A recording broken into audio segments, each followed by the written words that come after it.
check, check. One, two, three.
Check. One, two, three. Check, check. One, two.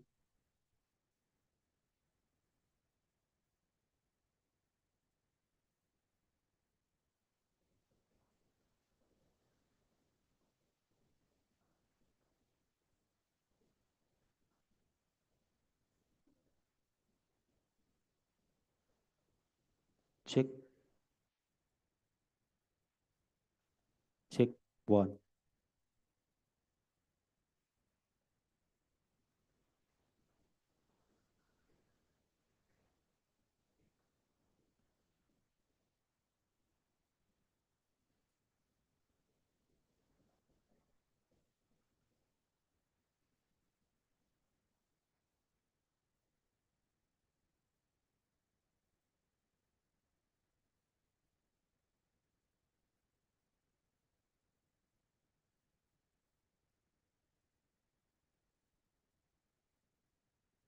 For GIFT City, but for India in creating 21st century infrastructure. India INX enabled investors to go global, empowering them to invest internationally.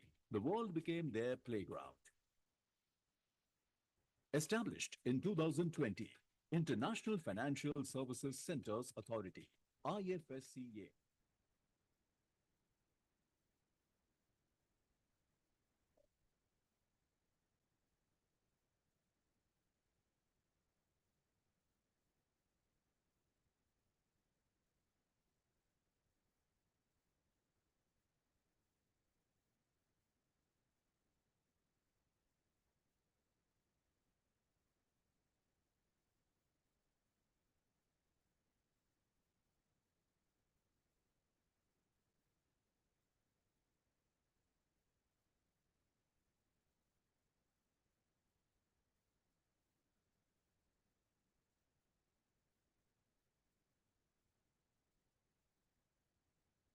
regulator. IFSCA, longer trading hours, 22 hours. Balance your portfolio. Competitive costs. Easy onboarding. Robust financial safeguards. And leverage the latest in technology. Transactional taxes exemption available from STT, CTT, and stamp duty. Investors and issuers enjoy various benefits. No STT, CTT, no capital gain tax, no stamp duty, no GST, tax holiday.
On behalf of the organizing committee, it is my honor to welcome you to the Symposium on Driving Sustainability through GIFT IFSC. Today, we gather to discuss and advance solutions for sustainable finance and green growth within the GIFT IFSC ecosystem.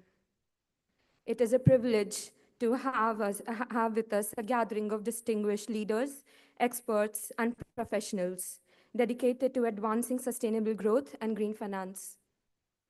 We are confident that today's discussions will offer invaluable insights Recording in and progress. ideas for creating a sustainable future. Without further ado, let us dive into today's impactful sessions. May I please invite CMA Dr. Ashish P. Thatte, Chairman of the Sustainability Standards Board of ICMAI, and CMA Mr. Ashwin Dalwari, former President ICMAI, to deliver the welcome address.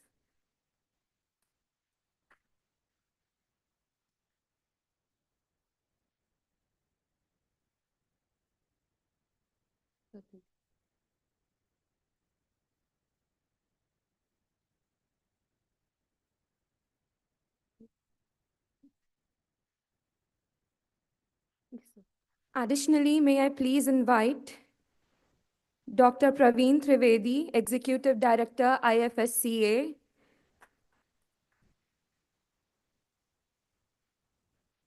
and Dr. Dipesh Shah, Executive Director, IFSCA, to present the inaugural address.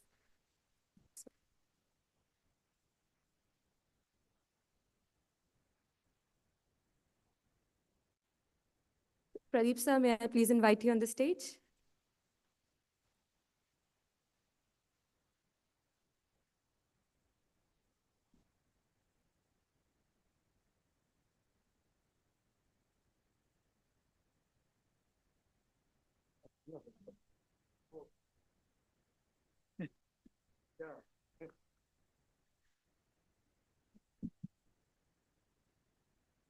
Good morning, all of you.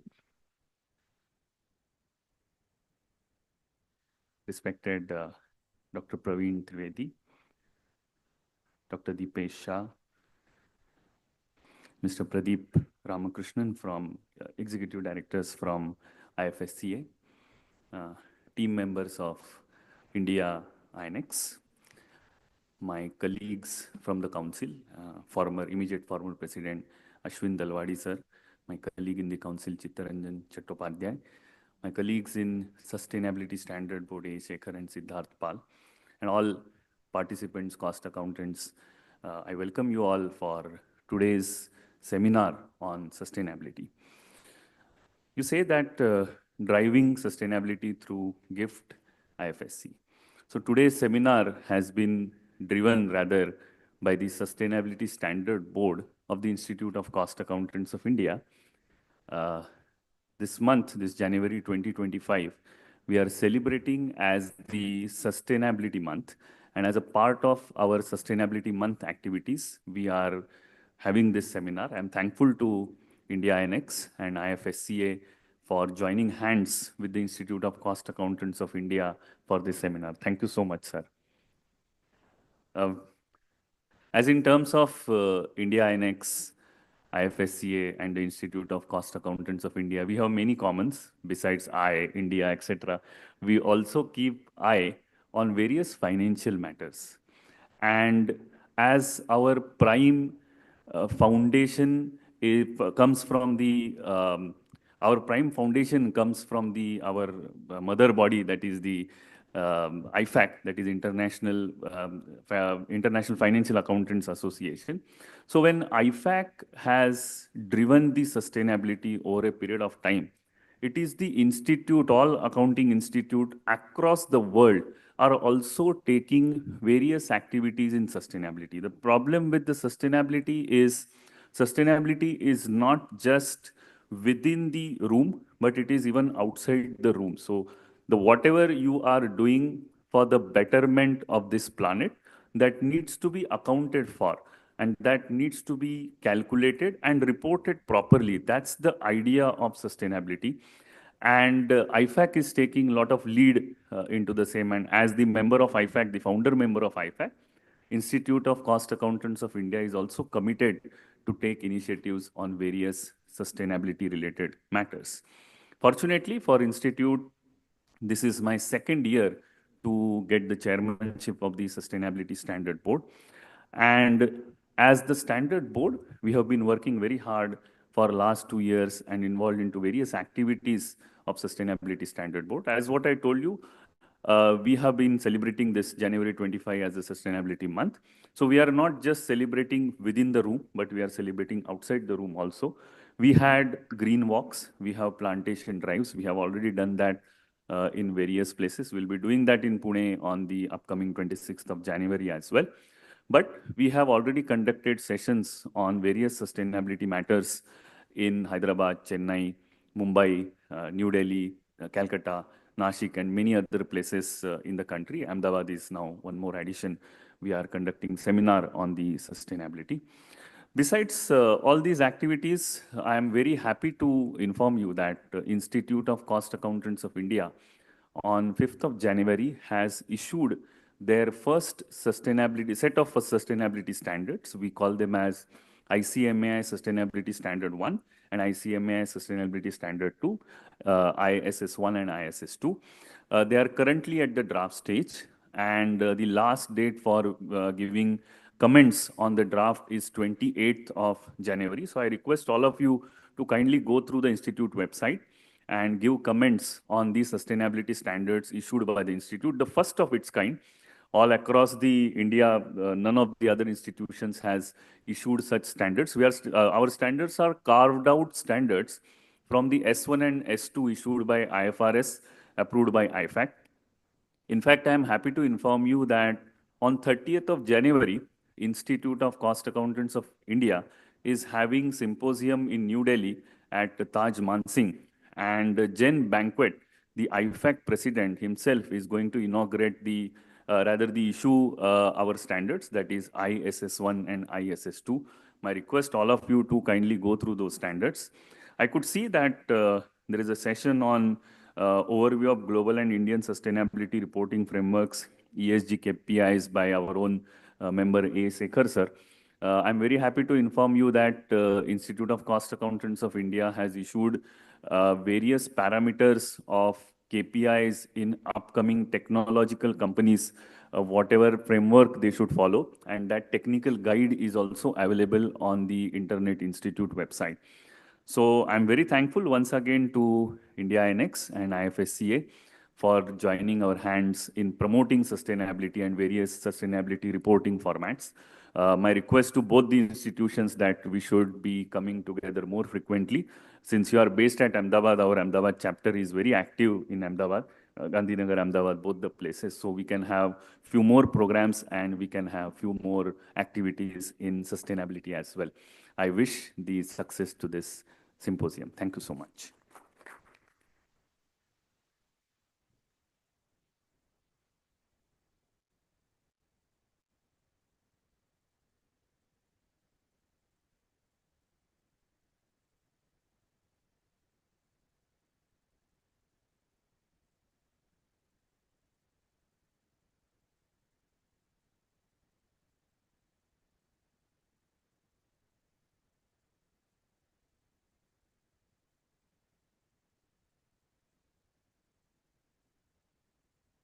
Good morning, esteemed guests on the dais, dignitaries, fellow cost accountants, and fellow sustainability advocates.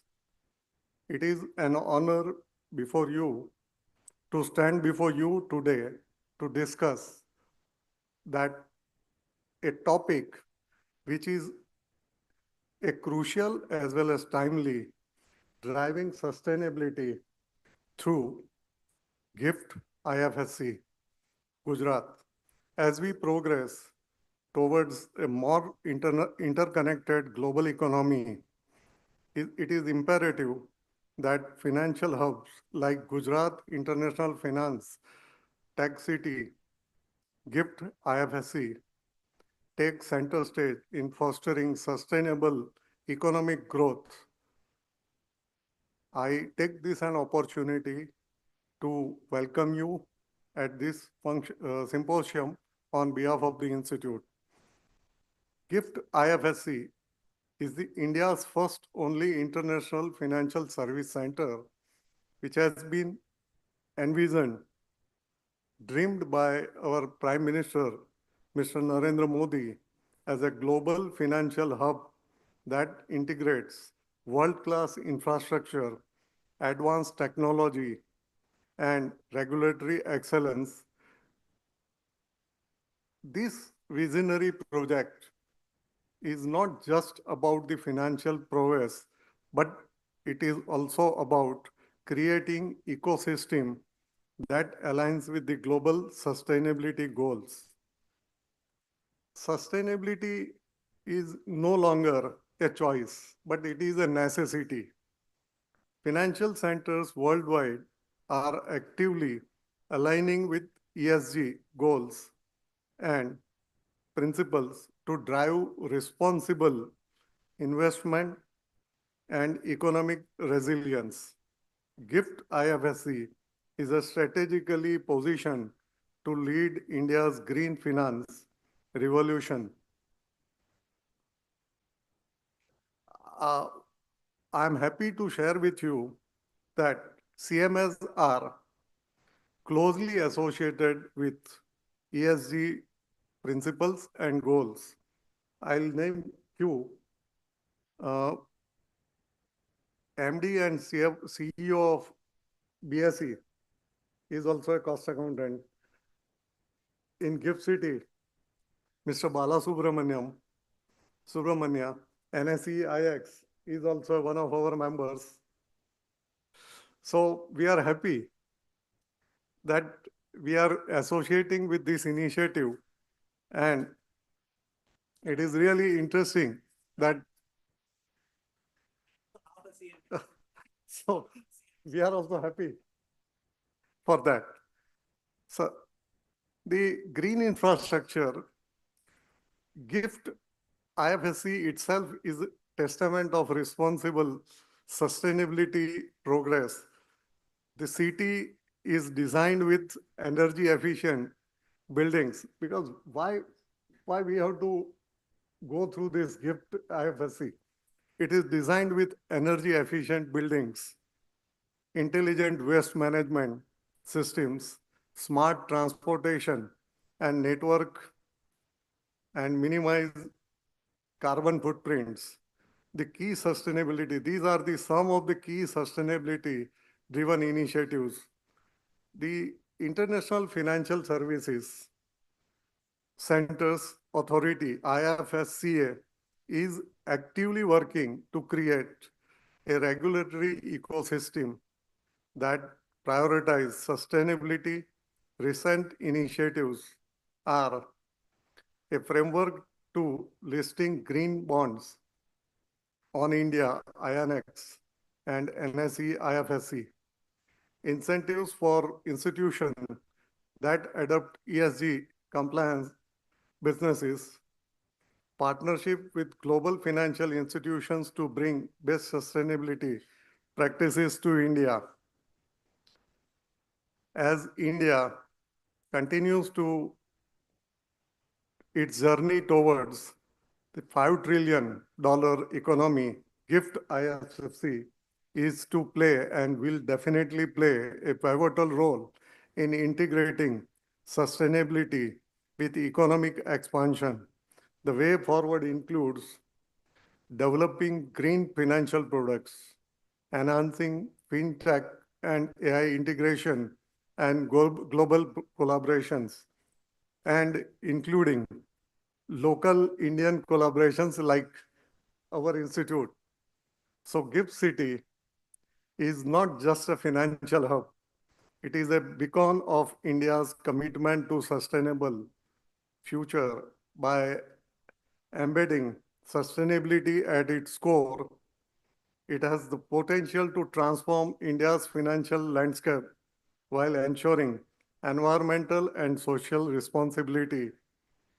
Together, we can harness the power of finance to create greener, more inclusive world.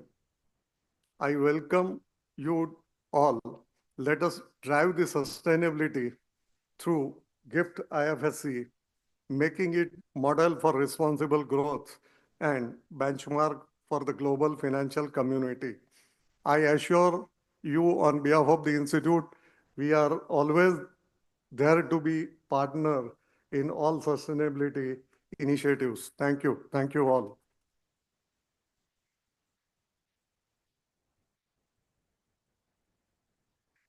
Thank you, sir. May I please welcome Dr. Praveen Trivedi, Executive Director, IFSCA, to present the inaugural address.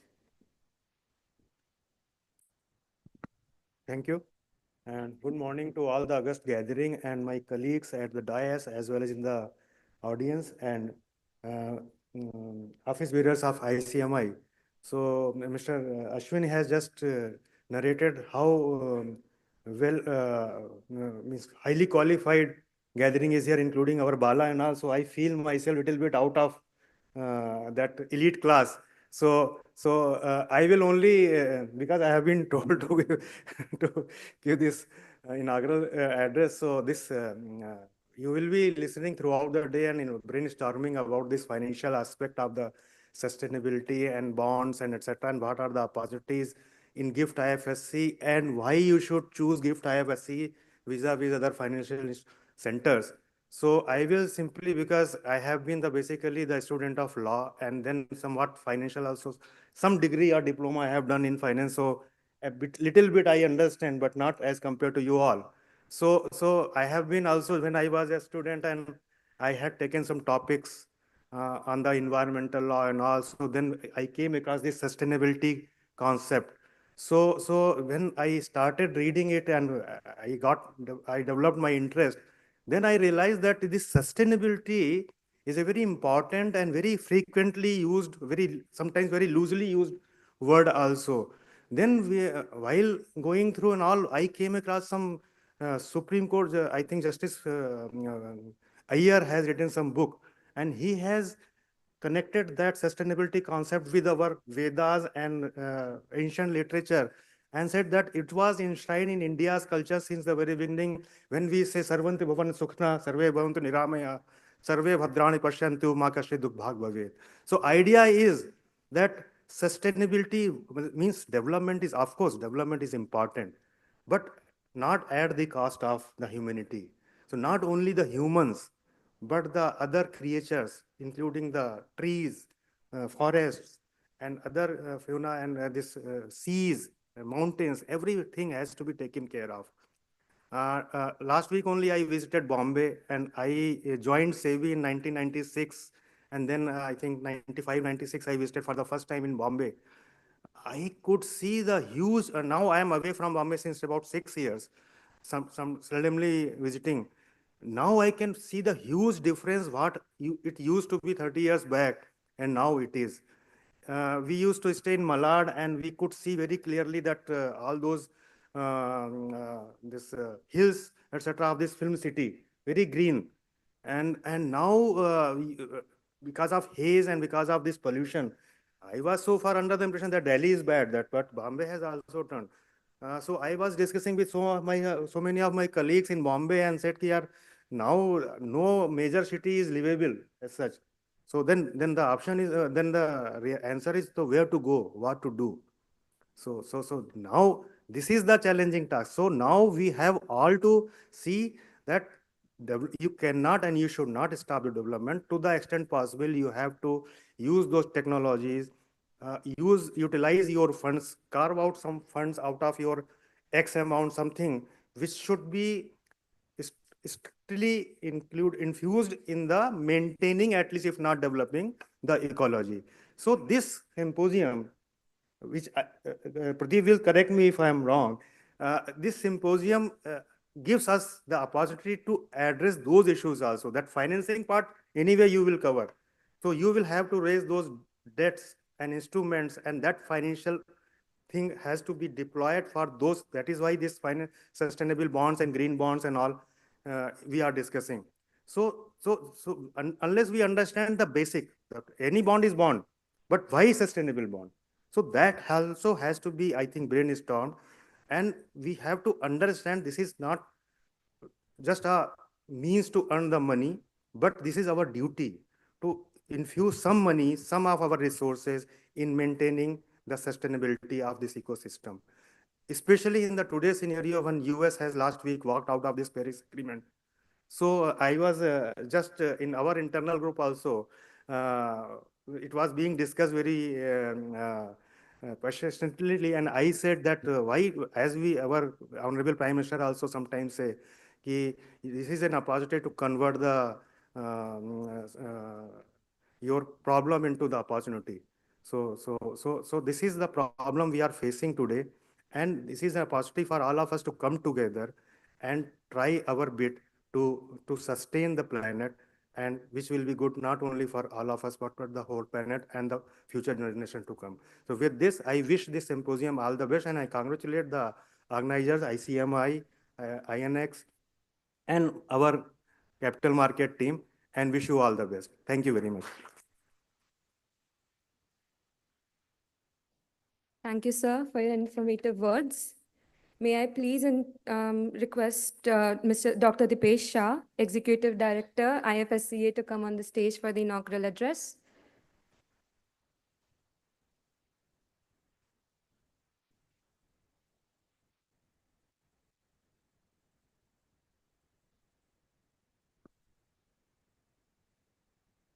Good morning, everyone. At the outset, I must compliment ICMAI and India Annex for having this conference on driving the sustainability through GIFT IFFC. While in today's scenario, I think one thing is very clear, everybody is driving to GIFT City. Because in the earlier time when I used to come to GIFT City, I used to reach in 20 minutes from Ahmedabad. Now it takes me at least 45 minutes to reach GIFT City from Ahmedabad. So which is also an indication that everybody is driving towards the GIFT City. And I think that today's conference and the presence of the financial professionals here is also an indication that how we can also venture into the new areas and make them as a part of the financial center. And compliments to India Annex for taking the initiative on this and also probably giving NSC a run for its money now with the India Annex getting rejuvenated into the GIFT IFFC. I think both the exchanges efforts would probably lead towards a larger development of the ecosystem in the IFFC, which is very important for the financial center. Today, as we are talking of the sustainability, I think we all are sitting at a place which itself is a testimony of how a sustainable development can be planned. And I think GIFT City probably is a very classic example of how a sustainable and a smart city can be developed within the Indian ecosystem. And we have seen this happening over a period of last 14, 15 years. And I always see in most of the conferences that it all starts with a disbelief.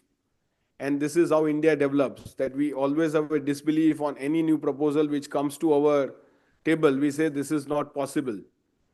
And probably GIFT City is a testimony to one such example that everyone, including the urban planners, experts, financial experts, everybody's first reaction was, this is impossible.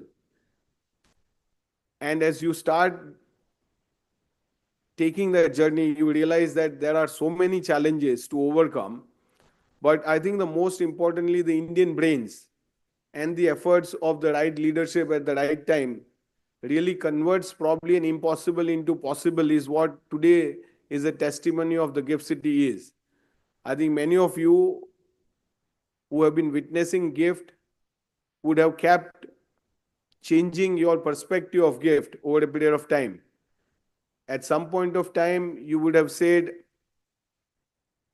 it is not possible to create a financial center in Gujarat.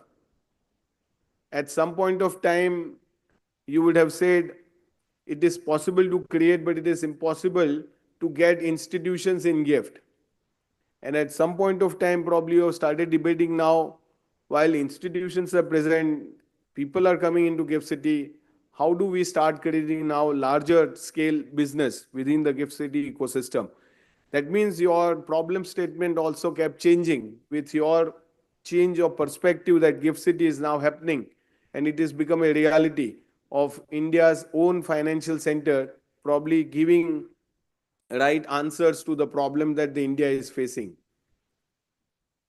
I've been witness to some of the problem statements in GIFT, and today's topic is sustainability. Let me highlight what are the problem statements that I saw in my earlier days in GIFT. When GIFT City was planned, there were 4 problem statements which was highlighted on the sustainability.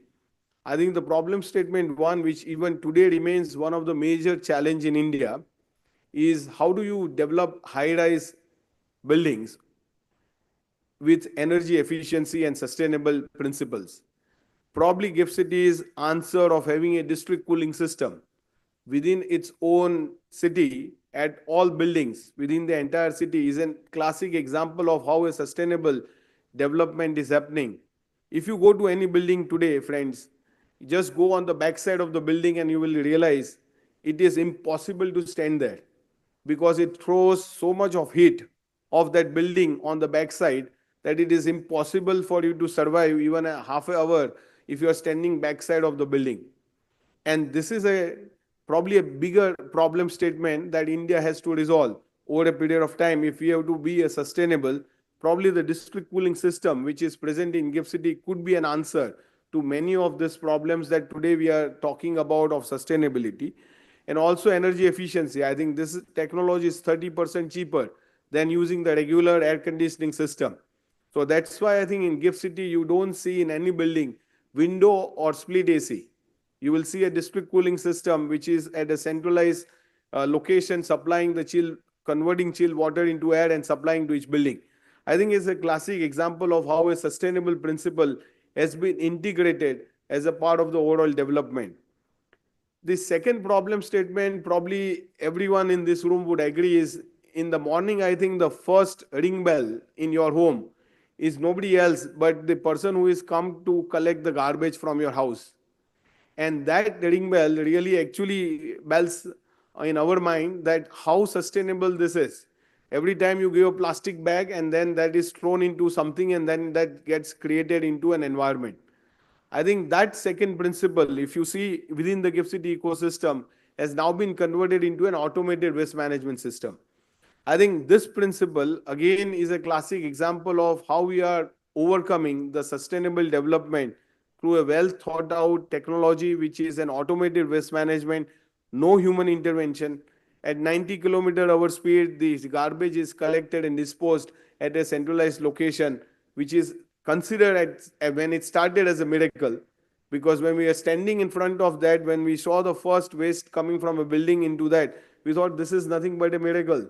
You are switching on and the entire garbage is coming to a centralized location. I think this could be another example of how we can think of a sustainability at the city level across India to make this as a reality and a principle to follow.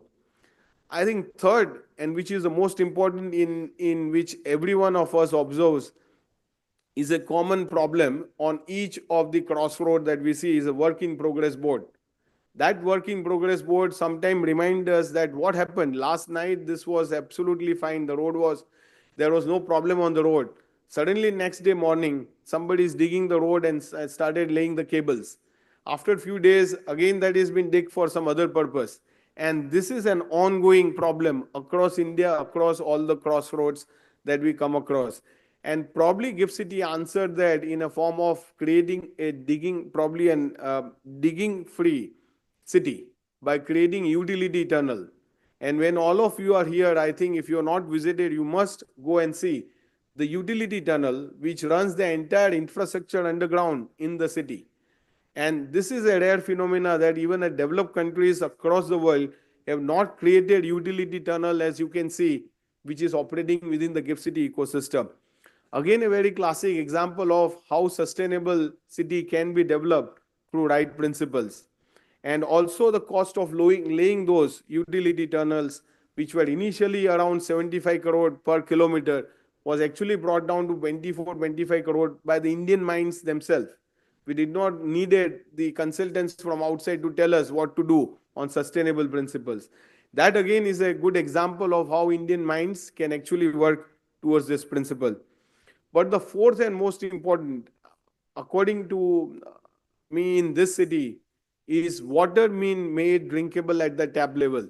No plastic bottles in the city.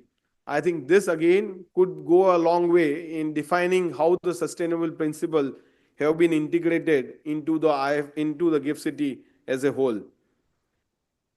We have also seen from a GIFT IFFC perspective as an international financial services center and a maiden international financial center. I think the expectations on the IFFC has always been very high. It would always be seen that you can't be lagging behind to what is happening in the world. And at the same time, it is a young financial center with a young regulator and with all challenges that you can imagine coming from the financial world. Because the financial experts are so wise that they will come and package that thought process in such a way to look it sustainable. But if you really unfold that thought process, you will find that this is no sustainable. This is only a business idea, which is thrown upon a regulator to convert into a business, into a regulation. So I think our challenge is we have also to work with all of you in your mindsets to make sure that we all work on the real sustainable principles rather than packaging it as a sustainable. What you have seen in the initial days at the IFFC, I think this was considered the most important, and two areas. I remember our first chairman, Sri Injective Srinivas, and now the new chairman, Mr. K. Rajaraman, highlighting about the two areas, which is the fintech and sustainability, could be these two areas where the IFFCA should make larger impact into what India is trying to achieve. And on the sustainability itself, if you see from an IFFC perspective, I think we did several things at an early stage. And that was to really drive this whole development of IFFC, which required the integrating ESG principles into all our operations, infrastructure, and investment principles. I think if we are able to do that, we could probably achieve a much sustainable development at the IFFC. And we all know about what has been the set goals of India by 2070 and 2030 and 2050, the SDG goals, which has been highlighted by India. I think now the question is, from an IFFC, how do we add value and probably achieve those goals much quicker? But one thing we always believe will be going to be a common factor for all the goals that India is setting is going to be how to get capital. And probably that's where the International Financial Center at GIFT can play a larger role as to how can the capital be deployed into India through the GIFT City on the sustainable principles. What we did at the IFFCA to undertake a very focused initiatives on three areas. And initially we started with debt securities, loans, and funds. I think if you really pick up these three areas, you will find the sustainable principles embedded into the IFFCA regulations. I think debt securities probably is a classic example of how the Government of India's initiative of providing a very competitive tax regime to the bonds getting listed on the international exchanges has driven the whole agenda. You can see almost $64 billion of bonds have been listed on the IFFC, out of which close to $15 billion bonds have been in the category of ESG debt listing. And this is really credit to both India Annex. In the initial days, I think they were really driving the bond listing. And then the NSE IX also, both now equally emphasizing on the debt listing at a larger scale. I also acknowledge the presence of Department of Economic Affairs officials today in this gathering, which also tells you the commitment of the DEA towards the GIFT City and towards the IFFC of making sure that we really work towards the principles of developing this as a sustainable hub. On sustainable lending, I think many of you may not be aware, but since April 2022, in our regulations, we have put in a requirement for the banks to have a minimum 5% lending towards the sustainable or the ESG debt lending. And this has really yielded some results. Almost $3 billion of funds in 18 months have been lent into the sustainable by the GIFT City IFFC banking units. And I see the presence of some of the banks which are really driving this agenda of the ESG from GIFT. Last but not the least, I think the ESG funds, which is again a testimony of the regulator identifying that as an area of development by probably coming forward. And Pawan is here. I think we gave away the registration fee waiver for the ESG funds. And those were not in smaller because our registration fees often are said to be very high, which is almost 22,000 US dollar, which is waived off for an ESG fund to be registered into the IFFC ecosystem. This again probably is a testimony of how a regulator wants to encourage and probably give away its own fees for the funds to come into the ecosystem. And we have seen almost $3 billion of the funds. Pradeep and his team has been doing extraordinary work on the bond, on the fund side. and almost 200 funds registered. And I was told Aditya Birla and Edelweiss have already got that ESG funds registered into the IFFC ecosystem. Uh, we are also probably as a regulator working on few more areas. I think we already have a committee on coming out with a regulatory framework for voluntary carbon markets. And I'm sure this is the area which will become very important as we go forward for the sustainable principles. On the sovereign green bonds, we are working towards the common agenda with the government of India. And the greenwashing principles, I think some consulting papers were also released by the IFFCA on those areas. In future, I was told that two areas will become very important from the IFFC, and Pradeep just informed me that two areas were framework for the transition bonds and the blended finance could become a reality through the IFFC as we move forward. I'm thankful to the organizers, India Annex and the CMA for giving me this opportunity, and probably thank our capital market team of visualizing this type of a conference at a time when India is really venturing into this larger area where IFFC can be a contributor to the sustainable principles of what India is driving. Thank you all for having me here and for us to be part of this. But I'm sure today's agenda will set up a new avenues and new challenges, which as a regulator will be very happy to address and try and ensure that the next year, when probably you do a similar type of a conference, you will see much more work done by both the exchanges on the sustainable principles and the business opportunities around it. Thank you very much, friends.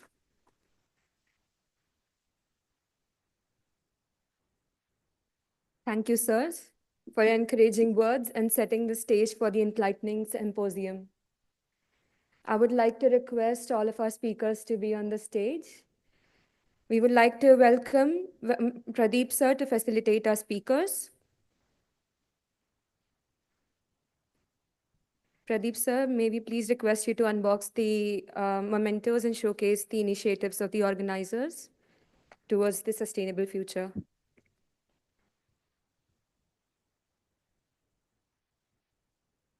With us, we have the plantable calendar and the book, India is the Bharat.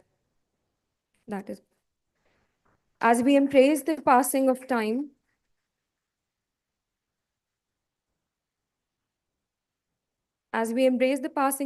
why not make every moment count for the planet?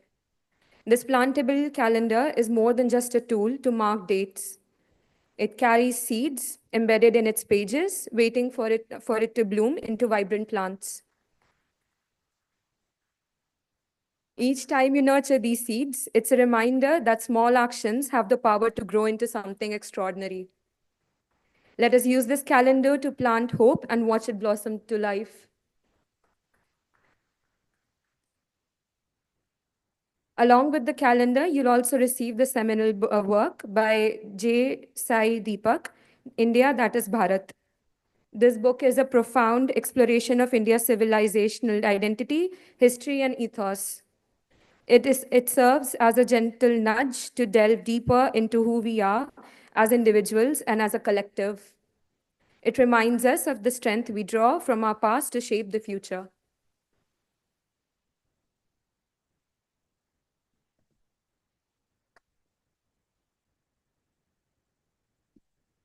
Thank you, sir.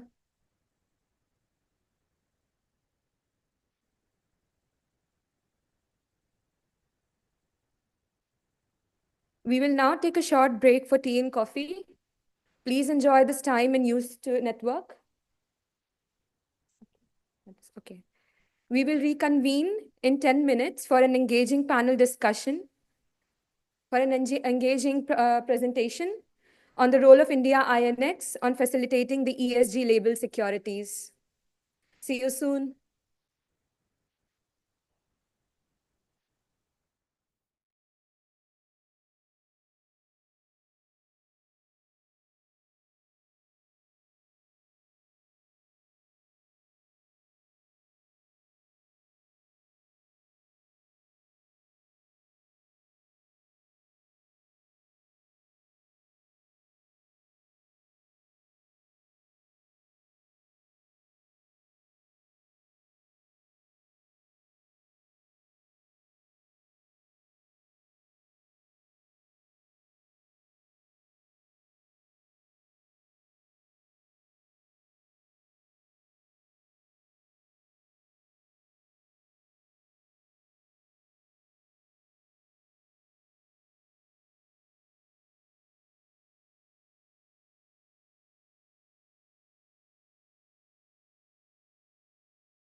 We have a presentation by Ms. Riddhi Vora, Head of Listing Sales, India INX, on the topic, the role of India INX in facilitating ESG label securities. Please welcome Ms. Vora on the stage.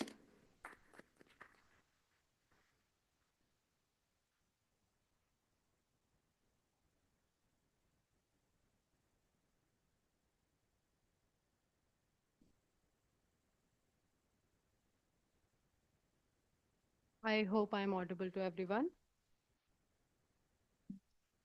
So, a very good morning to everyone present over here, all our esteemed guests, distinguished speakers.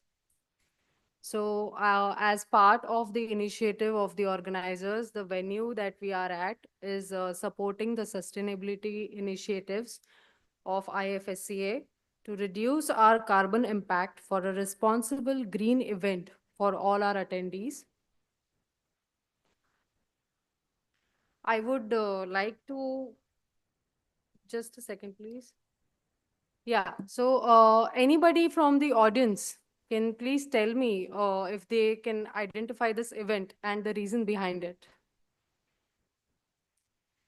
Yes, thank you, Shujat sir. So this is the wildfire that recently took place in California. This was intensified by prolonged droughts and higher temperatures, leading to significant loss of life, property, and biodiversity. This is the second most favorite tourist attraction. Can anybody guess which one this is? Sorry?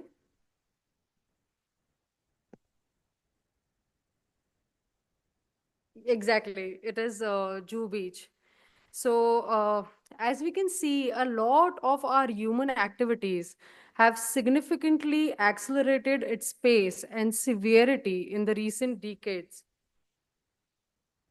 So, just to throw some light on several significant events of 2024, which underscored the escalating impacts of climate change. One was the record breaking global temperatures that we saw in 2024. NASA has officially recorded this year as the hottest on Earth. The global average temperatures have exceeded 1.5 degrees Celsius threshold, which was set by the Paris Agreement for the first time. Then we saw Antarctic heat wave, where there were unusual mid-winter heat wave with temperatures soaring up to 10 degrees Celsius above the average, which contributed to accelerated ice melt and concern over rising sea levels. And the most recent one of a policy reversal on climate agreement. So a couple of days back, the president, Mr. Donald Trump, initiated his withdrawal from the Paris Climate Agreement. The point is that all these significant shifts in the global climate policies and the raising concerns about the future of the international climate is pressing the need for comprehensive climate action to mitigate the adverse effects of global warming. For everyone over here present, time is actually ticking for every one of us. I would like to highlight that these are some of the global developments that have taken place for sustainable finance in the year 2025. There has been some key developments with respect to the policy landscape. US Federal Reserve has exited the network for greening the financial system, citing that it oversteps their legal mandate. Meanwhile, the European Central Bank remains committed to climate-focused monetary policies. On the investment front, we have seen some progress. In 2024, one-fifth of the private deals incorporated sustainability elements. This particularly emphasizes on climate change mitigation and social equity. There has been a lot of thinking on part of investors as well with respect to where they are investing. They are also becoming very mindful. Some global initiatives, part of the IFSC framework has come in with respect to the greenwashing circulars as well. All the funds that have been raised globally and through the IFSC framework are now being monitored by the exchanges about where the end utilization is. there has been some challenges with respect to the issuers and issuances that are coming in with respect to the green financing. But again, the challenges underscore the need for stronger enforcement mechanisms and clearer global standards. So while all of this is happening, we'll have an overview of how the issuances are globally coming in with respect to sustainable finances. So looking at the graph over here, we can see that the ESG labeled issuances from 2014 globally have drastically increased in the year 2021. The growth in the 2021 is because of the post-COVID-19 recovery efforts which were taken by the governments and corporates, which prioritized funding for green and social initiatives. However, after 2021, there's a steady level in 2022 and 23 because of the economic challenges have slightly tempered the pace of the issuances. We come to where India INX facilitates these kind of issuances. So we have seen an exponential growth from the year 2018 to 2024. There have been lot many green issuances on India INX platform, where we have cumulatively facilitated raising of $14 billion of issuances in the ESG labeled securities. A lot of initiatives were taken by the India INX platform, one being the dedicated GSM green listing platform for all the ESG labeled issuances. We have an exclusive MOU with the Luxembourg Stock Exchange as well. So any green issuer who is issuing his securities on India INX, the name of that issuer gets displayed in the SOL of the Luxembourg Stock Exchange as well. These are some of the marquee issuers who have done issuances under the ESG labeled securities with India INX. The cumulative volume, as I said, has been more than $14 billion.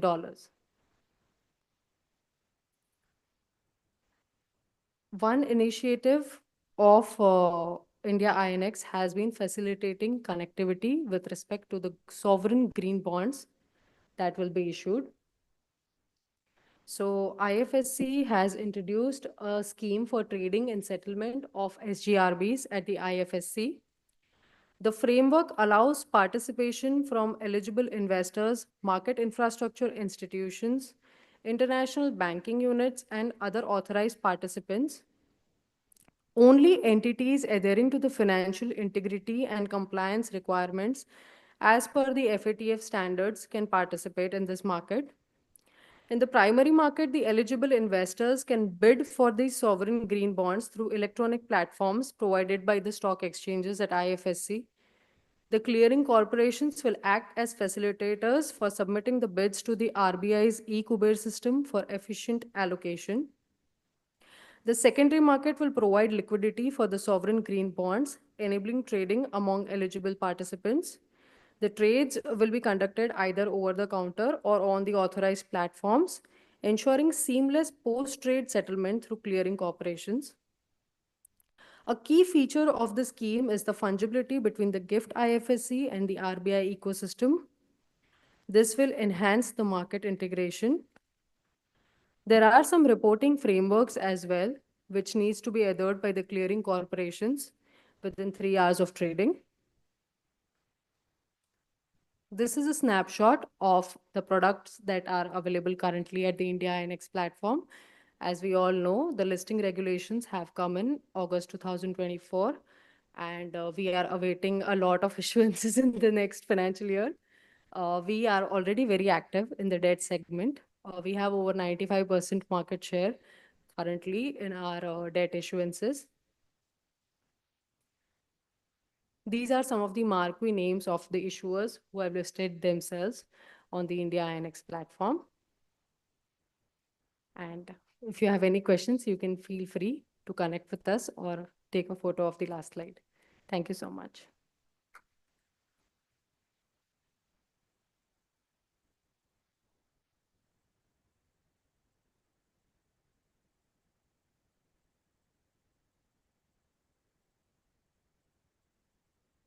Thank you, Ms. Vora, for the detailed insights into the role of India INX in driving ESG initiatives.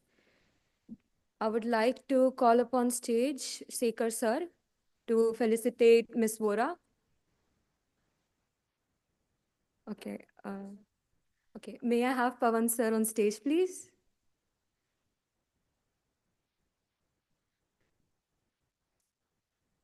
A round of applause, please.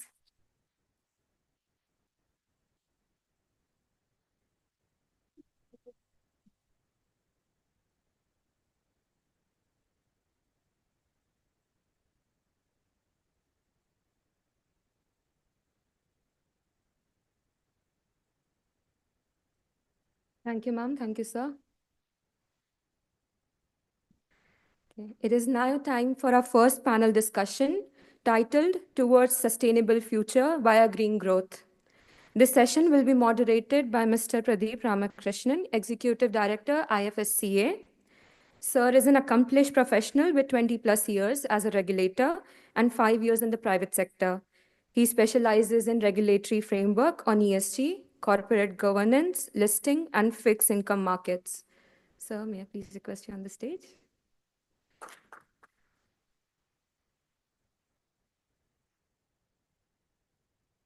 The distinguished panelists for this session are Mr. Mayappan Nagappan, partner Trilegal. Mr. Nagappan is a partner at Trilegal, specializing in international taxation, policy, and litigation, with an extensive expertise in digital economy, fintech, and impact investments. Sir?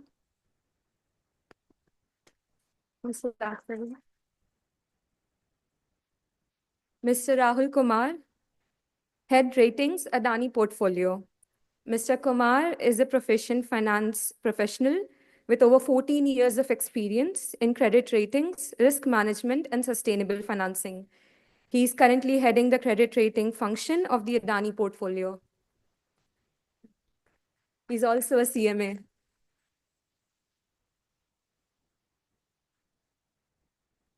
Mr. Dheeraj Agarwal, Chief Business Officer, MUFIN Green Finance. Mr. Agarwal is a seasoned professional with over 2 decades of experience, including a significant tenure of 18 years in the financial services sector. Sir has made substantial contributions to leading NBFCs such as SMFG India, Manappuram Finance, India TVS Credit, and Busan Auto Finance. Mr. Kalpesh Gada, Advisor, Climate Policy Initiative. Mr. Gada is a financial professional with 20 years of experience in credit risk analysis, currently transitioning to the not-for-profit sector and specializing in sustainable finance. Ms. Ruchira Shukla, co-founder and managing partner at Synapses. Ms. Shukla is an experienced investor and co-founder of Synapses VC Fund, with expertise in climate tech, health tech, and other emerging sectors, having previously led IFSC's disruptive technologies and venture capital funds business in South Asia. Please join me in welcoming everyone to the stage. Thanks.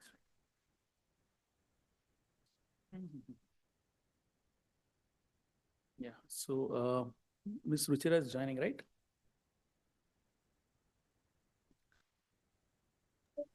Yes, I'm on. Delighted to be here. Good morning, everyone.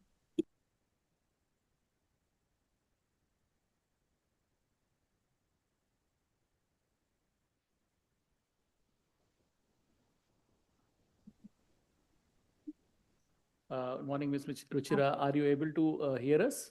Yes, I'm able to hear you all. Are you able to hear me? Yes. Thank you. Thanks. Wonderful. Fine then. I think this is the first panel discussion, and I'm happy to be the moderator. And this is the second time I'm moderating, and generally I'm used to be part of a being part of a panel, and I find that asking questions easier now. So, and since I'm the organizer, I said that okay, let me ask questions. So, so it's an easier thing to take. So, with a lot of events happening, and particularly the crossroads, I mean, in the sidelines of today's conference and the conference which we had a week ago, we are all discussing on the present state of ESG. More so, if you look at it, a lot of events that have happened right since the Russia-Ukraine war have sort of led to a sea change as to how the Western world perceives ESG. So what happens is that the concept of ESG itself is sort of undergoing a sea change, and it's being interpreted in how conveniently each country wants to interpret, or each bloc wants to interpret. So much so that we are at an inflection point, if we can probably use that term, as far as ESG is concerned. So I have an illustrious set of panelists, and these are all people who are experts in their fields and who know ESG like the back of their hand. So I'm going to not waste much time and then start my set of questions. I'm going to start with Mayappan, and more so because he's from my city, so I thought I'll give him the first opportunity. So first, Mayappan, so this is something which we have learned a lot, seen a lot, and heard a lot about COP29. So I just want to your views on what do you feel, and ultimately we have always seen, as is with all COPs, the way the takeaways are always like divided. So I want you to give your views on what do you think are the takeaways, not only for India, generally also for the world in general, and also while commenting on that, your comments on private sector's role in financing the green transition. Yeah, thank you. Thanks for having me here. It's a pleasure to be here as part of this panel. Just to take a step back and give the broader context around COP, the climate financing needs as a country, and the role that private sector can play in it, and the kind of trends that we are seeing, right? I think the ask from the developing countries, I mean, for historically for many years, just to say, over the last decade, about $100 billion was what was promised. There were already challenges in, developed countries deploying this money towards developing nations. The ask now was close to $1 billion a year. And this is cumulatively by all developing countries. And what has been agreed to is 300 billion. And if you actually break it down, it's much of it is debt, not much of it is grant. A lot of money goes back out. So significantly speaking, if you see how much is India going to get out of this bucket and in time, right? And then I'll address those aspects as well from our own financing requirements. It's very little, very late, and I don't think that's the source of financing that we can rely on entirely for financing the green transition in India. Now, we've been doing a lot of work with Niti Aayog also on trying to understand what are the challenges in attracting private finance and what is the scale of financing that we need to see, right? So I think what is very clear is when we look at what is required, I think if we look at multiple studies around this, they have tried to put a cost to carbon and on GDP, on growth. It's not just that we will stop growing, but there could be negative growth as well, because if you think of it that way, climate change means, there is inflation because it affects agriculture, for instance, and that raises, a lot of significant challenges on the growth side as well. So the requirement is close to $1 trillion, you give or take over the next 10, 15 years to even kickstart us in the right direction towards, doing an effective transitioning on the green side. And a lot of this is to be invested in terms of timing. You need this money sooner. You need this money now. Bulk of it, because a lot of this is going to go into capex for greening the infrastructure and the power sector, for example, right? This is not like you need 1 billion or 100 billion every year for the next 10 years. You need much of it today. That is the actual financing requirement today. Now, when we look at where is this money going to come from? COP29, I've given the broad numbers. If you look at this in this context, not much is going to really come from there. If you look at, therefore, then what the role that the private sector can play is huge, because it's very clear that public finances. So, interrupt you, can you also sort of, while you're commenting on private sector's role, would you also be able to throw light on what IFSC can also do that? Yes. So I think the bottom line is that I think public sector cannot be financing this. Taxes are not going to be sufficient revenue. So private sector has a huge role to play. And in terms of what is the main blockage today in terms of attracting this finance to India, it is clearer regulations, clearer sort of institutional frameworks that gives the investors confidence. And that's where I think IFSC has a critical role to play. and has been, the good work in the last 6 months, 8 months, including, the ramping up of the regulatory sort of framework, I think is giving a lot of confidence. And I think that's what is going to attract the finance increasingly in the future. Okay, thanks, Mayapan. So I'm going to stay with sourcing funds. So because that is how we start the discussions, because we also need to know the different sources from where we can sort of raise funds. So there are two people here who have been there, been people who have sort of sourced funds, who have raised money, and who are also experts as far as this is concerned. First is Mr. Dheeraj Agarwal, and then I'll come to Mr. Rahul. But Mr. Dheeraj, what you are in an NBFC. So what do you think is the role an NBFC can play when it comes to green finance? You may also like to touch upon anything if RBI has said, or if there is anything that's going to impact this jurisdiction also. Thank you. I'm from Moving Green Finance. We are a listed organization, and we are doing electric vehicle financing. And when I say vehicle finance, means all type of vehicles: 3-wheelers, 2-wheelers, buses, and cars. So as an NBFC, we people are doing is we are funding like last mile deliveries also. So as an NBFC, if you see, we are bridging the gap of between the rural and urban areas also. So earlier to there's a point which is also, I think, Dipesh has also covered some of the points that how an NBFC can fund it. So we also not financing all the vehicles. We are also in the solar financing as well. So we do the solar rooftop finance where we fund them. And above that, because there is a huge demand of charging infra, so we started the charging infra finance as well. So because people are not able to buy the product because there hardly any charging stations. So now Government of India is also promoting charging stations. So we started that. Plus, if we see that we are now moving toward the bus financing, or that can airport as well as other the local deliveries transport can help us. So as an NBFC, if you see, we are also raising the green bonds where for getting the funds as well. So that's all what an NBFC people we are doing. We are present pan India and at 26 states.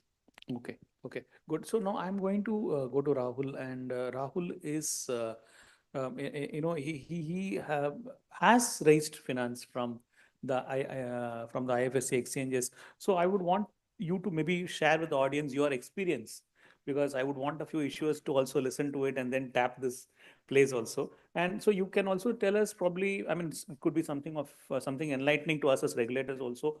What are the pluses? What are things you would want us to improve on? And maybe the ecosystem also, as far as green bond listing is concerned. First of all, thank you for having me here and giving us the opportunity to give this perspective from Adani portfolio perspective to the other issuers, the fellow issuers who can think of using the platform for raising their green funds. Okay, I'll say that when India INX first came to us, that time we were just issuing the Adani Green papers in 2019. I'll say we listed our first bond in 2019 with India INX. Okay, and what we found that this could be a platform wherein we can attract the good investor base in India towards the greening environment efforts that the country is taking. We can actually give them the clear knowledge that India is taking, the path that India is taking. Okay, I think Mayapan sir talked about the requirement of funds that India is having for the greener future that they are planning. In our calculation, we feel that just for the energy sector greening, it requires roughly 25 to 30 billion of investment in India itself on an continuous year-on-year basis. Humongous, actually. Yeah. That's the kind of funding requirement. And I'm talking this requirement just from the CAPEX perspective. As soon as you add the transportation sector that sir was talking about, this requirement will just triple. So close to 100 billion requirement on an year-on-year basis is there for India. Just from the perspective that we are talking about net zero target of 2070, that is only the point that I'm talking about. But when you go beyond that greening and decarbonizing towards the sustainability of the industries which are there today, which is the transition which is required in the industry from a fossil fuel industry towards going to more sustainable fuel for the industry, which we are talking about. Maybe green hydrogen is one of the solution. You never know which is the new technology that could come into the future. So if you take that into account, I think the numbers currently no one can calculate what could be the number that will be required for India, because Indian demographic is such, it is driven by a domestic consumption. We are not driven by an export consumption like China, who is driven by more like a export consumption kind of an economy. So that is where the difficult challenges that we are facing. And hence the India INX platform or NSE IX platform that is being created might attract some of the investments. And that is where my experience is that IFSCA needs to play a larger role, that how to attract the investments in these platforms. Because today, if I see, the listing is okay, but what is it for the secondary market? There's practically no secondary market. These are not being traded. The bonds that we have listed have not been traded. You practically cannot evaluate the yield the investors can get. Hence, the attraction of investors are not there. You need to attract the investors. So you have to create an environment for secondary market to propel. That you have done in the domestic market. Say if you go into domestic market, you will find RBI bringing FPI norms to give the investor some way to come, and then they can repatriate the funds when they get it grown. That questions have been raised that these principles just focus on uses of the funds. But what post uses? What are the reportings on a regular basis? There are no clear framework which is available.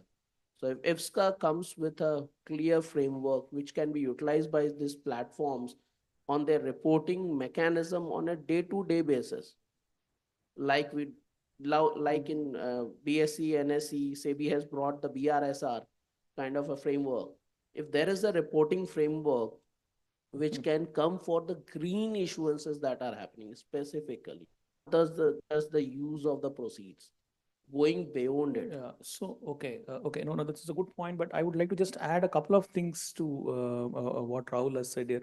The first one is particularly for the uninitiated, I would like to say that as far as IFSCA is concerned, we have said that we will not invent a taxonomy, but we will adopt all the major taxonomies in the world. So that has actually led to a lot of success as far as green bonds in India in the IFSC are concerned, because I was incidentally involved in building the taxonomy for listed companies in India. And it was largely based on the ICMA framework. But for some reason, it didn't take off because there is an unitary way of looking at what green is. So here we have sort of, laid down different pipes between the investor and the investee, and they can choose the pipe, which has actually led to this. On the second point, I think there are some takeaways for us, maybe us as well as the exchanges, on maybe what we can do to sort of boost the liquidity. And in India, we for the corporate bonds, we try to bring in something like the limited purpose clearing corporation for the repo market. So that could also be one thing which people could look at. And maybe also something as far as something like the RFQ, request for quote platform, where we are trying to sort of push the OTC market into the secondary market. So these are all things which maybe we can sort of look at. That is this food for thought for us, regulators and stock exchanges. So I'm going to speak to Ms. Ruchira now. I want to pick her brain on a couple of things. One is since she's handling a fund, so as a managing partner of one of the significant funds here, and more so given the impetus which IFSCA has been giving on ESG and also funds, because we have waived the fee, we are trying to promote it. And what would you feel, I mean, as the managing partner of a fund, as to what is it that a fund can do in this scenario, and how you can sort of rejuvenate the funds line, because the bond thing has actually taken off pretty well. It is going on well. But as far as funds are concerned, we have been sometimes, in fact, if I can probably colloquially say this, shouting from the rooftops for funds to come and start ESG funds. So there have been one or two who have started. So we want your perspective on this. Thank you. Thank you for having me here. And yes, funds as an asset class are going to play a very critical role in the world's transition to net zero, and very importantly, India's transition to net zero. As has been said, the amount of capital needed is huge, and it will come in different forms. There is a role for debt, there's a role for grants, and there's very much a role for equity. We are a venture capital equity fund, which means we are trying to aggregate capital from limited partners globally to channelize it toward the climate tech innovation ecosystem in the country, right? And we know that India, beyond setting up a wind, solar, hydro, or hydrogen plants, will need a lot more innovation to help each household become green, each manufacturing setup become green. And we are big proponents as Synapses. We are a climate tech fund. So we are trying to marry deep science and engineering innovation with climate business model innovation. And so the kind of stuff we want to support is around energy efficiency, meaning making our manufacturing energy efficient, making appliances and homes energy efficient, enabling circular economy solutions which allow you to recycle and reuse. We want to support a lot of the components being domestically manufactured in India for the energy transition. Today, India is dependent on China for its batteries. It's dependent on China for its motors. It's dependent on China for its magnets. A lot of that should be produced in India. You know, I've had the privilege of being educated by India's best institutes, the IITs and the IIM. I'm from IIT Delhi, IIM Ahmedabad, and I feel that these are the schools that are producing the kind of talent that can innovate in India, not just for India, but for the world. And as a fund, those are the kind of startups we want to support, and we want to see them grow. To come back to your question about IFSC, IFSC plays a very pivotal role. Before I launched Synapses, I was running IFC's. IFC is the private sector arm of the World Bank. I was running their technology investments for South Asia. And we made 20 direct investments across South Asia. Most of them were in India, and we backed 10 venture capital funds. And that portfolio did very well from an economic returns perspective. It had a 28% IRR over a 10-year period. And we realized that India is a market that can not only give you huge impact in terms of job creation through these startups and various disruptions of traditional sectors, but it can also give you very strong financial returns. So equity, therefore, is a strong instrument.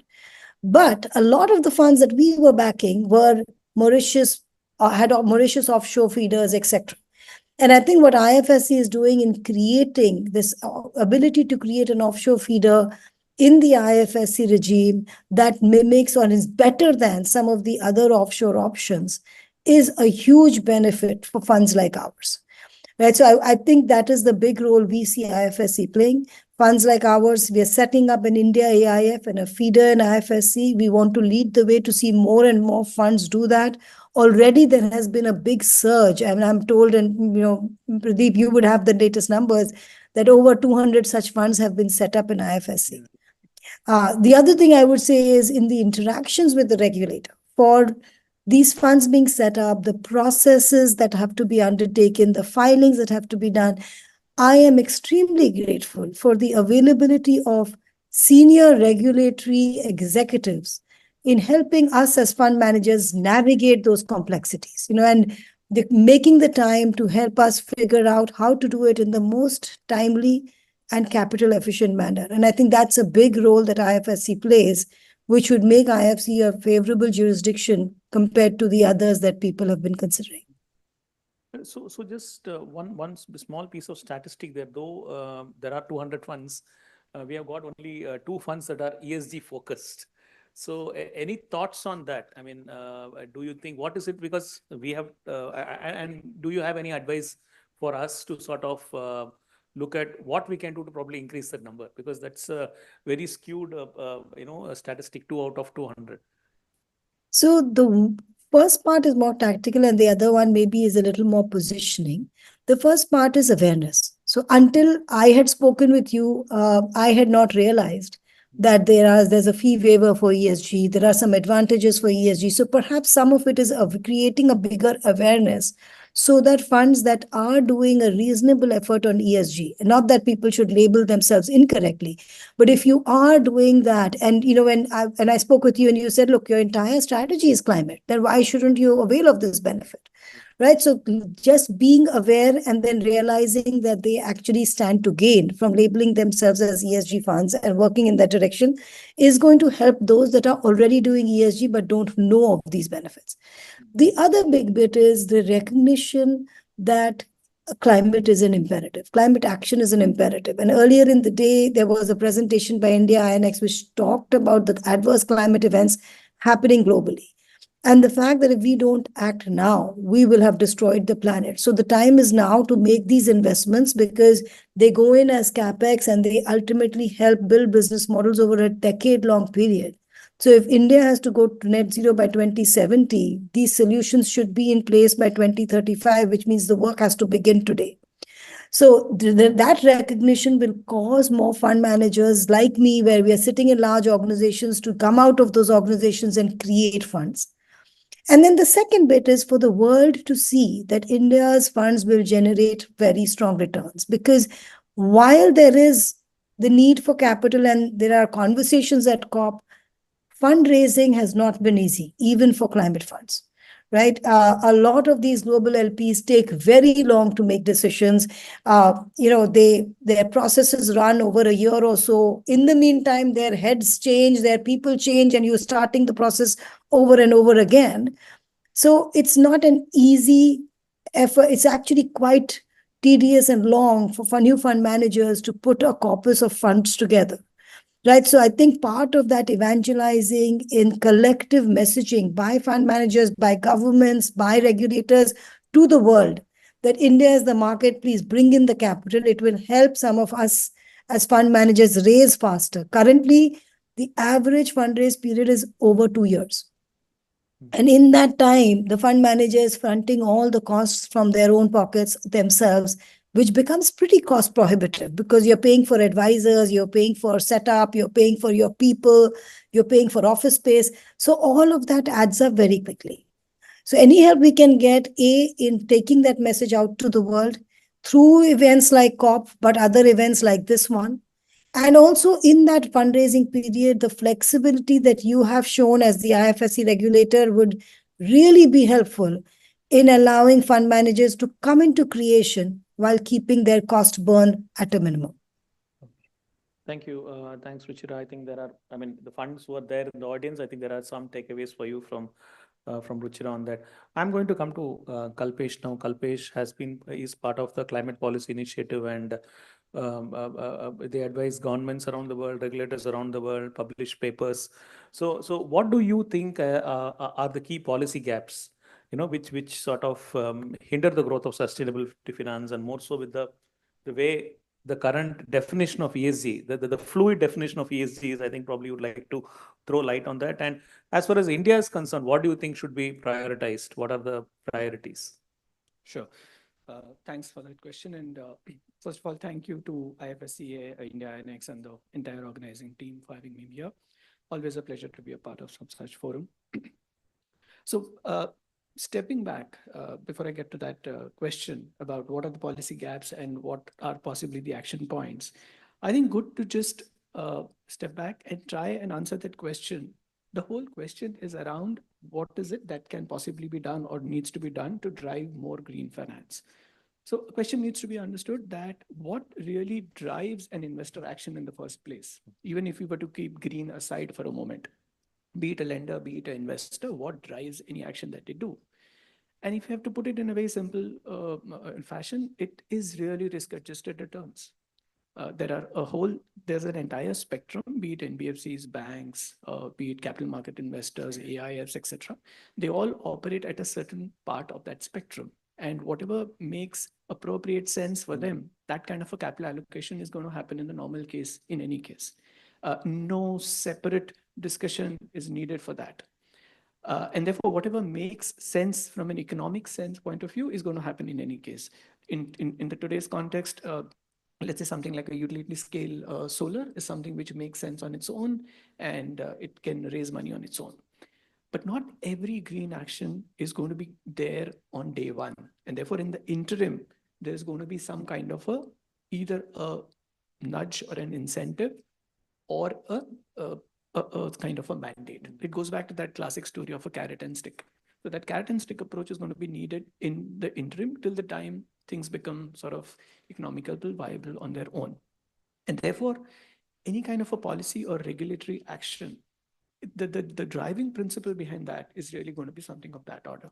While a whole host of, a bunch of, points can be listed out saying that this needs to be done and that needs to be done and so on. And not to suggest that none of this is already happening. Obviously, we are all always at some part of the journey. So some part of government action, some part of regulatory action is already happening there. But if we were to just sort of highlight 2-3 very key points as of today, I would think first is this whole issue of taxonomy. And the good thing is that in the last year's budget, the government has already spoken of it. Work is already happening on it. The one thing which one would probably like to see is that while climate and green, of course, will be addressed, but this importance of transition, which Sky itself has already realized and a committee was set up just for that. India's needs are primarily going to be transition finance to begin with before we get to absolute core green. And it's very important to recognize what is transition. In fact, I would say, probably not wrong to say that it's easier to define green. It's even tougher to define transition because the definition of transition itself is transitory. What qualifies as transition today will certainly not qualify as transition 5 years later. And therefore, it's important to get that right so that there's sort of reasonable clarity in the minds of both the whoever is raising funds as well as whoever is deploying funds into saying that if I'm giving money for this particular project, it does qualify as transition. So important to get that right. The second piece, somewhat related, and some work on that is already happening at Niti Aayog and the government circles, is this whole thing about the sectoral pathways. If one was to take that view that the country has gone and made certain commitments that we intend to get net zero by 2070. But those commitments essentially are a sum total of the various components of the country, various organizations, various municipal bodies, et cetera.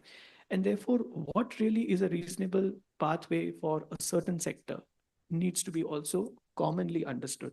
So that's the other piece which is also sort of happening and needs to be happening at a priority. A couple of other things which are sort of important to happen is that if we take the example of, let's say, solar, EVs, sectors where a lot of action has happened in the past few years, has obviously happened thanks in some part to very clear government policies. Similar policies or for the rest set of sectors which drive emissions and therefore can drive emission reduction as well. One specific example which comes to mind is this whole thing about waste management, circularity, etc. A whole host of regulations which talk to each other at the national level, subnational level, as well as good amount of implementation and clear regulations on the part of producers, basically the EPR regime. That's an important thing to do because the country now has a large number of startups across the board, be it on the plastic side, waste side, etc., who can help in managing waste better, provided the right kind of incentives are created for players across the value chain. And the third and last bit is, since we're talking about the finance side, now very often a lot gets talked around blended finance. And earlier in the morning, Dipesh Bhai also in his address mentioned IFSC's work around blended finance. Now, while in general people recognize the importance of blended finance, but in the Indian context, why it becomes difficult is for a whole host of reasons. But just to put it in a very simple sense, fundamentally, blending is about mixing of commercial capital and concessional capital in one form or the other. Yeah. Now, what is concessional capital? It is money coming from DFIs, coming from philanthropies, and possibly coming from the CSR parts of the world. Philanthropy as well as CSR money going into a for-profit activity is inherently looked down upon. And a whole host of regulations, be it the Companies Act, be it FEMA, FCRA, income tax, a whole host of regulations effectively work towards not allowing blended finance instruments to happen in a very neat and clear way. Now, what are the choices for the country? To start modifying all those regulations on mainland India, which is far more difficult, but probably far more easier for IFSCA to do that. One specific example is, for example, in November 22, SEBI stopped the priority distribution model for AIFs for a very different reason, of course. But one unfortunate fallout was that that model could have worked very well in the blended finance construct, but now that's not possible. So something of that sort can happily be looked at, and I'm sure work on that is already happening. So yeah, long story short, there's a bunch of actionables which is possible. Thank you. Thanks, Kalpesh, and very insightful. And as a policymaker, I think there's one point which he made, which I could sort of relate as he was speaking, and that was how to define green finance and how to define transition finance. In the Indian market, when we were trying to do that domestically, we could define green finance easily as a laundry list of 10 different things as to what is green.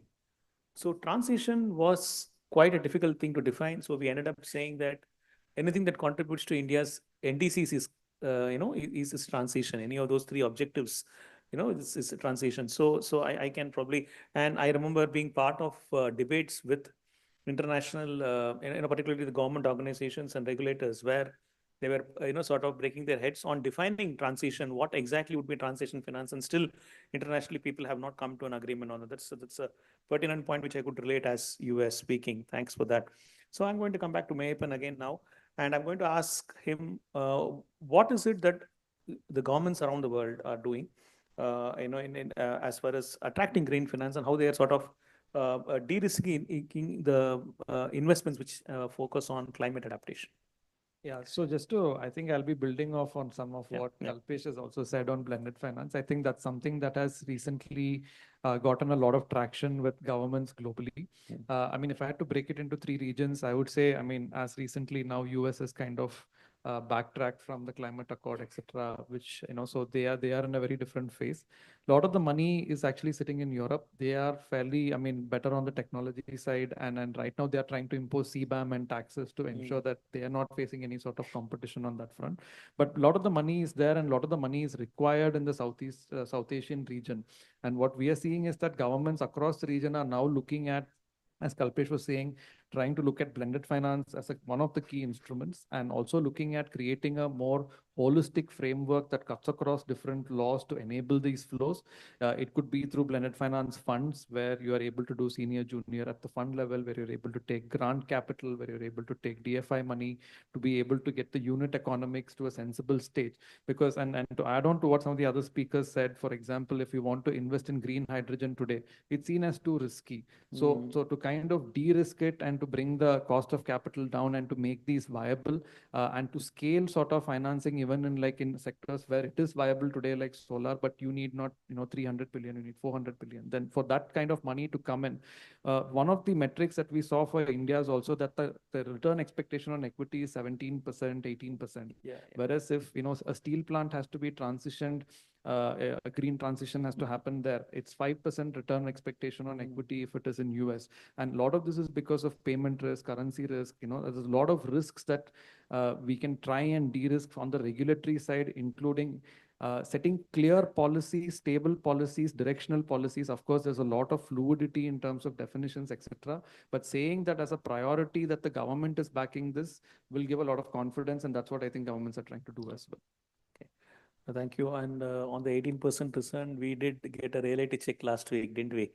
Yeah. So yeah. So I'm now. I want to ask Kalpesh on something which is uh, very contentious, because there are studies on the presence of greenium, on the absence of greenium, and today there is, at least from whatever I have understood, there looks to be a broad consensus that greenium is something that is absent, or it was there at some point in time, but it is sort of extinct now. So I would like to ask you your views on how is this being viewed by investors? Are investors or companies still insisting on greenium? Because recently there were a couple of news items also on the sovereign green bonds, where one of the things which was mentioned was the government is insisting on greenium, and maybe they were not getting what they want. So what are your views on that? So, a very, very valid question. Every time the point of green bonds gets mentioned, this issue of greenium sort of always comes in along with it. So first, the first part, like you said, what's really been the experience, and this has been a subject of research across the world, especially in the last 10 years, somewhere between 2016 and 2021. Various studies which have pointed to the presence of some greenium, not very high, but somewhere around 2 basis points to 5 basis points, and then some anecdotal evidence of as high as 20, 30, 40, 50 basis points, etc. If one was to just take the example of one very interesting bond which Germany did in 2020, which was, they called it the twin global bond. So they issued two bonds exactly the same size on the same day, one green and one non-green, and same tenor and everything else. So that's the closest you can get to it. And that bond for the next, at the issuance stage, as well as the next, I think 2 or 3 years of data was available, it hovered somewhere around 2 basis points. Okay. So depending on which side of the table you sit, somebody could feel great about the fact that, yes, there is a greenium, or somebody could argue that the greenium is not very material. In the Indian case, in the first couple of issuances, upon the issuance stage, there was roughly 5-6 basis points kind of a difference, which later trailed off. Coming to the more closer experience of November 24, when a large part of the issuance actually devolved and did not go through. So that's so far as presence or absence of greenium is concerned. Now coming to the second part of the question, where you said that how are the issuers viewing it? Do they continue to expect? Usually they do. Why do they expect some kind of a greenium? If not for any other reason, just the fact that the issuance cost is extra. There's an extra bit of issuance cost associated with a green bond compared to a regular bond. Whatever goes into a regular bond is very much there, and to add to it, be it verification, audit, whatever, some kind of an extra cost is there. And people expect at least that to be somewhat compensated. Of course, it's a largely one time, the later cost is not that high, but they do expect it to be at least somewhat compensated. And I think that's a fair expectation in that sense. Now, coming to the other side, why should a greenium at all exist? Any kind of a pricing has to be fundamentally driven by credit quality. At the heart, the pricing for a bond is directly linked, or rather inversely linked to the credit rating. Better the rating, lower the price. And therefore a green bond, which is fundamentally a bond, the green part comes later. So it's pricing, it's rightful for the investor to first of all say that I'm giving money to a particular issuer, which has a certain credit quality, and I need to be compensated for that.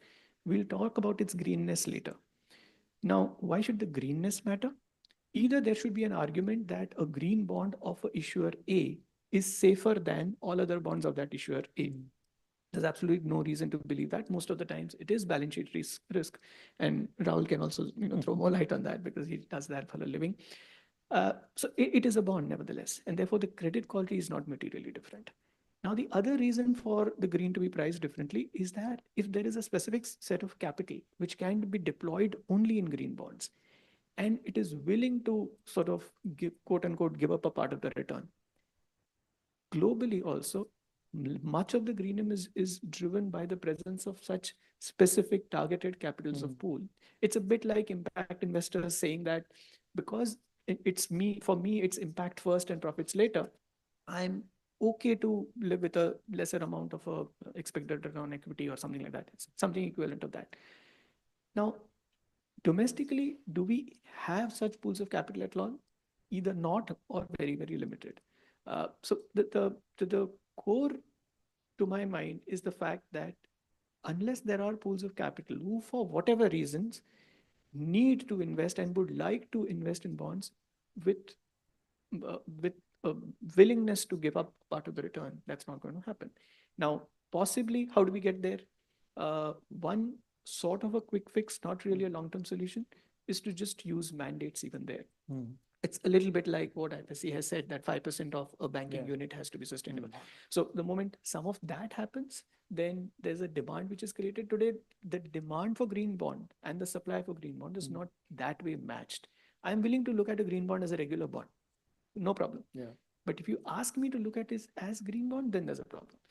Some such mandate can sort of create some demand in that sense, create some. Good, thank you. And I think we as a regulator have to actually do a tightrope walk because this place is still not as mature and developed as where it would be, where we could sort of get onto those experiments. But yes, that point is very well taken. So now, since you mentioned about Rahul, so Rahul, what has been your experience on Greenium? And while you are speaking on Greenium, maybe you also had earlier, thrown some light, or maybe given some certain asks to us on liquidity.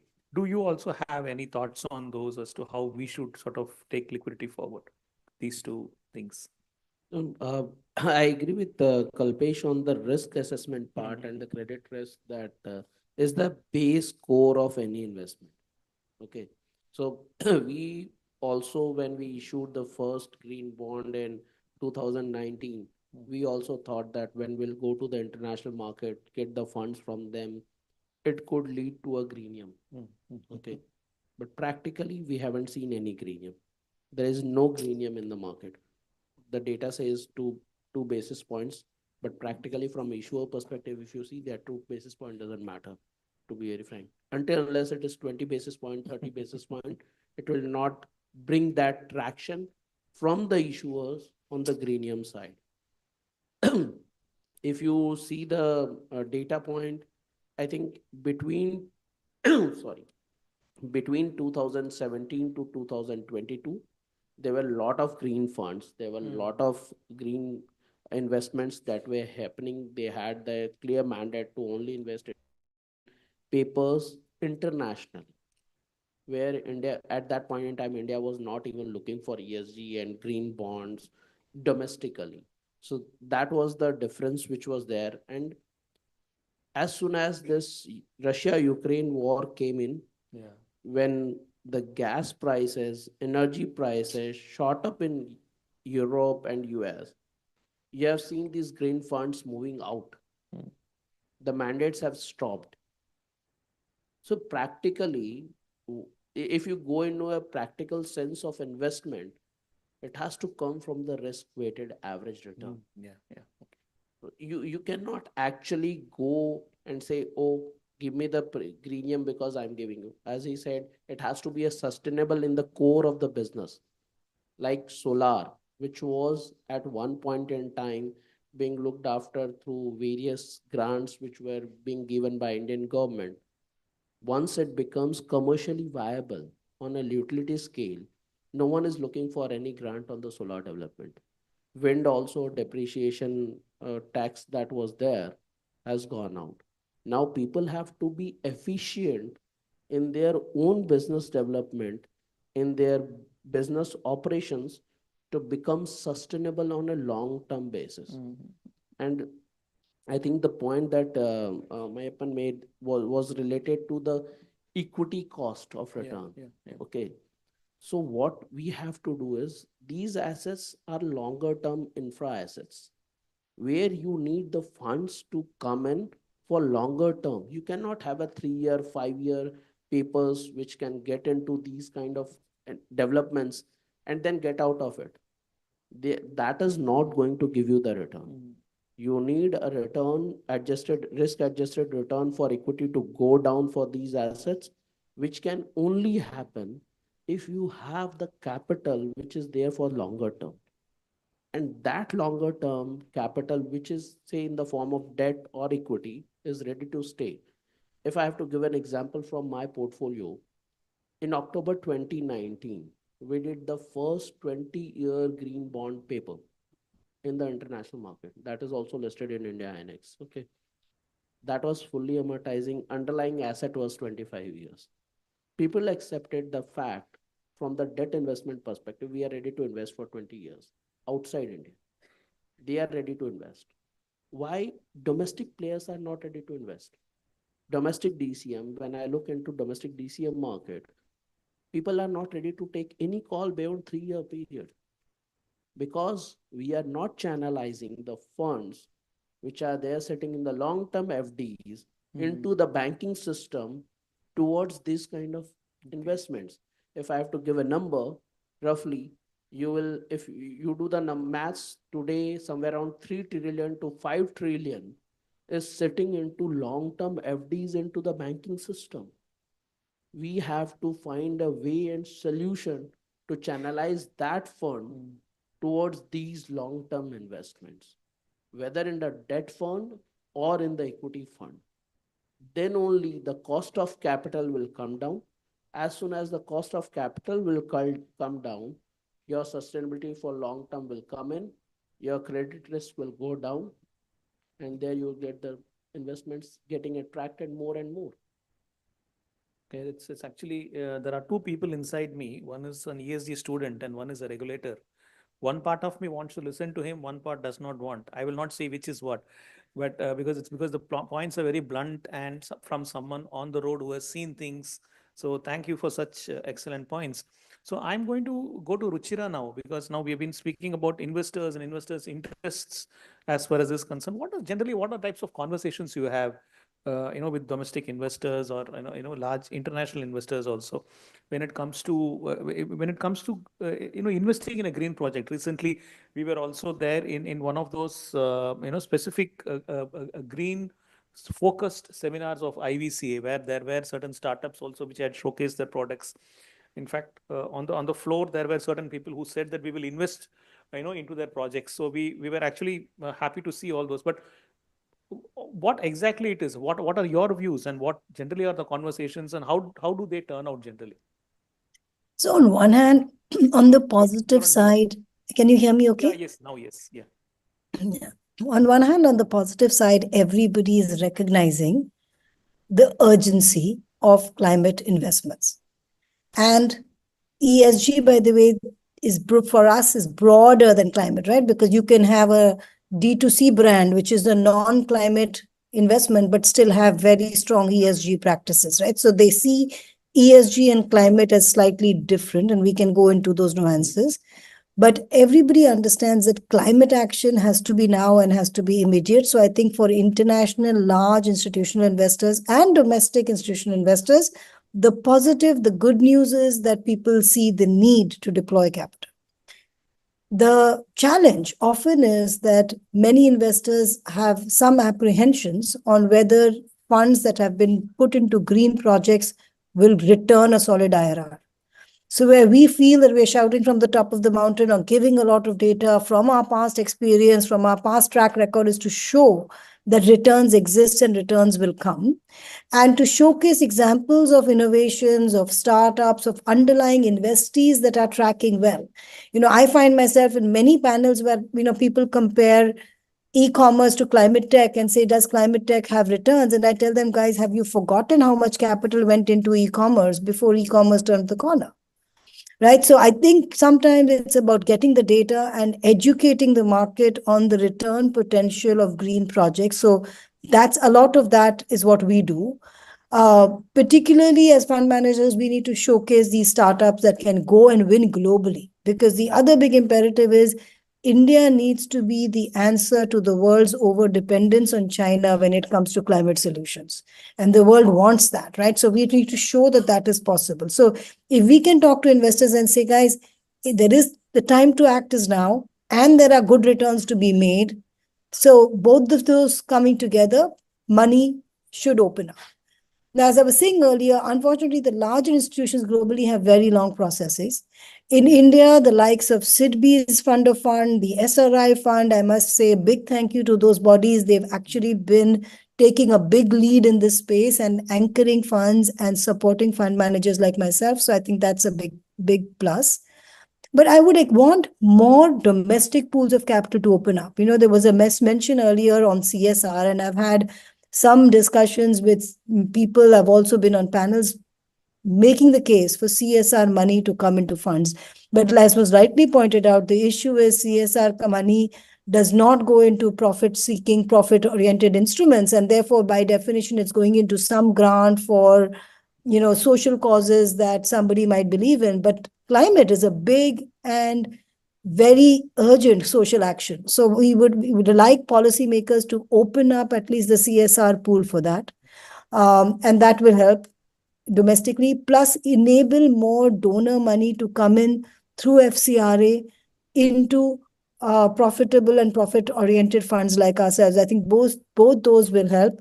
The point was made about blending. I agree. We are also facing the same issue, that it is structurally not possible to get a lower tranche in the AIF structure because of the distribution waterfall requiring everybody to be distributed at parity.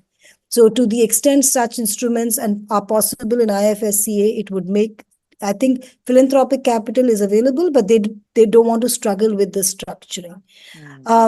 So all of this, it's a call of capital domestically. Banks, you talked about large fixed deposits amounts, you talked about balance sheets. Banks there was a wave where banks were participating a lot in funds, and now that has pulled back. Again, because of regulation, because there were circulars to say that you cannot put equity money if you're also a lender to the underlying assets. And yes, that is a very fair point. That's a conflict that has to be avoided, but maybe we can find a nuanced approach to avoiding that conflict and at the same time encouraging large domestic banking institutions to become LPs in VC funds and PE funds. So I'll pause there, and those are some of the suggestions. Those are the things that come up when we talk to investors, and those are the challenges we try to navigate. So, if you ask me personally, I mean, as an individual, I think it's a fair point on CSR, more so because India is the only country in the world which has mandated companies to spend on CSR. So some leeway perhaps can be looked at on that, and certainly this is something which is in a way going to for improving the community. So, Mr. Agarwal, I want your thoughts on what are the some of the challenges which companies may face while they are transitioning to a lot more sustainable business models. I think one of the main reason is the cost, which Rahul has also covered it. What we thought of why the cost is because if we are putting a solar in our house and all, people will feel that it comes to be 3 lakhs rupees of solar and all, but nobody is thinking of long term how it looks like. Like last week I was in Auto Expo and they have Tata's and ICA has launched a bus of say 1.4 crores of electric bus. So, but people were saying that a normal bus is 60 lakhs. Why I should invest for 1.4 crores of an electric bus? So that is because of the high cost. But they are not thinking that, but they are buying with them the batteries also. So running a bus will cost near about 3 rupees or 2 rupees per kilometer on a batteries. And even a two-wheeler is 20 paisa to 30 paisa per kilometer on electric vehicles. So that is again a cost. But what I think of is there is an attitude among Indians, चलता है चलने दो. तो why to take a risk? ये अच्छा चल रहा है तो इसी से चला लो. But we have to change, and that is again because of awareness among us. There need to be training. People should be trained on the electric buses or electric cars also. In this room, I don't think there are hardly any people who have electric cars. Like the reason being, I have it, but anybody else having it, that is a good thing. I just But got one yesterday. yeah. So, but that is what, if you drive electric cars, you will never drive other cars. That is for sure. But it's long. Again, the issue is of a charging stations. Going from Ahmedabad to Baroda, I don't think you have 2-3 stations. Yeah. While coming from airport to this place, I found only 3 electric cars which was running. At the airport only there is 1 or 2 cars which were standing. But it needs to be changed, and that can only bring it if we people are agree on a change, and everybody is there to fund it, and it's really cost effective. And now the products are there which are very good, and Tata's and Mahindra's has recently launched very good product. That is what I'm not promoting them, but that is best product we have. That is all. Again, all I want to say that I think Ruchir has also, ma'am, also covered that why we are still dependent on China for only a batteries part, but in cells, if we are also bringing some change, that will definitely bring it. So that is what the problem is. I think. Thank you. No, I think that's a pertinent point, but ultimately, ladies and gentlemen, nothing that doesn't make economic sense will sell, right? So that is something which we saw even while the whole electric scooter transition was taking place. At some point in time, the price levels of ICE scooters and electric scooters started coming to the same same cost. So that was actually what helped transition to a lot more electric scooters. Of course, the government's subsidies. So we have come to a close as far as this panel discussion is concerned. But I want one or two points. I think from one thing from you will be, where do we go from here? Just 15 seconds from each of you. Future trends and where do we go from here? Yeah, so I think very quickly signing off on what the most recent change with the Trump administration pulling out of the Paris Accords, etc., means that there's not going to be much in terms of regulatory effort to attract the finance there. I think that leaves a lot of scope for IFSCA as an authority and India as a country with the kind of trends we are seeing in South Asian region to potentially play a role where if we have the right regulations, we can attract capital here and direct it not just in India, but also the region. So that's the vision maybe we can work towards from my side. Okay. Rahul. If I take the cue from him and if I have to take it further, as an issuer, as an industrialist, what the thought process that I will give is that we have to bring in efficiency into the normal green business or sustainable business so that it can become viable on its own and then can attract a lot of capital, which can reduce the cost of capital, as he was touching the point that actually it's not the operating cost which is costlier. It is the capital cost which is hitting everyone. Because when just as an example, 2 years back when I was evaluating whether to go for the EV or to a petrol version of the car, the cost of capital recovery was beyond the life that I will run the car. That's where the whole challenge is. And that needs to go down. For that, the capital cost efficiency needs to come in. And I think there'll be a challenge now as US is pulling out. You will not have that fund which was available for the sustainable growth. So that could have a slight challenge, but we have to regenerate new ideas to attract the new pool of capital. Yes, exactly. That's a fair point. That's where IFSCA can work now, as you have now your work has increased. It has not decreased. No, it never decreases. So this has increased further. Yeah, true. So that is the point. Yes. Sustainable future is what I feel that the change should come within ourselves. If we change, then we can change it. That is for it. Okay, thanks. I am somehow reminded of what you said, that there is an optimist in me who wants to say that the war is going to be better.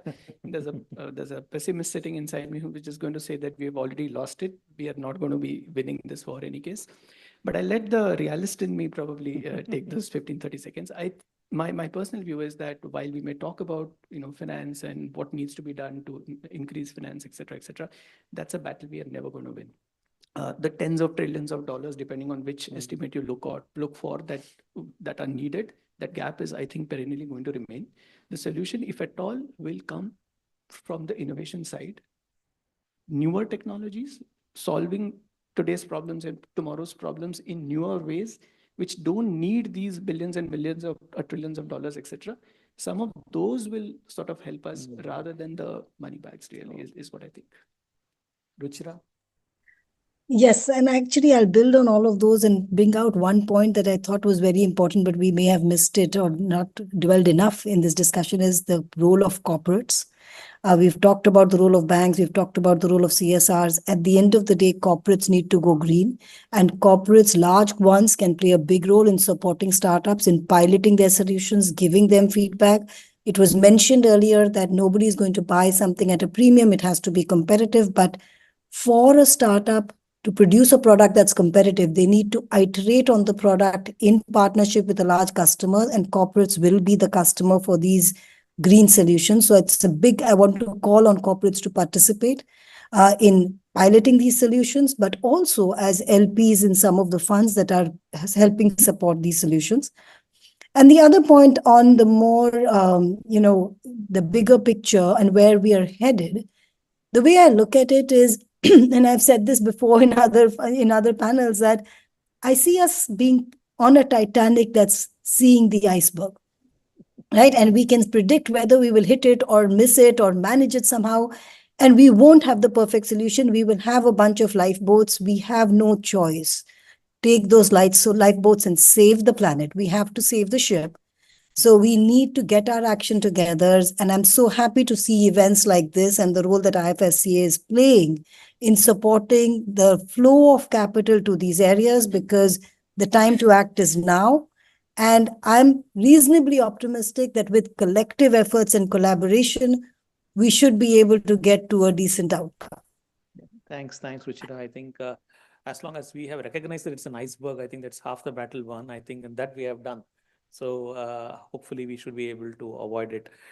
Before I go, there is one thing which the ICMA wants me to announce, and that is that there is a publication which they have come out with on infrastructure financing where the ESG practices have been delved in depth. So that is something which is available for you to sort of look at.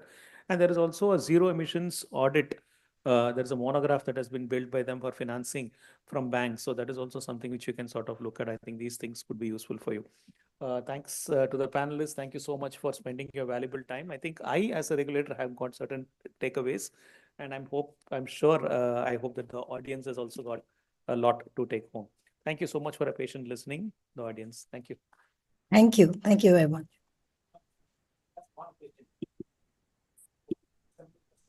Mind-boggling sessions. Yeah. Mind is also boiling. Yeah. The only issue is that the recently, trade deficit has, touched, as you know, this is a $220 billion. Having the last 3 months, 20 billion FIIs have been withdrawn. FIIs are withdrawn. Under this scenario, and when the barrage of executive orders have come on 20th January, I just want to listen from you how we should. Because Madam has already told that it cannot be, we have to continue with our all hopes and others. But how it is going to happen for this sustainable drive, how India should strategize. That's the only one or two just points from. If I may take the lead, okay. I will say, sir, definitely that 20 billion has gone out from the perspective, but you must have seen the traction of the DIS coming back into the market. Okay. And the point that I was making, that you need to channelize that 3 trillion to 5 trillion, which is sitting into the FDs, into the capital markets, either through debt capital market or the equity markets. And we have seen that traction over the past 2 years specifically. Prior to these 2 years, every bank was sitting into huge FDs, huge CASA, huge liquidity. We have seen that traction from the investors who were saving their money into FDs to moving towards mutual funds or various funds. Through them, they are channelizing those funds. And that is why DIs have been able to sustain this market. And we have to work as a whole community to channelize those funds from FDs to the market to have the new phase of the growth that we want in India.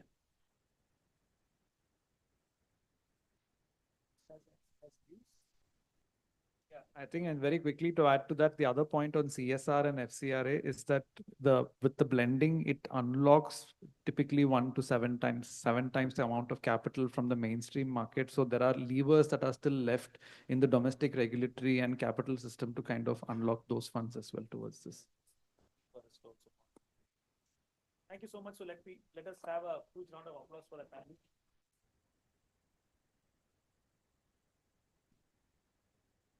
Thank you to our panelists for an enlightening discussion and Pradeep sir for moderating the session. I would now like to welcome Vijay sir to exhort the moderator and the panelists with a memento.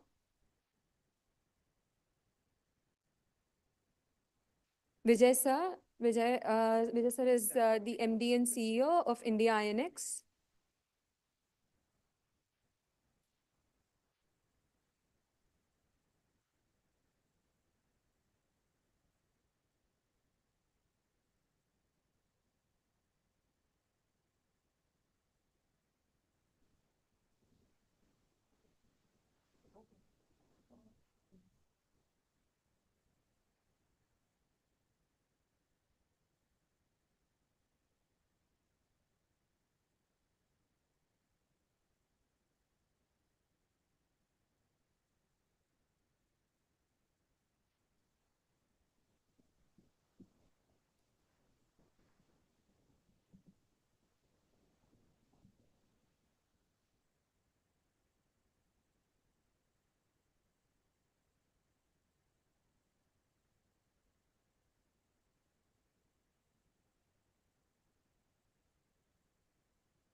Our next presentation is by CS Mr. A. Sekar, member of the Sustainability Standards Board, ICMAI, on the topic Overview of Global and Indian Sustainability Reporting Frameworks, ESG KPIs. Please join me in welcoming Mr. Sekar. Round of applause, everyone. Thank you. Sir, please.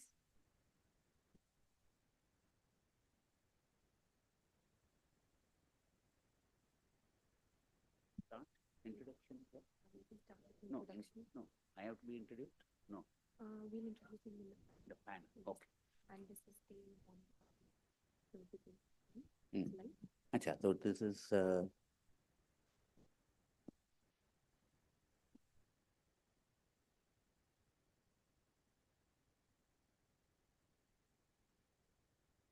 hello.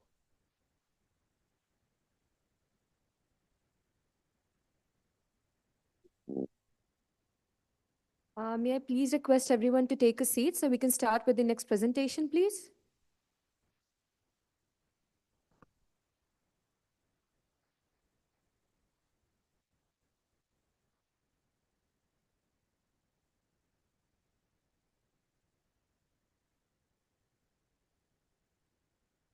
May we start with the next presentation?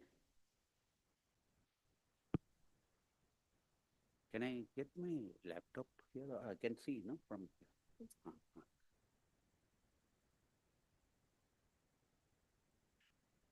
Good afternoon, everyone. Today we are going to talk on, we're going through a subject which is very vast. We have a very short time in which to cover a very vast topic. That is always a challenge, but I have tried to make a package which will give you a bird's eye view of what reporting framework we have globally as well as in India. So,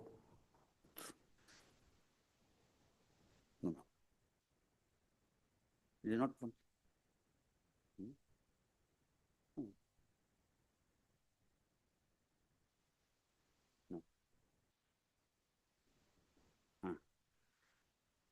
In fact, if we look at the reporting frameworks for sustainability or ESG, for instance, you have hundreds of frameworks, and each framework has got a different purpose. Like some of the frameworks deal with climate change, some of the frameworks deal with the entire frame of sustainability as a whole, and some of them are voluntary, some of them are, like applicable in Europe, UK, etc., like that. So we'll just take you through the whole gamut. This is just a disclaimer that intention is for educational purposes, and any violation of copyright, if any, it is not. We have taken care not to violate any copyright, and any source has been acknowledged wherever it is required. Now, this is what we have are some of the key frameworks which are being used globally. We'll go through some of this.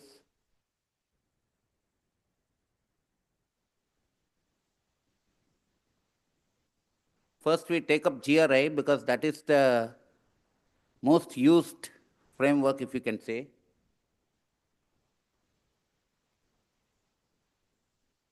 Right. GRI basically originated with Netherlands, Global Reporting Initiative, an international standard organization. They're mainly dealing on climate change, human rights, and corruption. Almost around 100 countries use this GRI guidelines. It's a modular system of interconnected standards.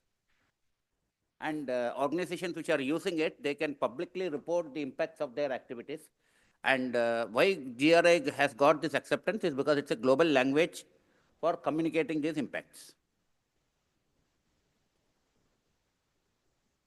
GRI structure, there are GRI 1, GRI 2, and GRI 3. GRI 1 is basically the foundation standard, and it also specifies the principles involved in this, like accuracy, balance, and verifiability. General disclosures is GRI 2. Organization structure, reporting proper activities, workers, governance, strategy, policies, practices, and stakeholder engagements. And third is the material topics. This is the most important aspect because the topics which are most relevant for the impacts process for determining material topics and how these are managed. This is in GRI 3. This is there in universally applicable. And then, other than the universal standards, you have what is called the sector standards, which is being developed for 40 sectors. And then there are topic standards. And these are 33 topic standards are there. So GRI as a whole gives you a complete sustainability reporting framework. And it is one of the most used non-quantitative, non-financial reporting format. By and large, the whole centric is the stakeholder centric. Typically, when you see financial reporting, it is shareholder centric, whereas this is a stakeholder centric, where investors are also keen to know what ESG initiatives are taken and what is the impact of that. Integrated reporting is also widely used. We must have seen some of the companies, Indian MNCs use this. There are 3 different resources in this: thinking principles, reporting framework, and then there is the SASB, which has evolved 77 industry-specific standards. So if you are based on the industry to which it belongs, the standards, sector-specific standards will be applicable. I'm sharing these slides with everyone, so I'm not going to go into the detail.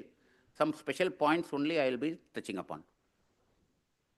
Now, integrated reporting, there are basically the guiding principles is that it is more future oriented.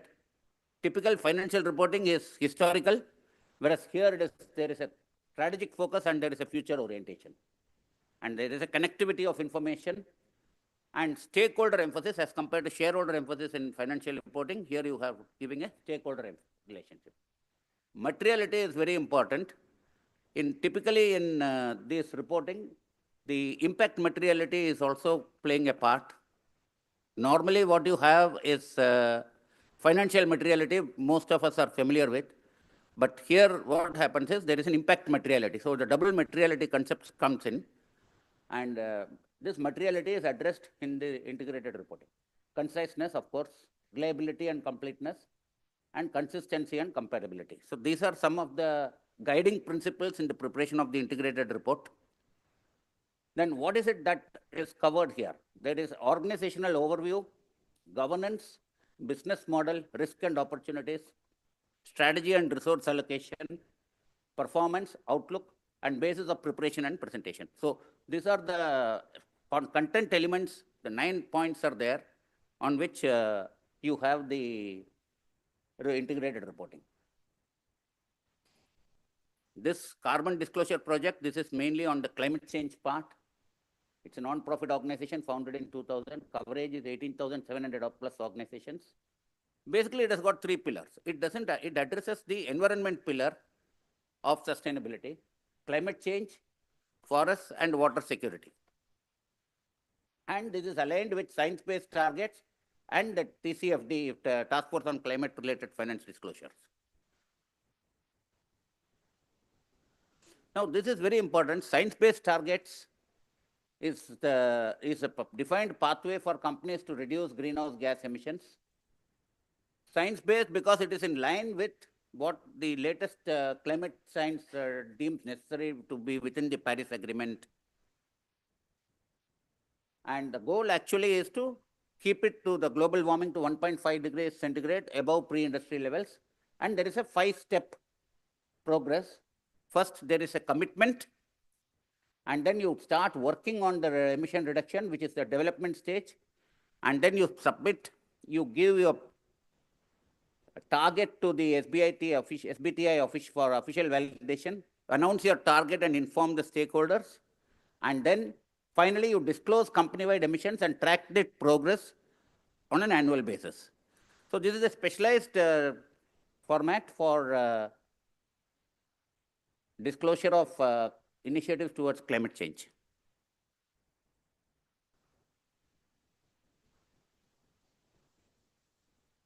The alignment of CDP with other initiatives, it is aligned with SBT, the science-based targets.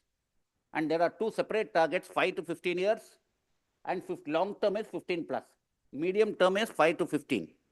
So these are all long-term targets which are set here.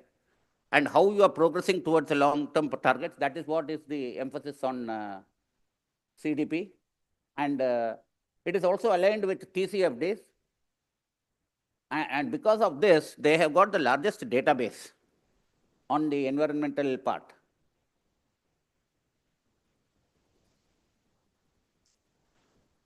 Now, this is possibly the, as I said earlier, the focus on shareholder was what was driving all financial reporting or entire reporting investor focused.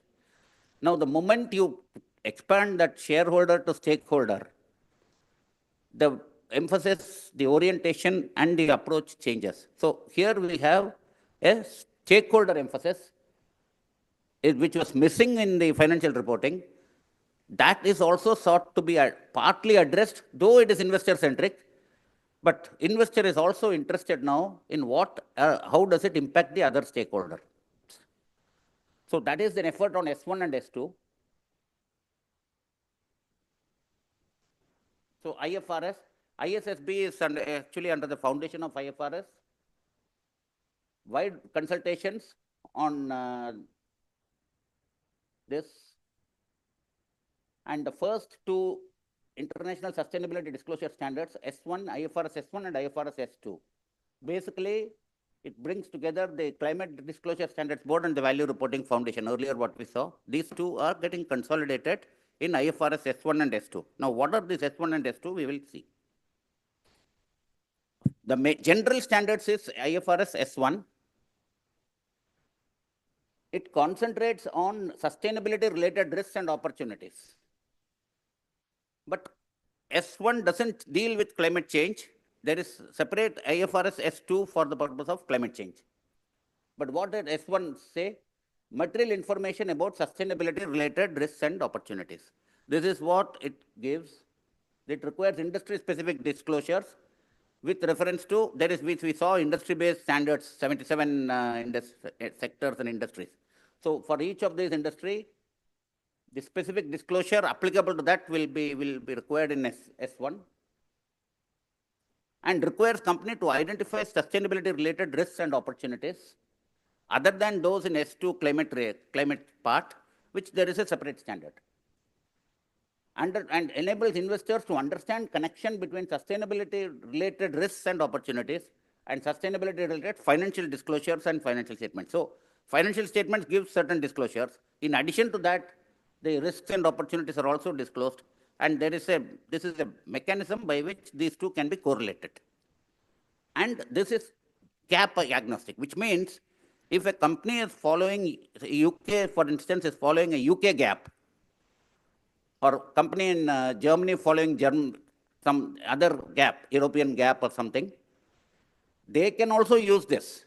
Even a US-based company can use IFRS S1 and S2 for reporting on climate. So irrespective of the gap that you are following, you can give your report, this thing, conform to these standards. So for India also, if you want to comply with this S1 and S2, it is possible. S2 is specifically for climate-related requirements.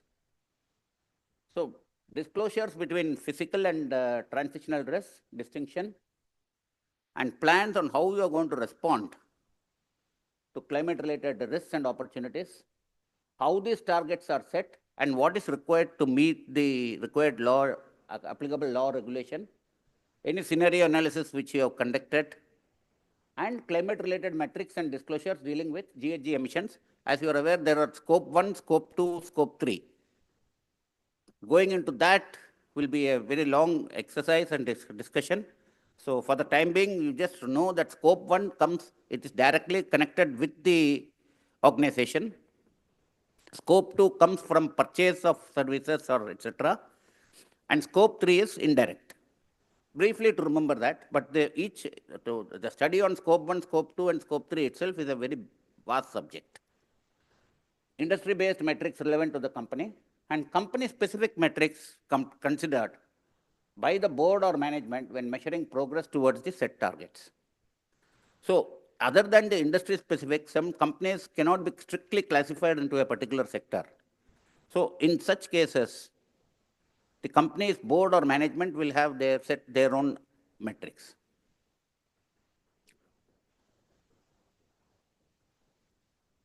This is a major development in EU, Corporate Sustainability Reporting Directive. It is applicable for EU-based public companies in the European Union. It is applicable. And then there are large private organizations. There are varying thresholds, like 250 employees plus. This is applicable. Annual revenue 50 million euros and balance sheet total 25 million euros. But there is a glide path. Like based on certain glide path, it is applicable in 1126, 1128, like that. So there is a glide path which, according to which it becomes mandatorily applicable. And companies with a presence in the EU. Like for example, in Indian Tata has got a facility in Netherlands or somewhere else in Germany or something. It will be applicable to them also, as per the glide path. Now, requirements, mandatory reporting on environmental and social impacts. Double materiality to be considered, because as I told you, financial materiality and impact materiality, both will have to be considered. And this is very important, adoption of European Sustainability Reporting Standards, ESRS, and assurance by independent third party.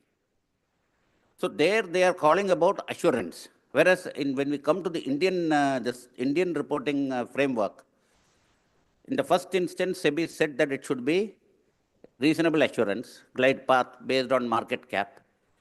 Then based on consultations on ease of doing business, they have made it into option has been given to go for assessments instead of assurance.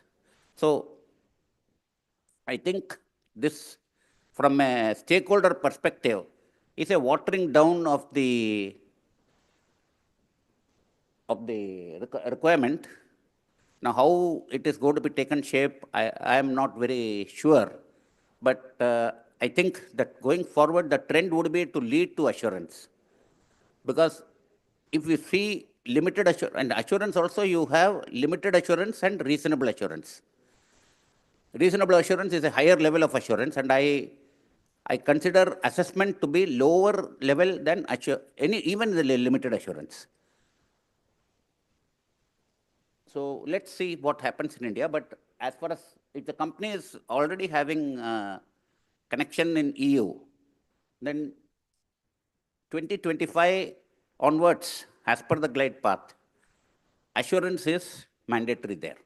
So companies which are anyway giving assurance there would definitely comply with the assurance in India. They will opt for assurance and not for assessment. And my own experience with the top 150 is that most of the companies are going for banks, for instance. They are going for assurance only, and they are not going, because already they have done assurance, top 150. They don't want to water down to assessment. UK framework is something like this. They are also like public, quoted or listed companies. Companies with more than 500 employees. Europe zone, it is 250, here it is 500. Annual turnover of 500 million pounds, large LLPs there. See, extension to LLPs, which are large, is quite distinct in UK. And banking and insurance company. And they are going to adopt IFRS S1 and S2 from 2025 in their reporting. And what are the matters on which reporting is there? By and large, it is same. So, but highlighting, see, energy efficiency action taken in the last financial year. This is in addition to what we normally find in the other frameworks. Energy efficiency is given very high importance in the UK framework. And of course, strategy, this social issues, etc., and energy use and associated greenhouse gas emissions. Now let's come to our framework.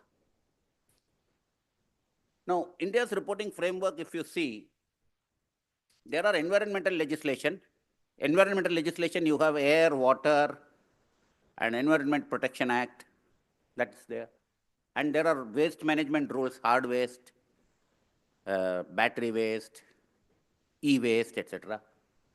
4 labor codes consolidated into 29, consolidating 29 labor laws, but implementation is pending.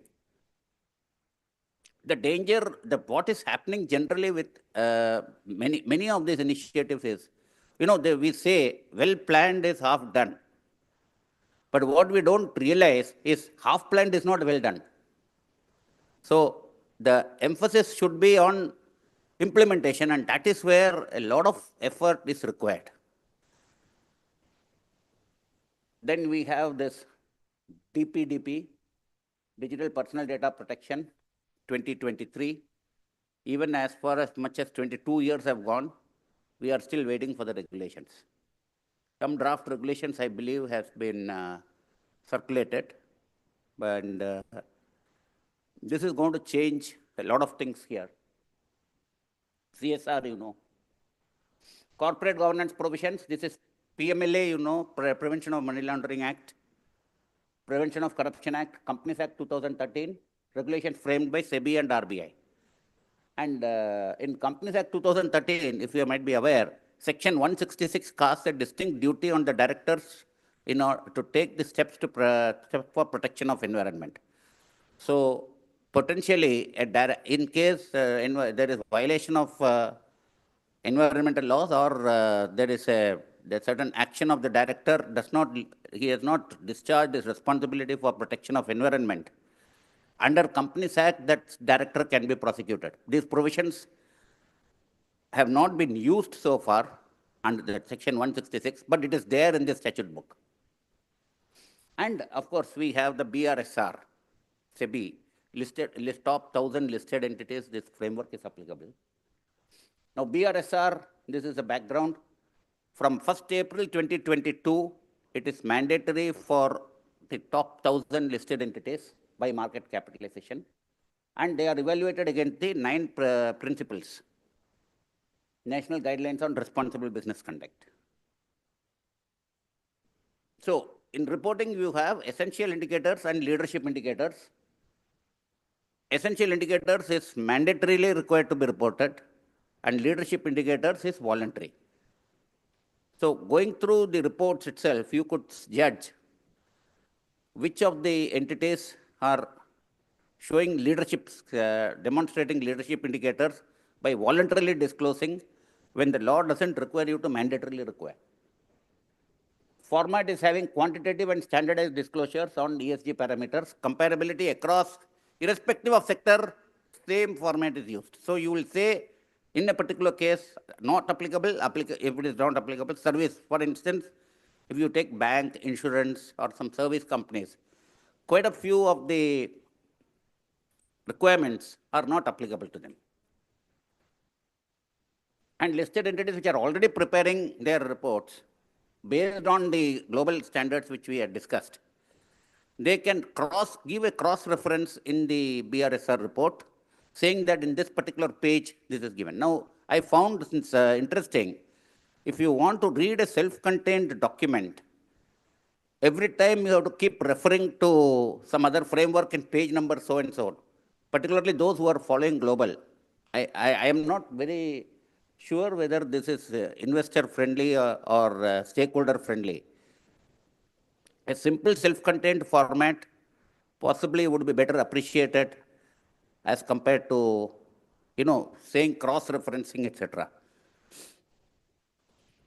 Anyway, that is a point which struck to us, but it is up to the regulators to take that. And there are significant benefits through BRS. It is divided into 3 sections: general disclosures, management and process disclosures, and principle-wise performance disclosures. And the reporting framework lays emphasis on sustainability initiatives and their disclosures by listed entity. than any other reporting framework in India, because it's at one place they have consolidated, but it is applicable only to top 1,000 listed entities. There is something called BRSR Lite, which has got lesser disclosures, but that is not in use. But we may have this requirement coming up for unlisted companies. These are the 9 principles. First one, of course, is transparency, ethical, and being accountable. Services in a sustainable and safe manner. For well-being of employees and those, including those in value chains. Stakeholders' interest. Respect and promote human rights. Environment related. This is 7th is dealing with advocacy, public policy. Promotion of inclusive growth and equitable development. And provide value to the customers in a responsible manner. Now, if you go through the BRSR completely, there are 147 data points. That means either you are required to report data or you are required to give in a narrative some description, etc. And these are like 26, 12, and 109 principle-wise indicator in that. And in this, there are 16 coming in core. Now, BRSR core is a separate concept, a subset of the BRSR, which requires assurance or assessment, as we talked about just now. Now, this is a table where we have classified it, how this amount is 109 is arrived at. Now, if you see under essentials, 70 data points are there. 33 is narrative, 37 is data, numbers. So the challenge here is the data and the narrative should be in sync with each other. And quite a few reports have been seen where conflicting inference can be made if we compare the data with the narrative. Like, for instance, one of the entities had said that we attach highest importance to well-being of employees, etc. Number of employees, nil.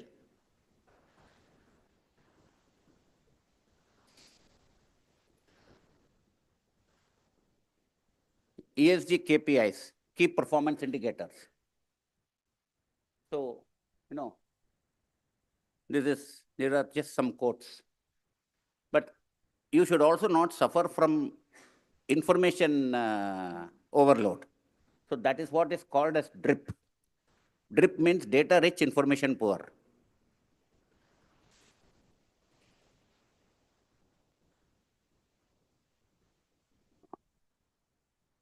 So it's key performance indicators. Key means it is important. Performance, it measures what? It measures performance. Indicators, it is quantitative.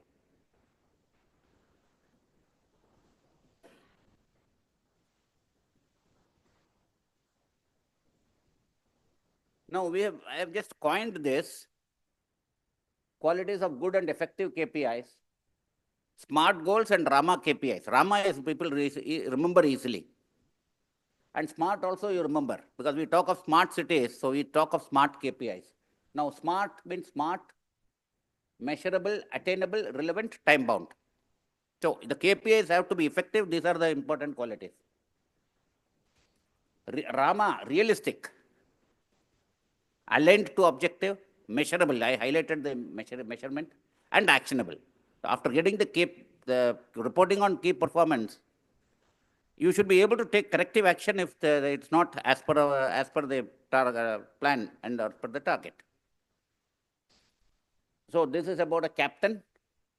And I can also say that the strength of the chain in an organization or a system or anything is limited to its weakest link. The maximum performance which you can get is dictated by the weakest link and not by the strongest link. So you should know what is your weakest link and how you can improve that weak link.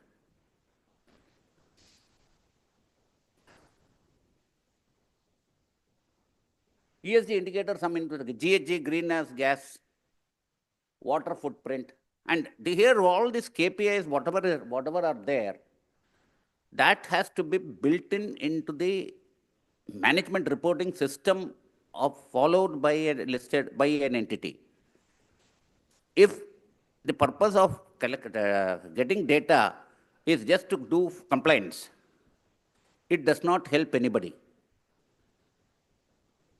What is important here is there should be a system in the listed entity, there should be targets, there should be goals, there should be mechanism to measure these parameters on these parameters, and you should be able to draw conclusions based on the numbers that you get. For instance, we have greenhouse gas emissions. Suppose you are told so many tons of carbon emission is happening.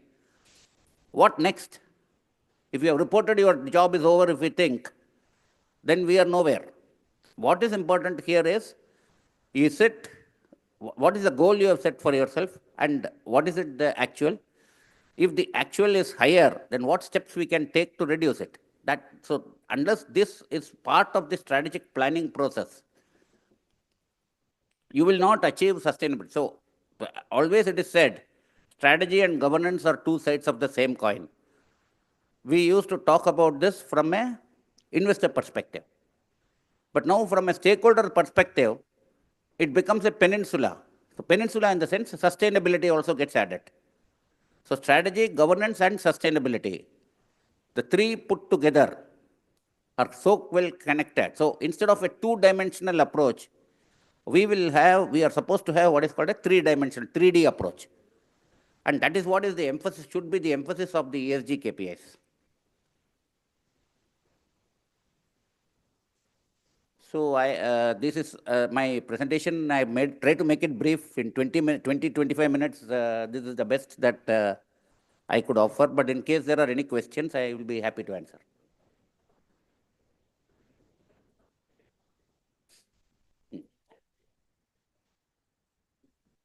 No, S1 and S2 only gives a standard for how you will comply with sustainability reporting. It's already there. By and large, it is there. But then we have not yet made because S1 and S2 itself is new, we have not yet made a analysis of what is missing because BRSR actually, if you see, it is I would call this a reporting format. It is not a standard. Standard is still required. In fact, that is the reason why Institute of Cost Accountants, we have initiated this step of prescribing an exposure draft. It's a carve out of S1 and S2, but try to fit it to the Indian conditions. So that is the purpose of this exercise. As Ashish Tate, our chairman of our SSB, had said, we have this exposure draft is already available in the website of the institute.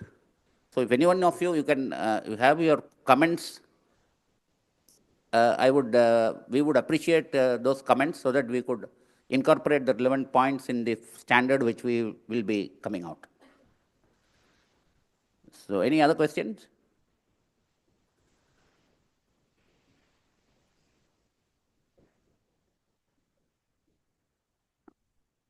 Yes. Yes.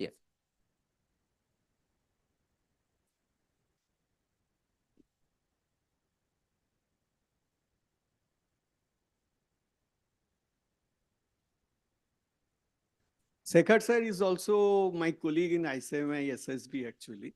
And so taking your question clue actually, if you see BRSR is taking so many parameters and so many perspectives. But this S1 and S2, it has just taken as a general requirement and climate related requirement. So the basic thing, if you want to compare this, immediately the availability is not there, number one. Number two, BRSR already working in different frameworks of GRI and TCFD. And S1 and S2 is solely working on TCFD framework.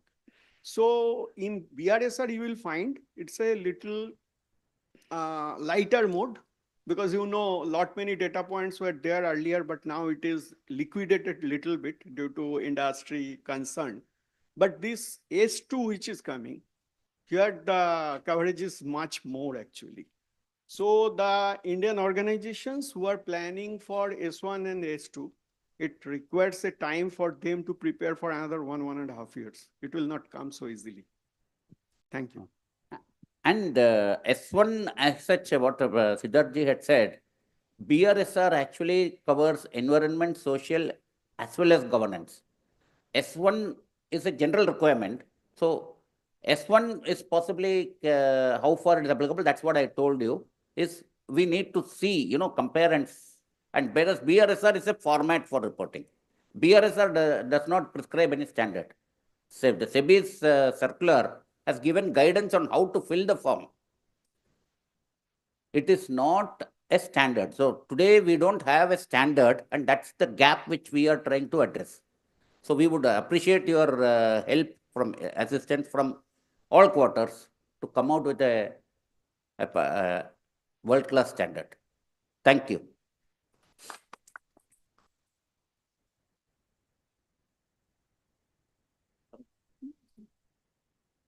Thank you, sir, for that comprehensive overview of sustainability reporting frameworks. May I please request Mayank sir, CFO of India INX, to come on the stage to felicitate Shekhar sir.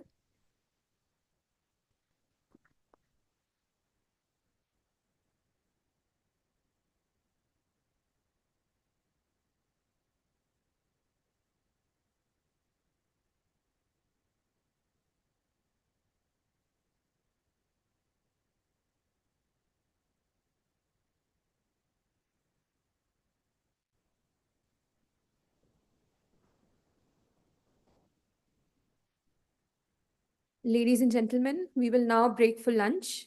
Please proceed to the designated dining areas. We will reconvene the session at 1:55.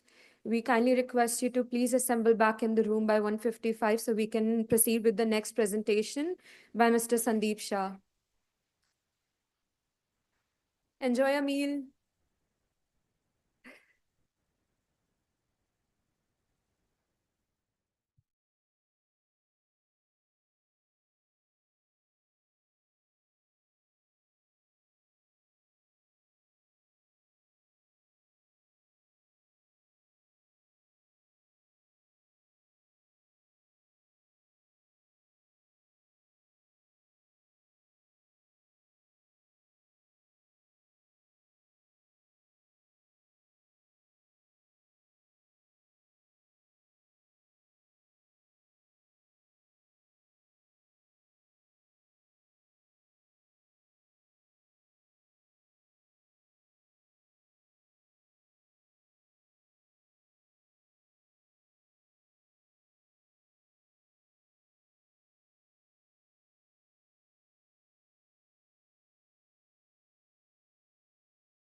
May I request everyone to take their seats?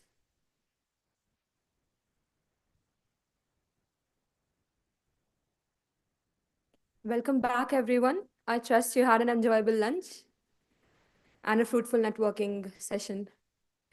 Okay. Okay, so now we move on to the next presentation, which is on Gift City. It is to be delivered by Mr. Sandeep Shah. Please join me in welcoming him to the stage.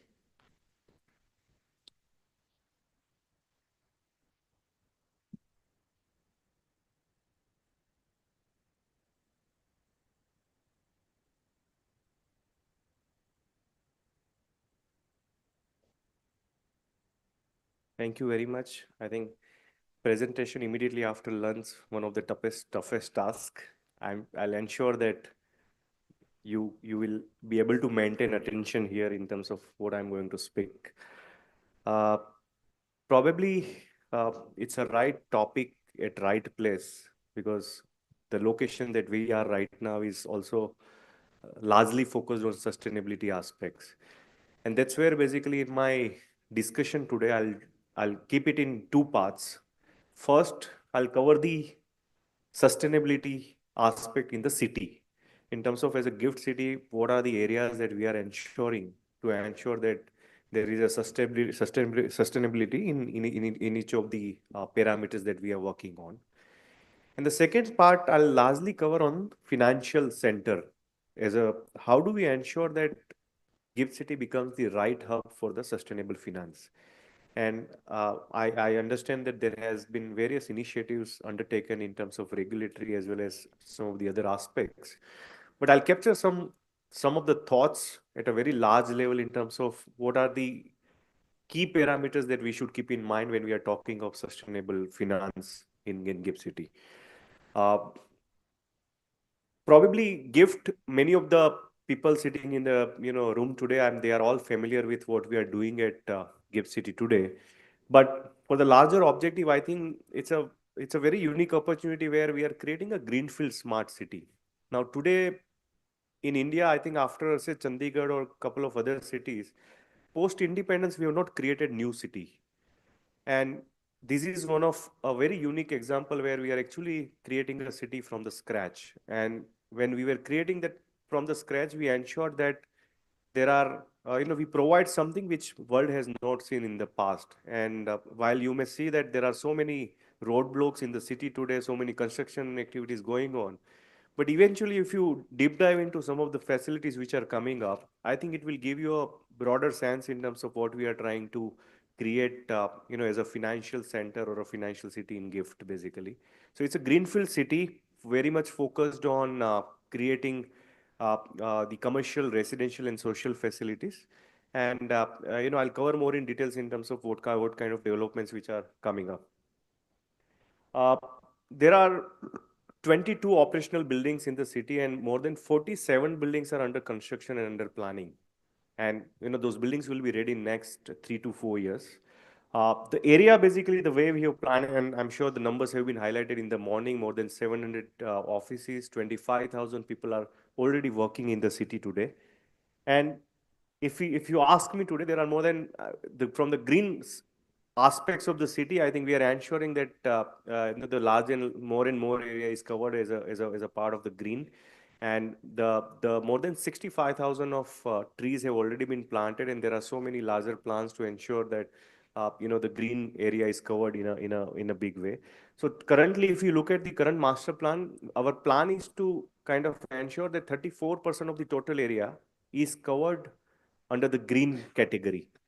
So, while you may not be able to see a larger space, but the way it has been planned, majority, I mean, 34% of the total area of current 900 acres of land is going to remain open and green. So, which is kind of, again, a very unique. Otherwise, in a normal urban cities, we have seen that, each and every land parcel is utilized for the commercial or residential developments. But it has been designed well, keeping in mind the sustainability aspects. Another good part basically is the GIFT City has also received a Green City Platinum certification. So again, at a city level, this is also one of the unique city which has received that city level certification in terms of the green city. And all the buildings in GIFT City, it is mandatory that they obtain green certification from the recognized kind of authority to ensure that while the city is green, but the buildings or commercial or residential facilities which are coming up, they are also maintaining those standards.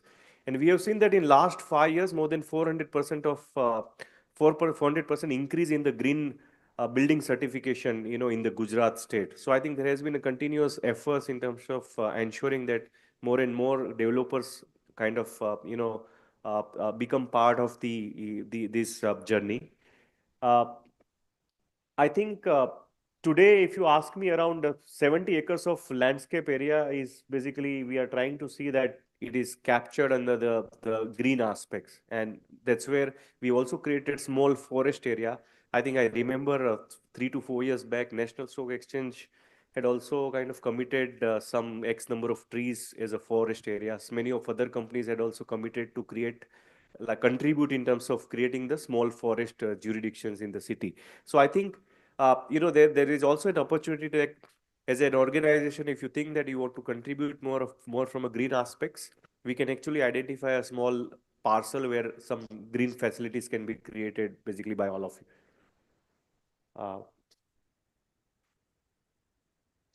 Where is the connection? I can just, yeah.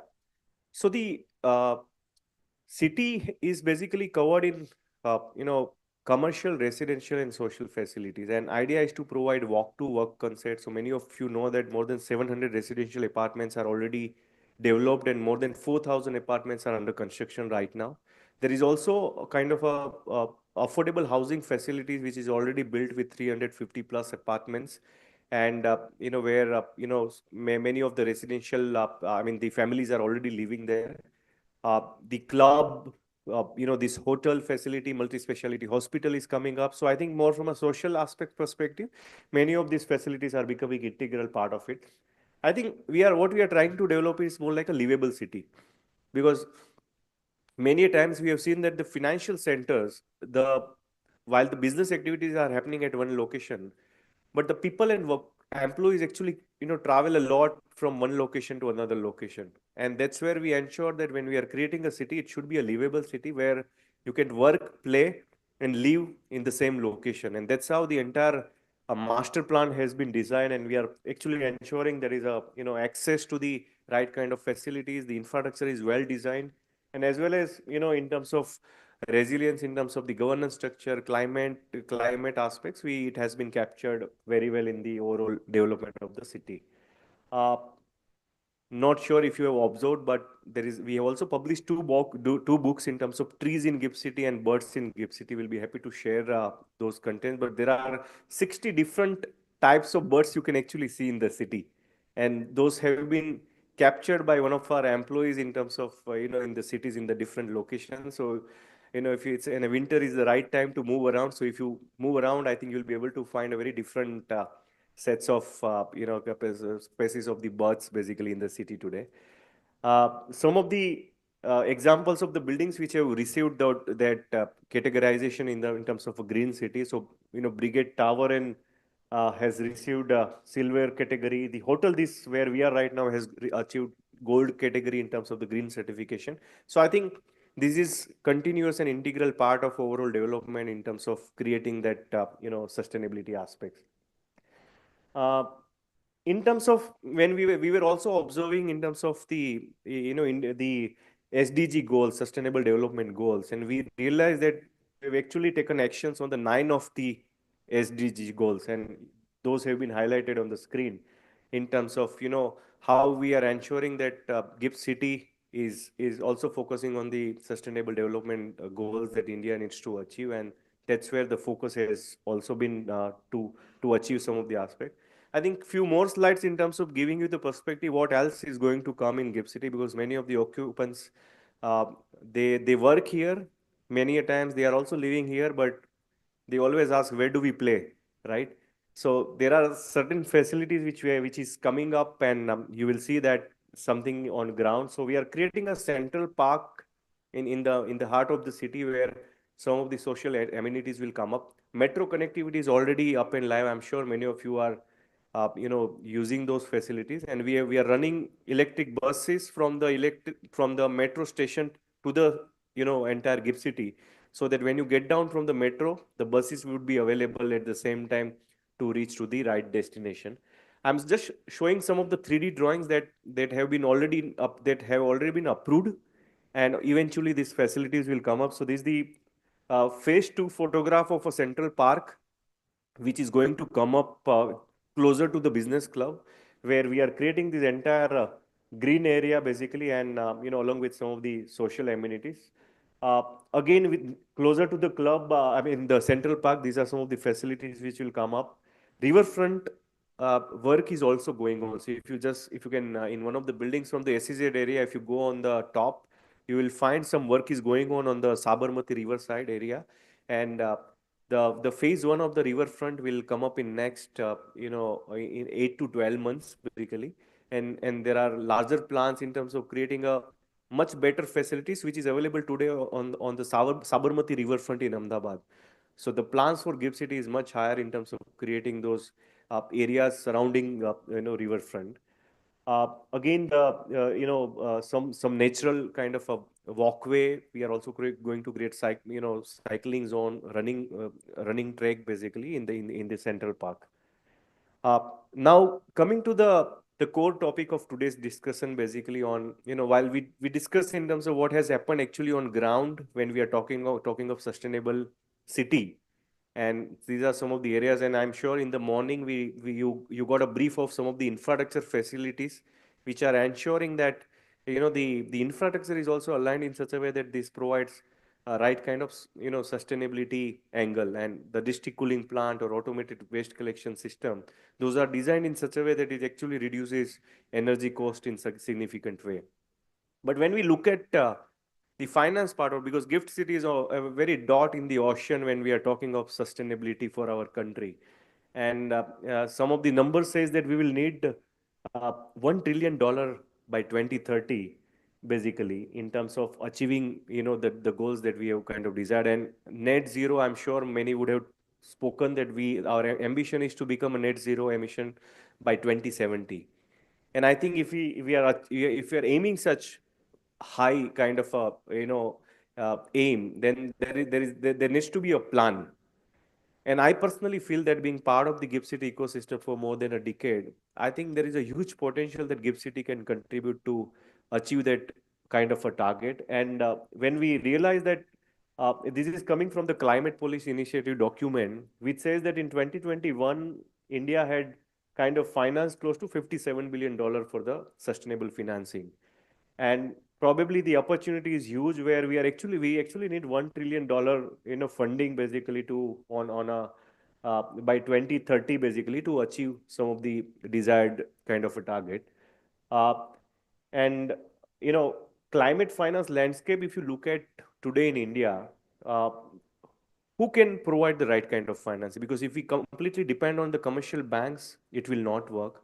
So I think each and every organization in the finance domain will have to play their role, whether it's a domestic financial institution, whether it's a commercial bank, whether it's a fund management ecosystem, whether it's a stock exchange or a public sector undertaking. We feel that each and every organization will play a very important role to ensure that there is a financing available for such resources. The number says that most of the times debt instruments have been the key source for the funding, and 45% of the sustainable financing have been kind of raised through the debt instruments, and that have played significant role. But we need more than debt, and I think such structured investments can happen through GIFT City. And I'm sure the regulations provide that kind of innovation flexibility in terms of creating those instruments. And India needs significant capital from the global north. Basically, those are the institutions we feel that they will be able to contribute largely in terms of the capital requirement that we are talking. GIFT City, as I mentioned, can become key enabler for some of the areas that we are talking of. Basically, I think it has been designed in such a way that it has got non-resident status. So probably some of the activities which generally will have restrictions in India, IFSC has all sorts of flexibilities in terms of dealing in foreign currency, raising capital, raising debt, and then access not only India but also the global markets. And that's where the either bringing the private sector investments as well as money funding from the multilateral development institution, this is the gift can actually play a very important role to ensure that the right kind of capital is available for some of the investments that we are talking of. Probably the potential can be kind of carved out in the three areas. As one, we can actually become the gateway of capital, because today a European or a US investor is looking to invest in India. I think directly in mainland India, as you know, that there can be a taxation related issue, regulatory issues in terms of accessing the India market. But I think there is a right kind of regulatory ecosystem to Gift City, where some of these difficulties can be kind of removed, and some of those enablers have already been provided. Second, basically, who can be the target audience? I think the good part today in the gift ecosystem is we have Indian public sector bank, private sector banks, foreign banks, as well as the multilateral development bank as well. I think the combination of these three or four entities plus the ecosystem of the alternate investment funds. So I think these players will become the key source of the financing that we are all talking of. And what is the value proposition? So apart from the competitive regulation, I think the tax is going to play a very important role, and the efficient tax ecosystem today, and not only efficient but the certainty of the tax. I think in the last 10 years, I'm sure many of you are part of the journey. There has been change in the taxation structure, but that has happened for the betterment of the institutions. We have not seen any retrospective kind of an amendment which would have kind of affected the players to operate from here. So I think that is one of the key aspects of the jurisdictions where it provides a certainty in terms of the taxation aspects. Uh, the current scenario basically is the green loans. Pradeep sir would have highlighted. I think more than $1.5 billion of, I believe, has already been raised from Gift City in terms of the green funding. Right? It has gone to $3 billion now. Correct? And green bonds of more than $13 billion has already been listed. In number may be much higher, but it shows the potential of the jurisdiction that without much dedicated efforts, I think the green bonds raising or listing is already happening to the tune of $13 billion.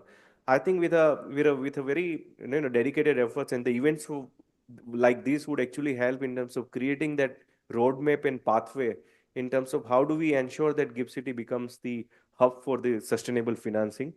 And probably that's where the way forward is. I think we also did study through one of the global consultancy firm, and one of the outcome that they provided to us, that apart from some of the other activities that we are planning, but if you want to showcase Gift City to the global world, I think this is going to play a very important role, because while many nations are trying, many global financial centers are trying, but India is the one which can actually become the right hub using the Gift City in terms of becoming the gateway for the world to become the global financial center for the sustainable finance. I don't much highlight, but we realize that these are the four key factors that we should keep in mind when we are developing this. One is the infrastructure. So I think there has been continuous efforts by Government of Gujarat, Gift City, to ensure that we create right kind of infrastructure facilities for institutions to come and operate here. Second is the marketing. I think marketing is one of these is the example of marketing where we are creating a right kind of awareness of the center of the city, where the some of these initiatives can be undertaken effortlessly. Third is the business environment, and thanks to the regulator here, I think they've ensured that the platform is provided for everyone to create innovations. I think it is easy to provide regulations and give the direction, but it is very difficult to create an environment where you can actually think of an innovation. So if you look at any of the regulations today of the IFSC authority, whether a fund or a fintech or any other jurisdiction, I think there is always an element of a sandbox regime, where something which you think which is out of the box, that can also happen within the existing regulations. And this is a right platform to now deliberate and discuss in terms of what kind of such innovations can come up in the ecosystem today. Uh, Basically, the last two slides from me, I think we have identified a couple of areas where all of us can work together and create the enabling environment. I think the first one is how do we attract multilateral development banks? Because we have got new development bank today, but there are and multi development banks are the one which has the liquidity and which has the intention to fund some of these projects. And probably it's a right time to now take it up, approach some of the large multilateral development banks to ensure that they become the part of the sustainable finance journey. The second point is basically develop a green investment agency. I think while we are talking a lot in terms of how do we create a green and sustainable finance network, but there is also a possibility where we can actually create a dedicated agency in terms of which can actually focus on overall green finance aspects. The third basically is the attract climate funds. I think we have seen in the, and Pavanji is here, he knows how funds are coming up in a big way in terms of long only fund, long short funds, private equity funds. But we have seen a very limited attraction towards like creating a climate fund. Now, regulatory and tax enablements are already there, but how do we ensure that we encourage more and more institutions to now set up the climate funds, considering India provides such a huge opportunity for the investment. So that's something which we can take it forward from here. Another part is also on the talent side. Probably आज किसी को green finance के बारे में बोले, but nobody knows what is green, light green, dark green. कौन सा, how do we recognize or differentiate between the different green colors, right? And that is where there is a actual need of a talent development, because it requires within the banking ecosystem, it is required in all the financial institutions who can help you to recognize that no, this is a green color, this is not a brown, or this is not red, right? And that recognition, I feel there is a huge shortage of either a dedicated talent or a mechanism under which we can work on. But probably we can join hands in terms of creating that kind of talent in terms of who can dedicatedly work on the sustainable finance aspects and help us recognizing those assets or the investment opportunities which can be categorized as the green assets. Uh, Expand green product offering. Probably maybe we can think of a dedicated platform where all green assets or investments are can be categorized in a one platform, and one can actually select and decide such offerings.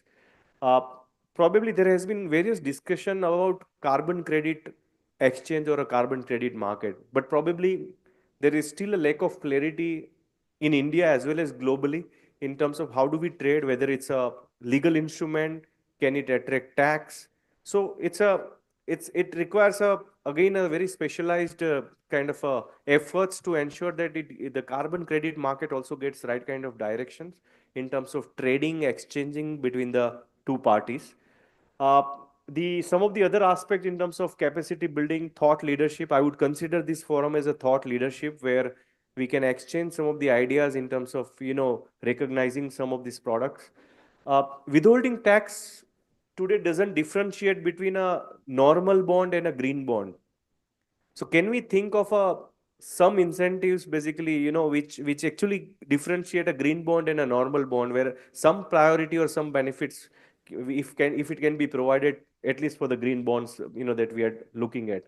And regulator has been continuously working with the global regulators to ensure that the way we have established fintech bridge with Singapore, say as a regulator, probably such bridge can also be established with the other regulators to create green pathway between the two jurisdictions, and that will also attract a lot of investments into the country. So I think idea is to work towards the India's vision to become a net zero by 2070, and we are very much sure that GIFT will be able to play a very important role in achieving that vision. With this, I'll end my presentation, and I thank you very much for organizing this event, and I look forward to interacting with all of you. Thank you.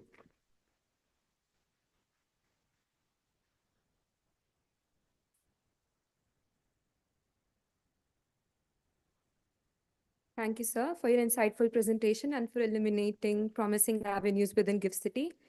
May I please call upon stage Ms. Arushi Yadav, Department of Economic Affairs, DEA, to felicitate, sir.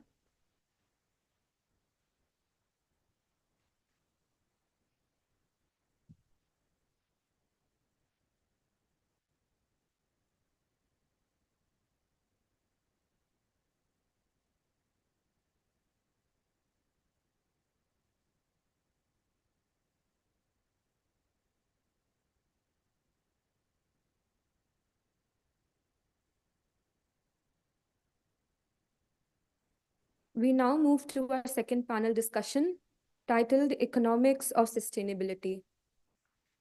This session will be moderated by CMA Pradnya Chandorkar. Ma'am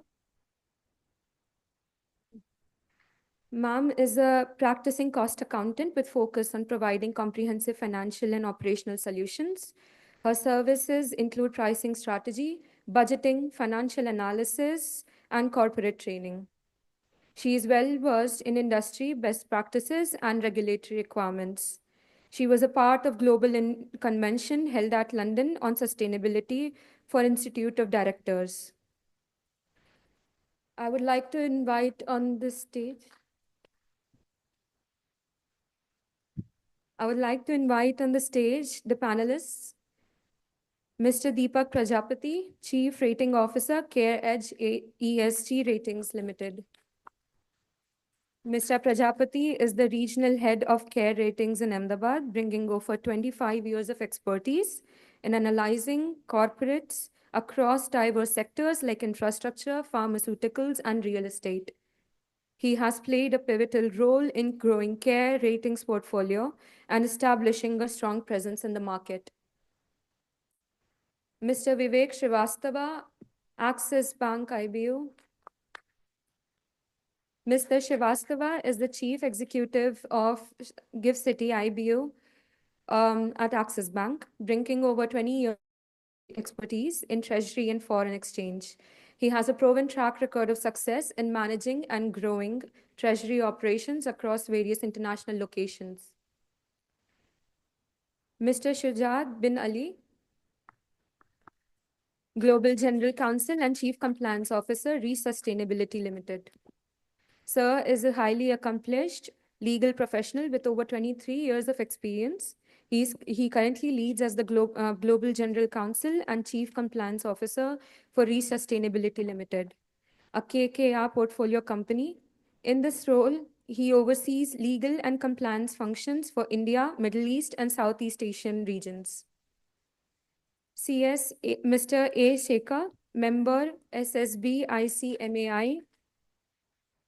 Sir is a seasoned company secretary in practice since 1996. He specializes in corporate laws, ESGs, sustainability, M&As, and strategic advisory for SMEs and listed entities. Shri Vijay Krishnamurthy, Managing Director and CEO, India INX. Sir is a well-established financial professional with over 15 years of experience. He is currently the MD and CEO of India International Exchange. Prior to this, he held key leadership roles at BSE India. Please join me in welcoming them on the stage. Over to you.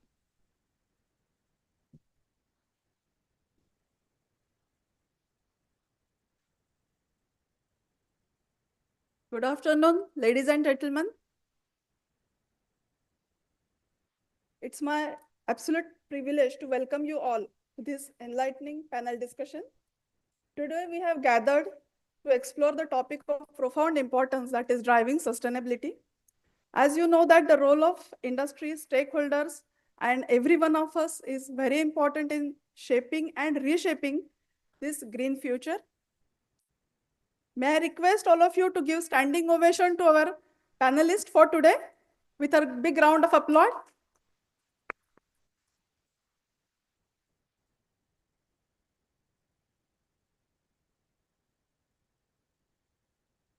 Thank you so much for bringing energy in there.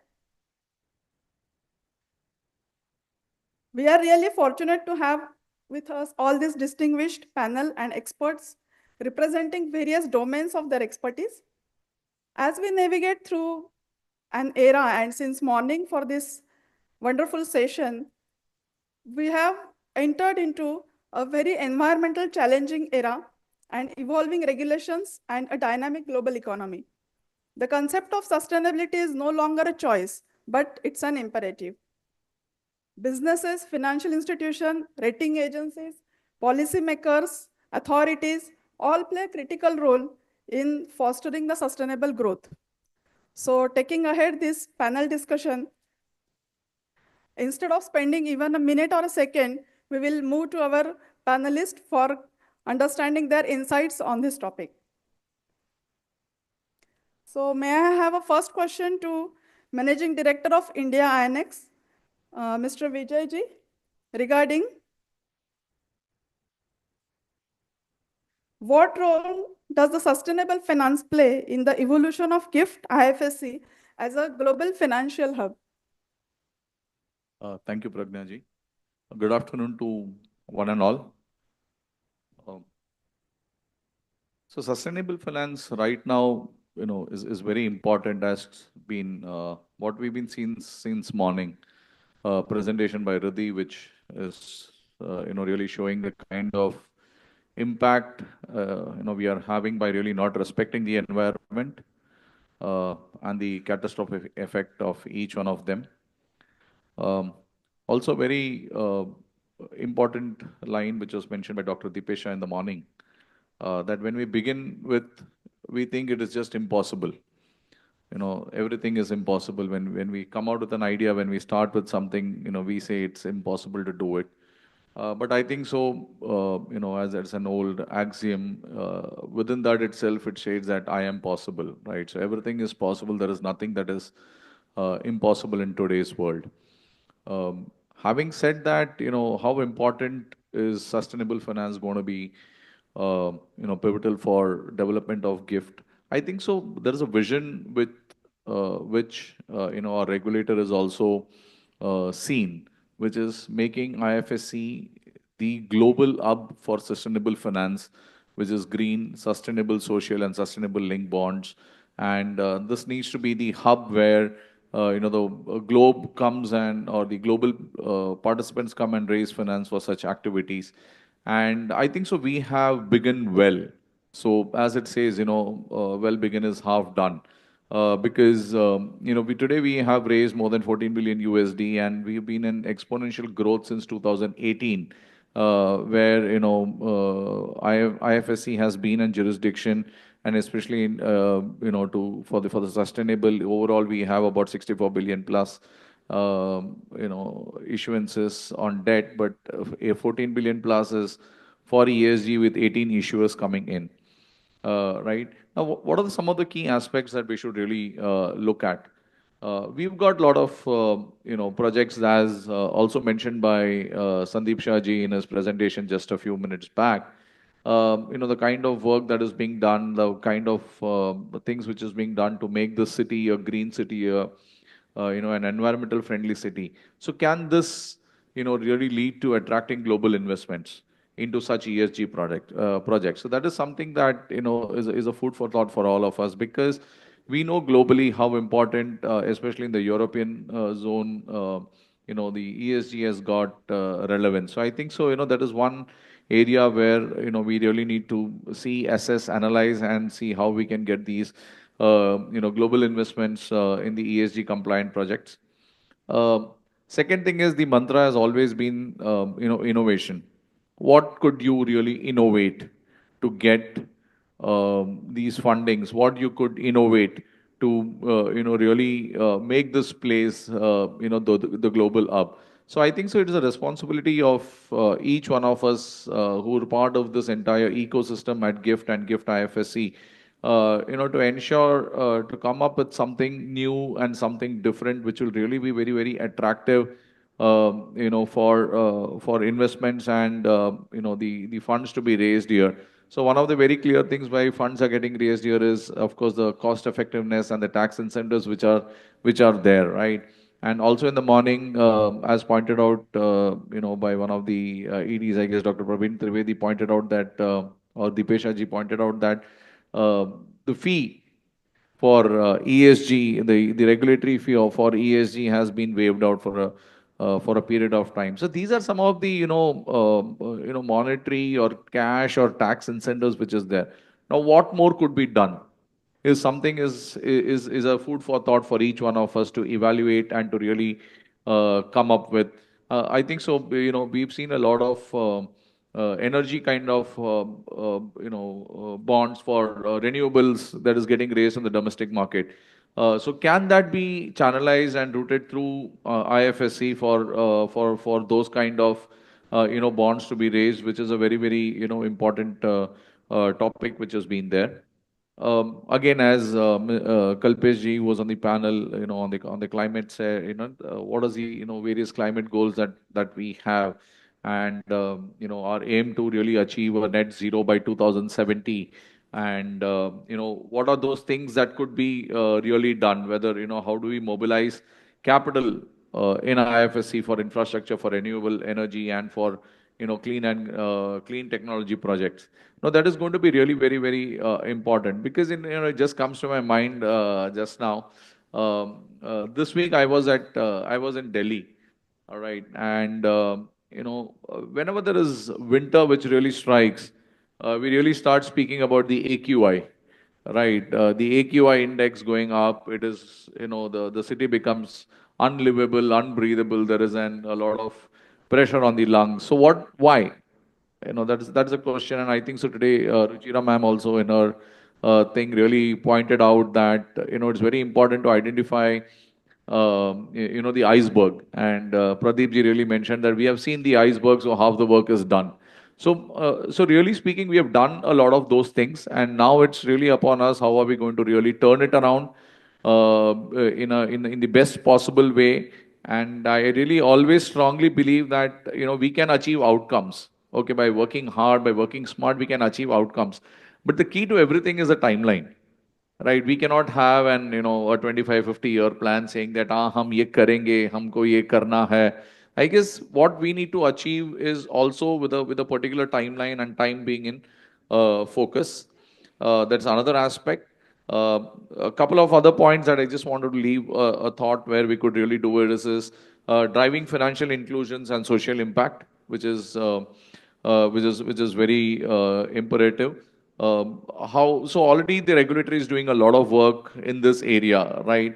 So what more could be done? And I think so with the panel in the morning where Pradeep sir was there, I think so he's also taken on certain notes in terms of what could be done. One of the things which came out in Dr. Sandeep Shah's presentation was that could green be given a different incentive?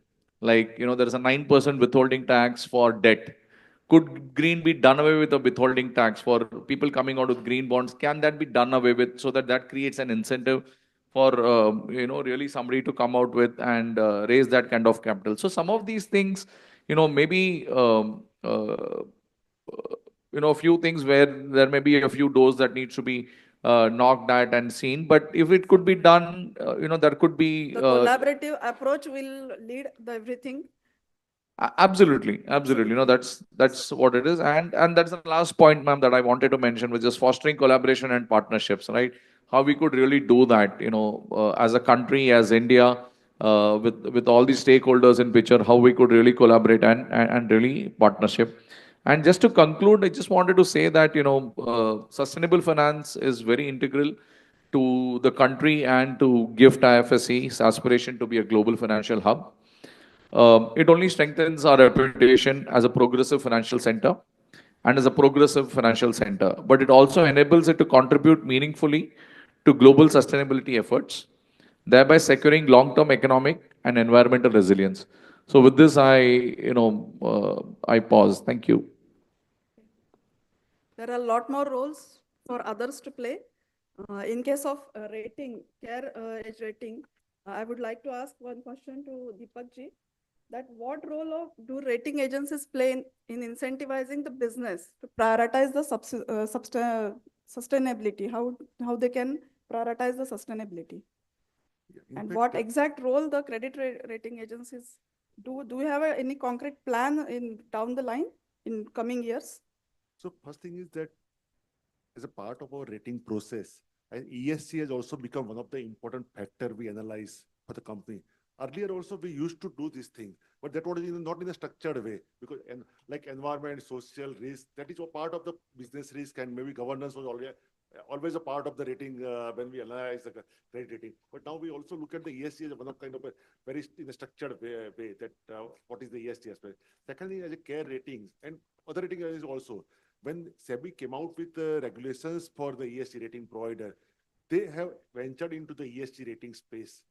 So ESG rating space is also now becoming very important parameters for the investment, because normally investors look at the credit risk at the, I would say, the most important parameter, because that will definitely define the rate of interest.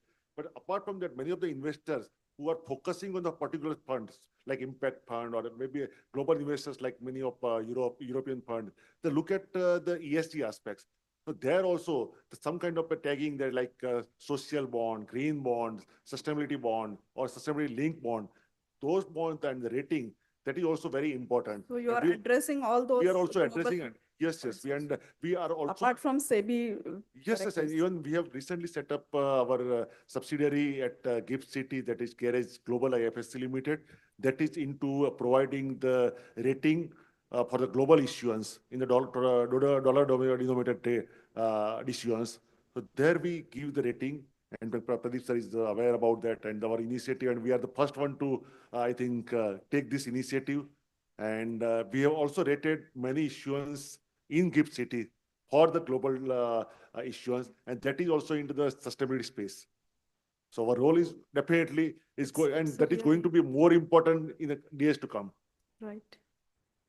So banking sector is also important sector for sustainability. So I would like to ask my question to Vivek ji, that what role does the banking sector play in mobilizing capital for sustainability focused enterprises?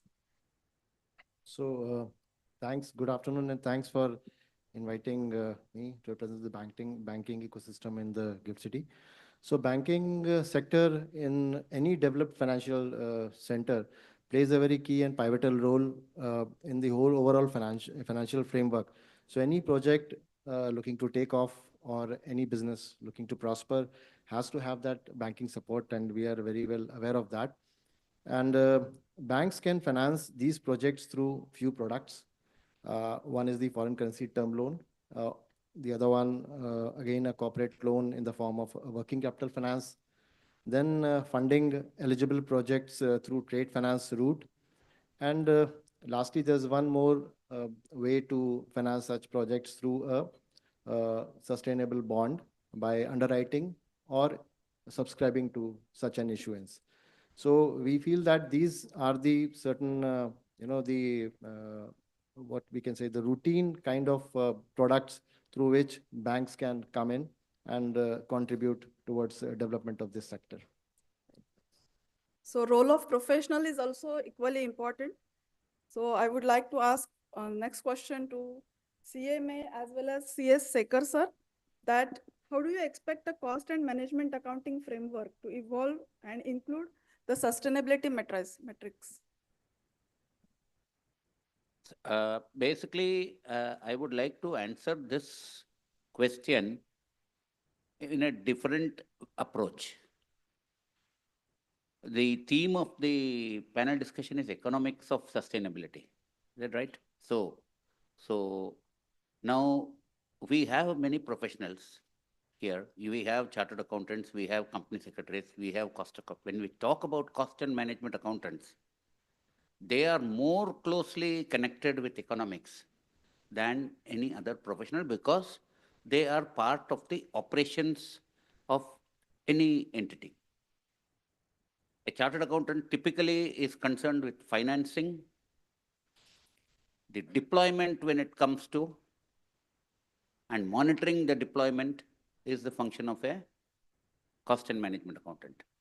Now, as I touched upon this subject earlier also in the reporting framework, we were all reporting with a shareholder focus. So cost and management accounting also until now has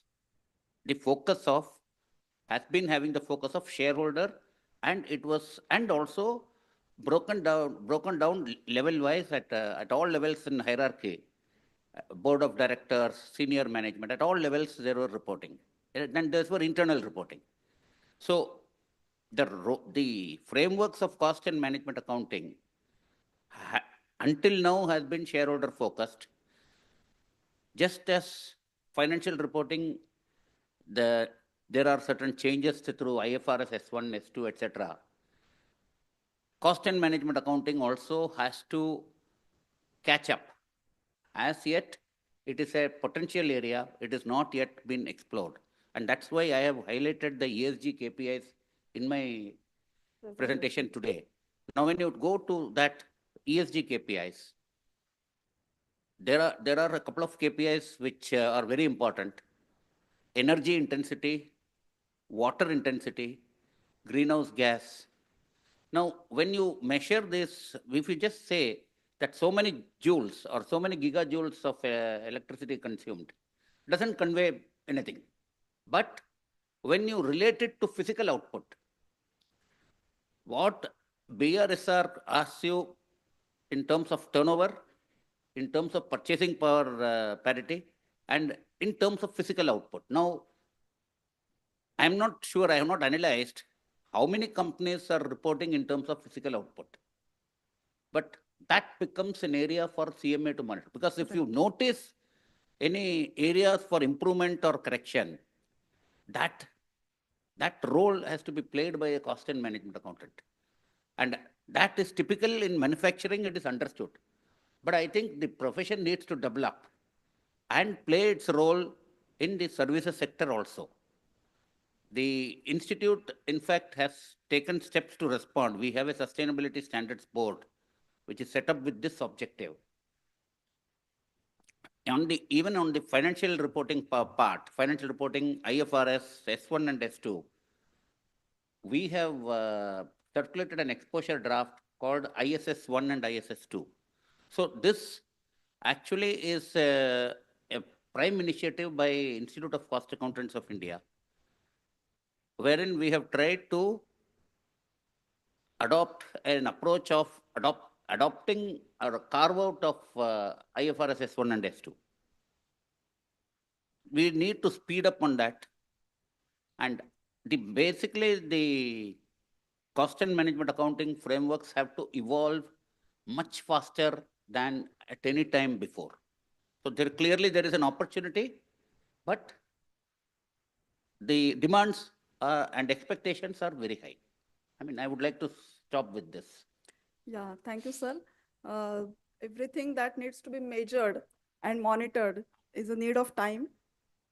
There must be some points to do this reporting properly. Sir, would you like to add something? Sure. Because when we analyze because while doing the ESG rating, we analyze the BRSR report, and we have come across the BRSR report where we feel that there is a gap of understanding between what we or stakeholders expect and what the companies provide. Second thing, it's like on the right of the BRSR report, that is why I think one size fit for all. I mean, you cannot have a same BRSR report for a, say, BFSI sector or for a steel sector. Right, industry specific. That is also required. That is required. And one more thing is that I think skill is required in this part, because right now it's more of just a compliance, but more something like insight should come out. In some of the what you mentioned, that per unit of production, that is very important, because if steel price move up by say 50%, then automatically your intensity will come down. If you are looking at only by way of turnover, because turnover will increase with the same level of production, and your intensity will come down. So that is the, I think, flaw. Ultimately, what you have to address is per ton of production, per ton of crude production, that your consumption or your GHG emissions should come down. That is more important. Sir, we are working really hard on this area, and I'm sure that with all cost accountants, this is just feedback from the other side. What we look at from BRSR. Come up with these points to be addressed. Yes, again, I would like to respond to, what is your name?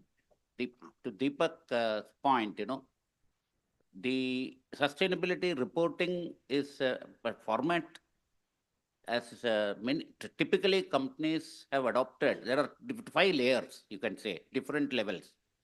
One is at a pure compliance mentality.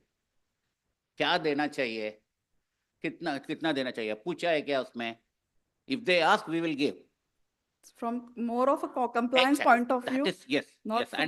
And then what happens is they do not consider it worthwhile to utilize it for internal management. Unless that mindset comes, this BRSR or any sustainability reporting is not going to take off. So the challenge before a CMA is to highlight the importance of this in terms of strategy and in terms of governance and sustain. Again, earlier also I said the same point. It's a three-dimensional approach which will work. So CMA has got a role, but CMA cannot play that violin alone. Correct. This is to be understood very clearly. Should have the capacity to carry in the team the other professionals also. Right. So my next question is to Shujat Ali regarding re-sustainability. There is always a re for understanding the circular economy. So my question is, how do waste management and circular economy contribute to long-term economic growth? Thank you. Thank you for the opportunity. I think, we've been talking, since morning about sustainability. So if you see any standards or, even BRSR, waste management, recycling, circular economy, plays a very critical role in terms of, contributing towards the environmental protection. So, that's some elements which we see. So, in our company largely, deals with the waste management. We are India's largest waste management company. In terms of, collecting waste, we collect pretty much 60% of the Indian waste across hazardous waste. Whatever waste generated by the companies, that is something treated and disposed. Again, in terms of the economy, the same waste can be used as an alternate fuel as well. Similarly, for the biomedical waste, which is generated from the hospitals, there's a lot of plastic, paper, and glass element as well, which can be treated and again go back to the the value chain. So that is something also we do. And the bigger chunk is the municipal waste, which we all generate at our household. You'll be surprised to know that a lot of that waste can actually be back to the the value chain. In terms of not putting too much of a pressure on the landfills. We know across India we have so much of landfills which are there, which is consuming a lot of land and a lot of other issues. So we can actually collect the municipal solid waste and convert that into compost, convert that into CBGs, compressed biogas, and also in terms of the energy, waste to energy as well. So moving on, even on the real estate side, the construction and demolition waste, if you see, that can also be converted back to aggregates, converted to tiles and paver blocks as well. And I'm sure you're aware of the new ELV policy, end of life vehicle, right? So from that standpoint, all the vehicles, can again be depolluted, and the raw material, from those vehicles, with the steel, the plastic and all of those elements can be put back to the value system. And the e-waste which we are generating, and these days, the electronic waste which we have, each of us will definitely have at least half a kg of electronic waste in our house. So the e-waste can be, treated properly, and precious metals like gold, palladium and all can be, reclaimed. So we have, business in terms of all of these facilities which I have mentioned. And talking about the circular economy, right? Ultimately, all of these, the waste which we call, these are all resources which can be, treated, and ultimately go back to the value chain. So, I mean, that is something what we do, for the waste generators. But what I'm also seeing right now is that, irrespective of the sectors, whether it is a pharma sector, I mean, they're all thinking about how do they work with their manufacturing practices so that reduce their consumption of, natural resources, and how do they, reduce the hazardous waste, whether it is clean energy and all. I think every sector, in fact, the hotel sector, hospitality sector, if you see, I mean, they're all, coming up with various aspects like, the glasses or the clean energy, or, option to, choose not for too much of a cleaning. So similarly, I think even in the automobile sector also, as you see, I mean, the EVs, have increased. So every sector now started thinking, in terms of, how do they reduce the waste, and also the circular economy. Waste reduction is one aspect, but making their, business in terms of circular economy is a big thing now. I mean, how they can procure the sustainable sourcing. And, in today's generation, which we talk about, I mean, if you talk about a sustainable product, whether it is a textile or for any, the retail, goods or packaging and all, I think if the businesses come with a circular economy model, I think it will definitely appeal to the consumers. And of course, we have various pull and push factors, regulator being one, investors being one. So I think all of the companies, have started thinking, in terms of how they can, make their business, sustainable and more so from a circular economy standpoint. So when we talk about all of these aspects, one big question comes in that, oh my God, I mean, putting all of these aspects, there is a capex involved always. I mean, if we talk about solar and all, but it means there's an investment. So the question comes in, okay, I mean, all this is good, but we need to see the benefit in next 3 to 5 years.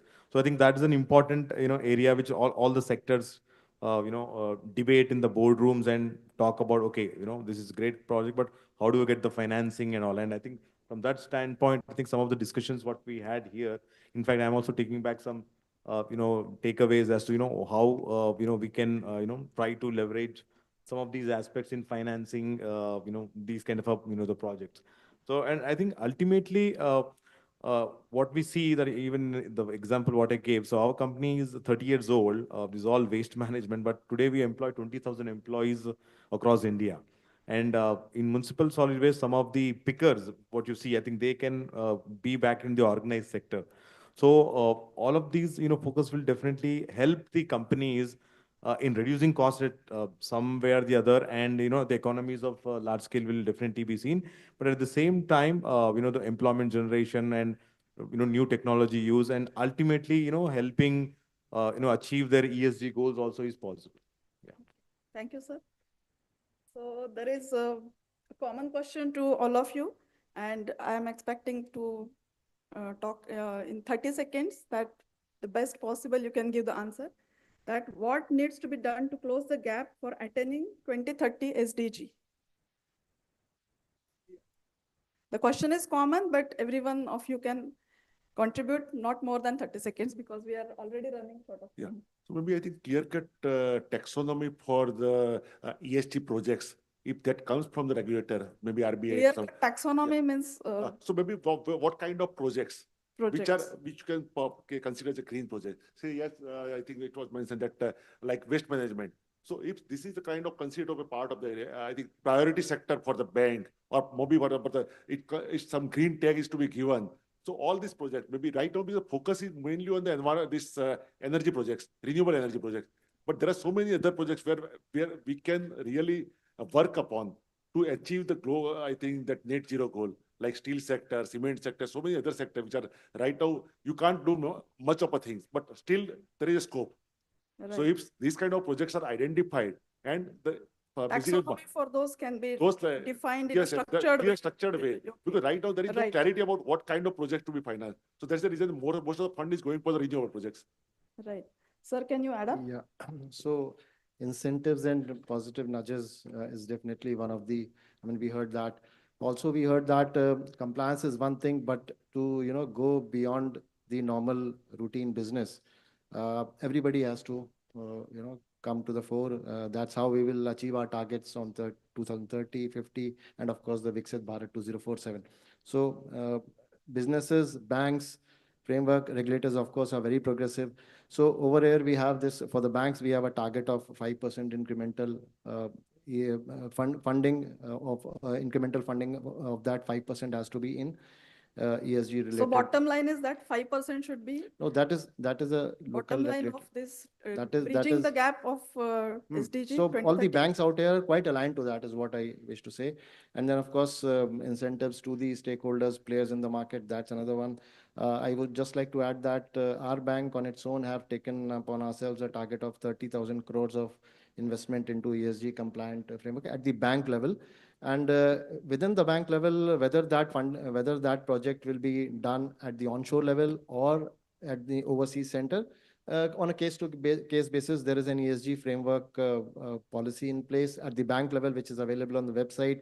The same policy has been adopted by our IBU out here. And Gift City in our bank is the primary or the focused center for overseas business.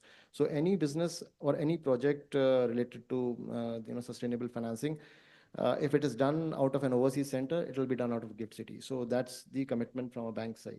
Thank you. Yes. I think for the SDG goals, I think the number one thing is the action. I think, we have a lot of conversations. So we want actionable insight Yeah, in a action, concrete actionable. way, as a bottom line Yeah, of the discussion. and whether it's corporations or any Yeah, institutions and all, actions, and more importantly at individual level. So I think we all good at talking about all of these aspects, but when we look back ourselves, in terms of consumption, in terms of how, are we consuming the natural resources and the energy, individuals, how are we segregating the waste? How are we thinking about recycling? I think that is an individual goal for all of us to achieve the SDG goals as well. Picture how we can address this Exactly. gap. Yeah. So, So each of us have also the same roles and responsibility for. but at a At an organization. looking at the bigger picture, Yes. we can bridge the gap. Absolutely. So, Sekhar sir can add Yes. into that. Now, in fact, as regards closing the gap is concerned, if you see the last COP held, Brazil, after that, Brazil has suggested that the top 500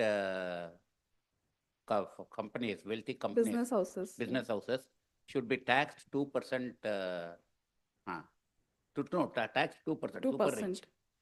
And they have estimated that this will give 250 billion US dollars. Now take that against 4,000 billion. 4,000 billion is the estimate annual. 4 trillion is 4,000 billion. So it's less than 6 to 7% something it will come. Immediately US had responded that no, we are not in favor of that. But one of the important aspects to understand when it comes to SDG is that only 16% of the SDGs, there is some progress towards 2030. Exactly. The rest, there is no progress. No. So, and in 16% also, there are gaps. Energy, water, and transport, there are gaps.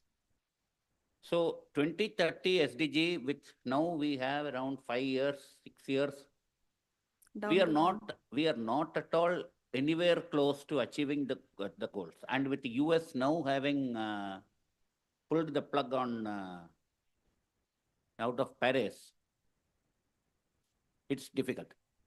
But better late than never. I think that's the reconciliation which we should have. And even if it is late, what is it that can be done to at least speed up with whatever is possible? Now, there is a slogan which used to say, think globally, act locally. Now you have to think globally, act globally, think locally, act locally. All the 4 combinations you should have. Okay. And some of the problems faced by some of the countries, developing countries face a different problem. Developed nations also have the problem of sustainability. It's not that it is restricted only to developing nations, but developing nations face a financial crunch. And as I said in the session when I talked about the reporting framework, strength of the chain is limited to its weakest link. And today, for SDG attainment, the weakest link are the developing nations. So unless there is financing, unless there is financing of the developing countries' requirement, this gap yes, it's virtually, in fact, even till 2040, you may not attain unless at least the agreed financing comes through.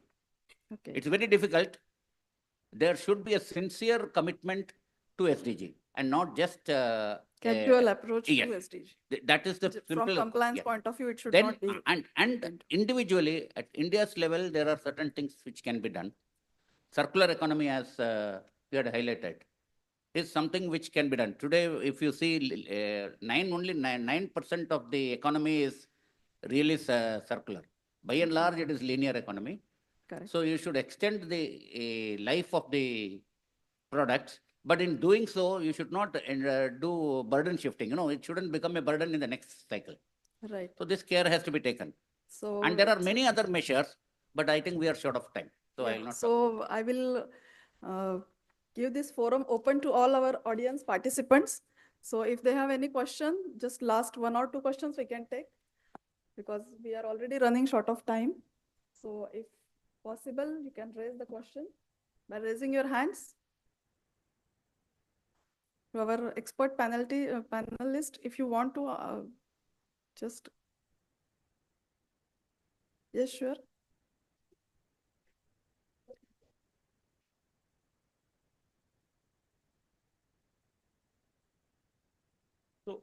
So what would you want from a regulator to look at probably cost of borrowing?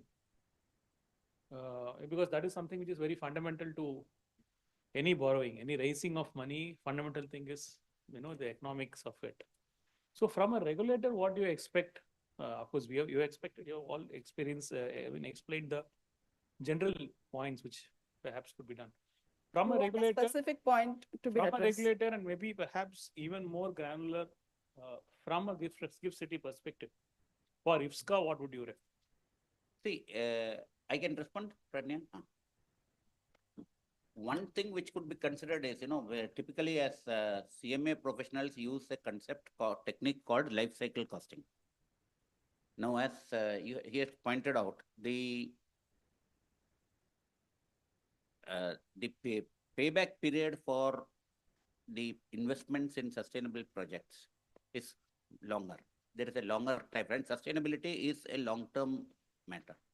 Like if typical payback period of 3 years, 5 years is expected by investors, they will not get it in sustainability projects.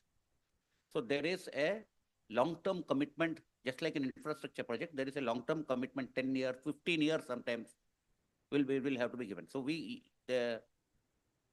by using life cycle costing and using a combination with DCF, it can be worked out what is the gap which has to be bridged.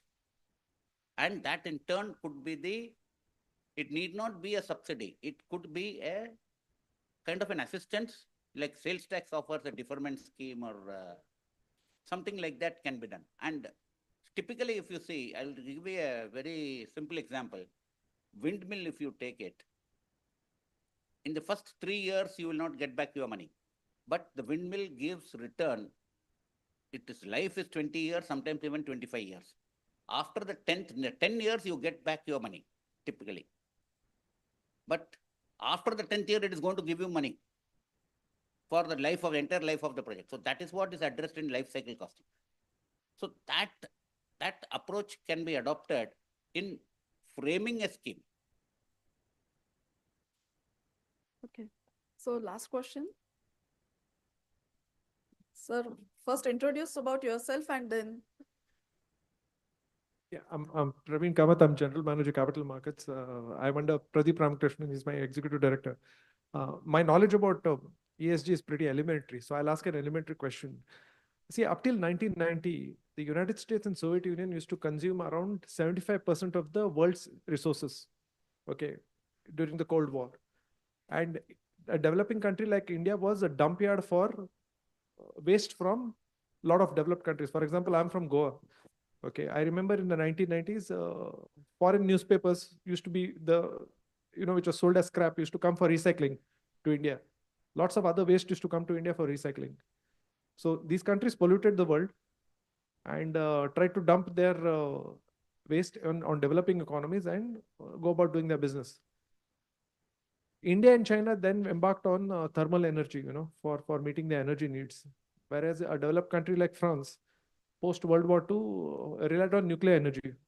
France France today has the largest number of nuclear reactors in Europe. So now if you see this sustainable finance intellectual community, one set of the community says nuclear energy is not sustainable. And the lobby within Europe, which is comprising of France and Germany, says nuclear energy is sustainable, because if it becomes unsustainable, then you need to cut down on that entire industry which they have worked very hard to build.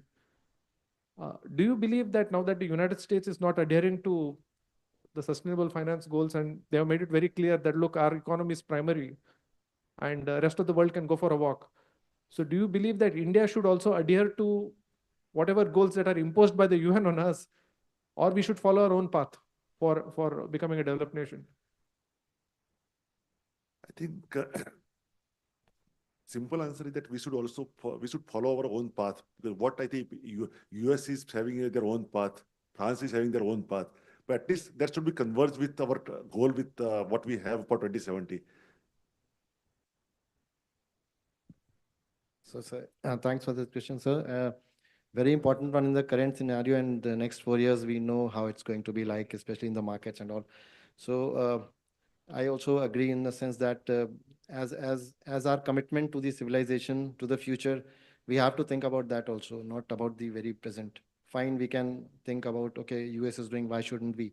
But we, I mean, be more, considerate in that sense for our future. So for our future, I think it's good to set targets and try to go there.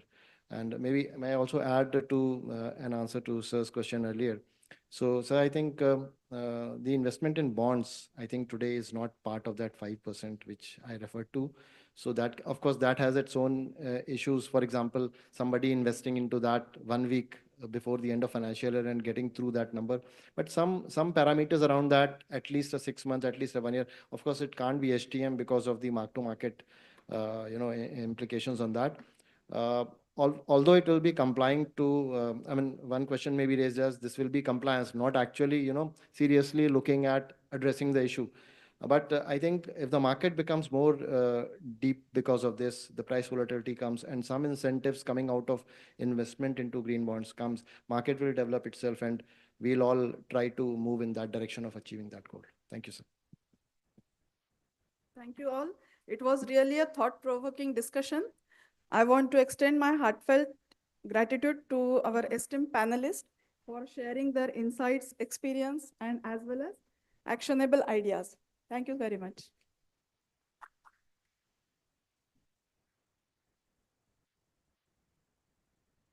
Thank you to all our panelists and our moderator for sharing such valuable perspectives. I would now like to welcome on stage Ms. Siddhi Vora, Head Listing Sales, India INX, to felicitate our panels and our moderator, ma'am.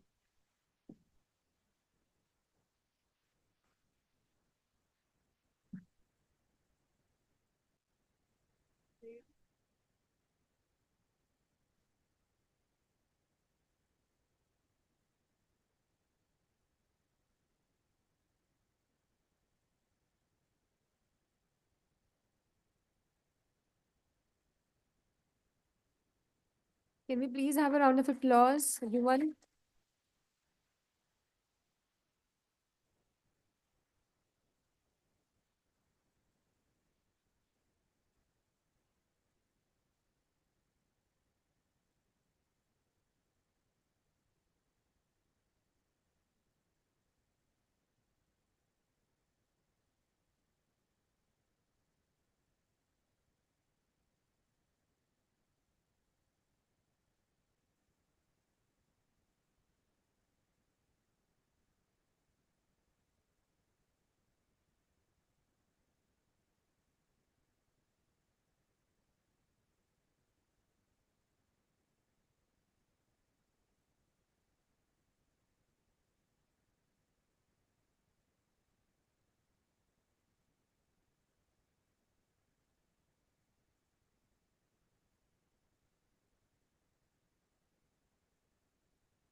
Thank you, sir. Thank you, ma'am.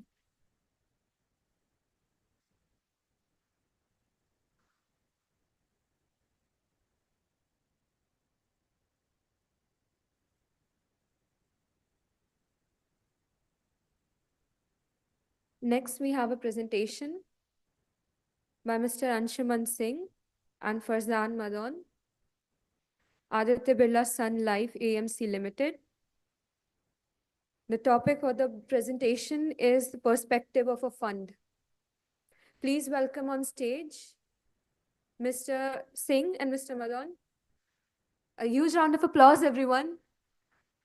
Thank you. Mr. Singh and Mr. Malone are part of offshore investment team at at Aditya Birla Sun Life AMC. They manage foreign money in Indian equities.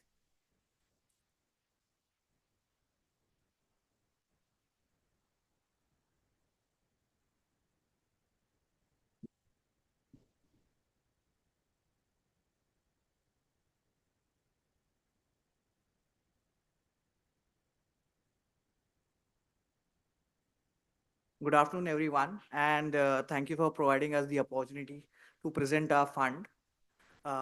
We are part of the Aditya Birla offshore investment team. Around 5 months back, we launched our India ESG Engagement Fund, which is a first of a kind fund based out of GIFT. My colleague Farzan and I will quickly run through the investment philosophy and why we chose GIFT as a reason to launch the fund. Yeah. So why do we believe in sustainable engagement fund? We believe each one of us here is a custodian of planet Earth's resources, and we have a duty to provide our future generation a better world to live in.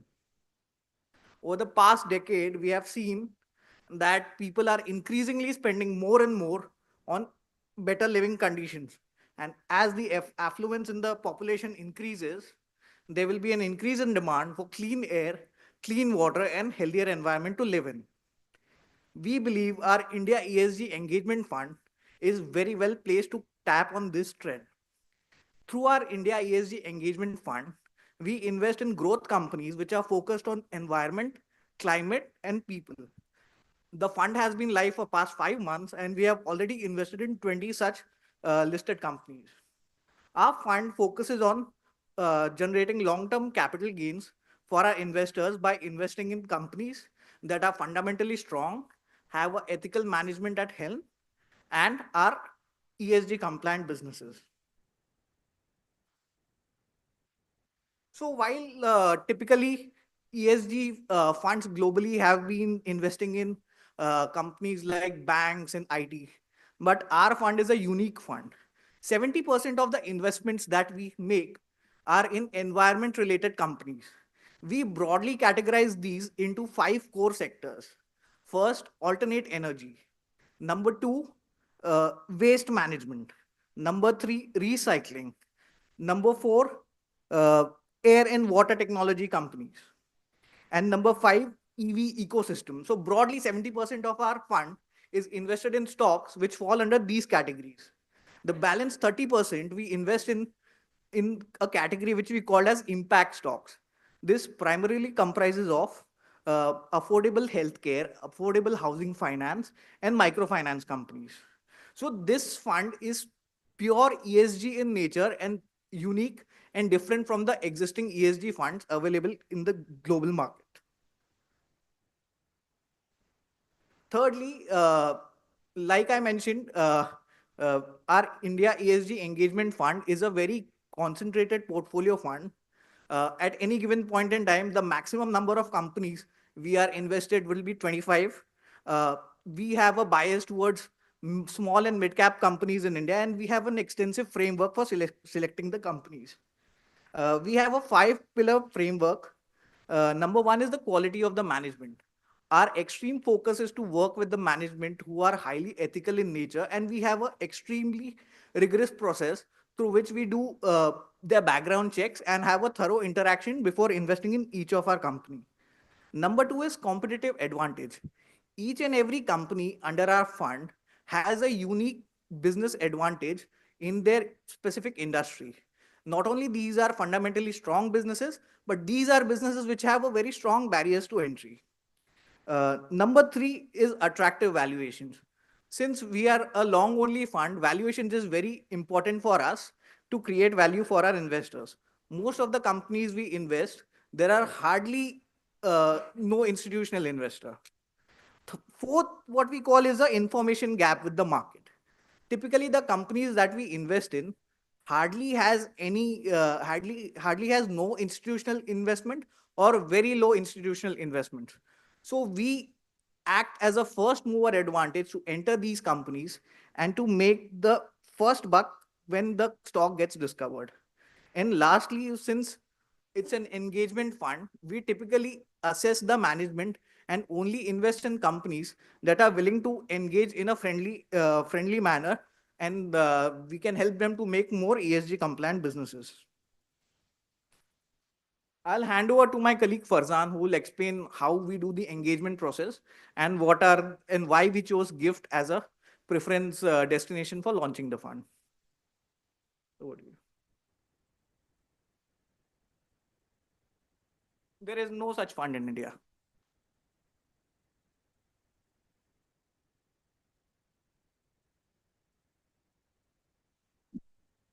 Yeah, so this is basic. So the fund is launched in India. It's domiciled in the gift city and attracting foreign money.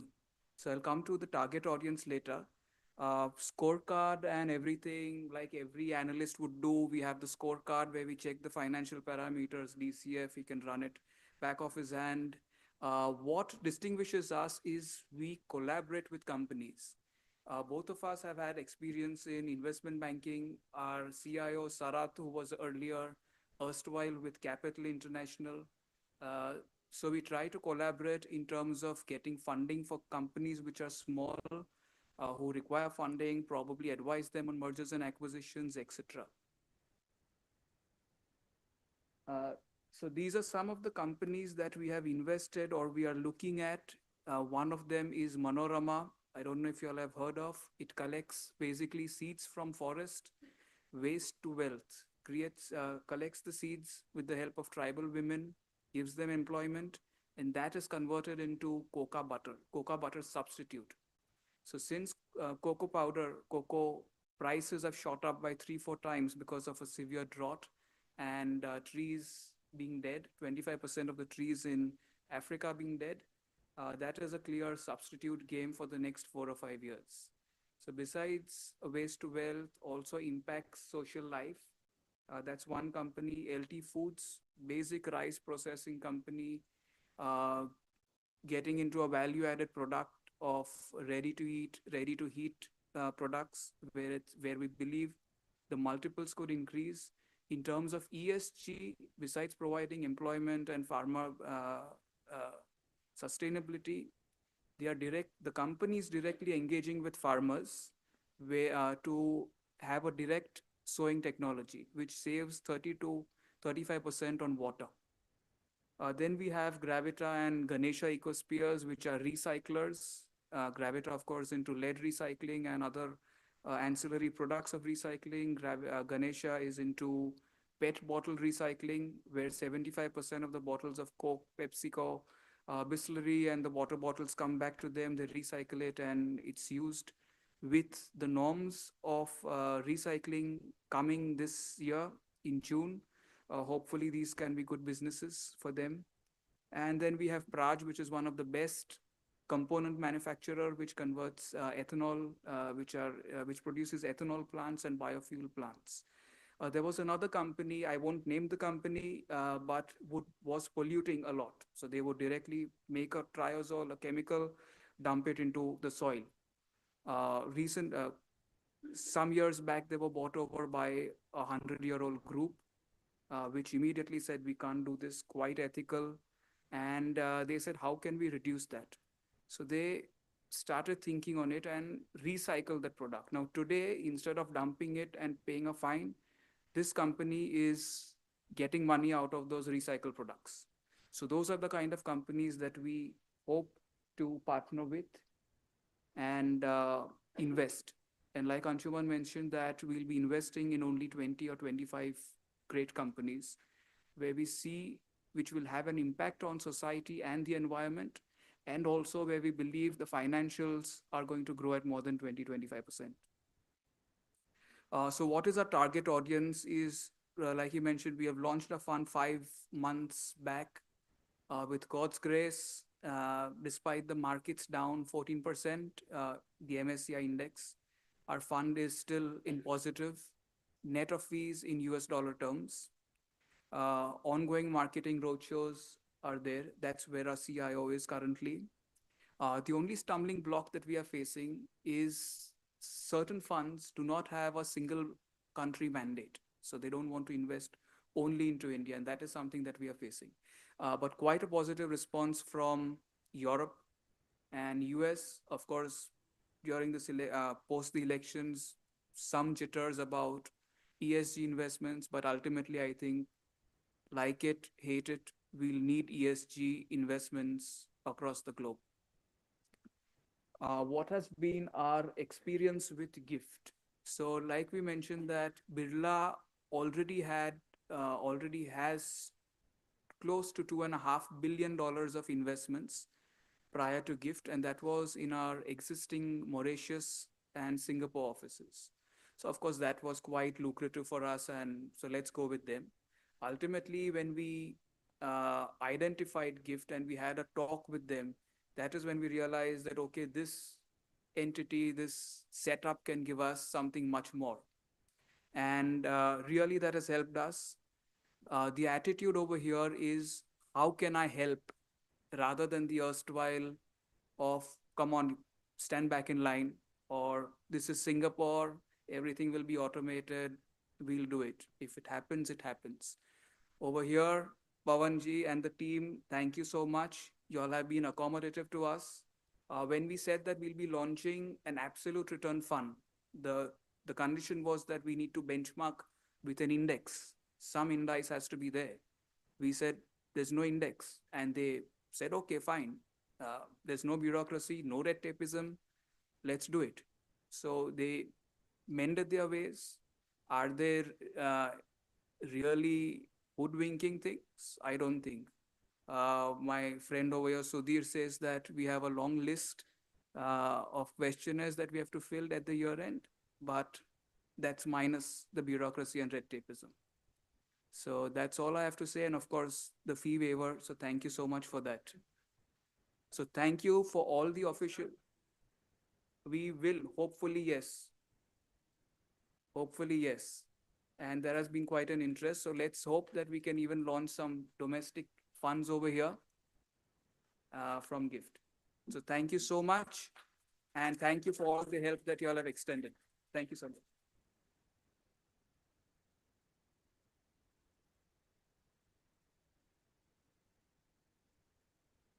Thank you, sir, for the comprehensive overview of sustainability. May I please request on stage Ms. Pranya to felicitate our guests, our speakers.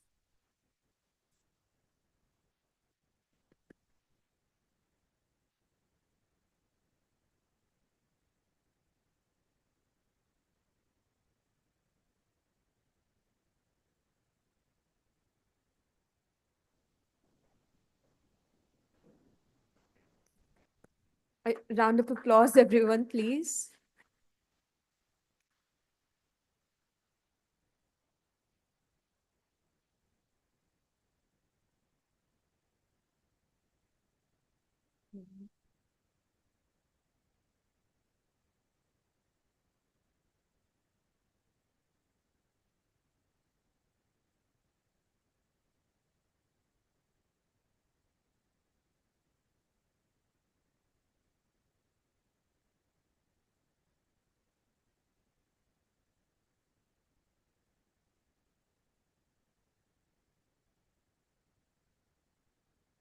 Next, we have a special presentation by Mr. Mustaq Kapasi, MD, Chief Representative, Asia Pacific, ICMAI.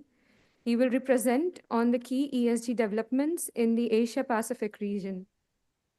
So will be joining us online.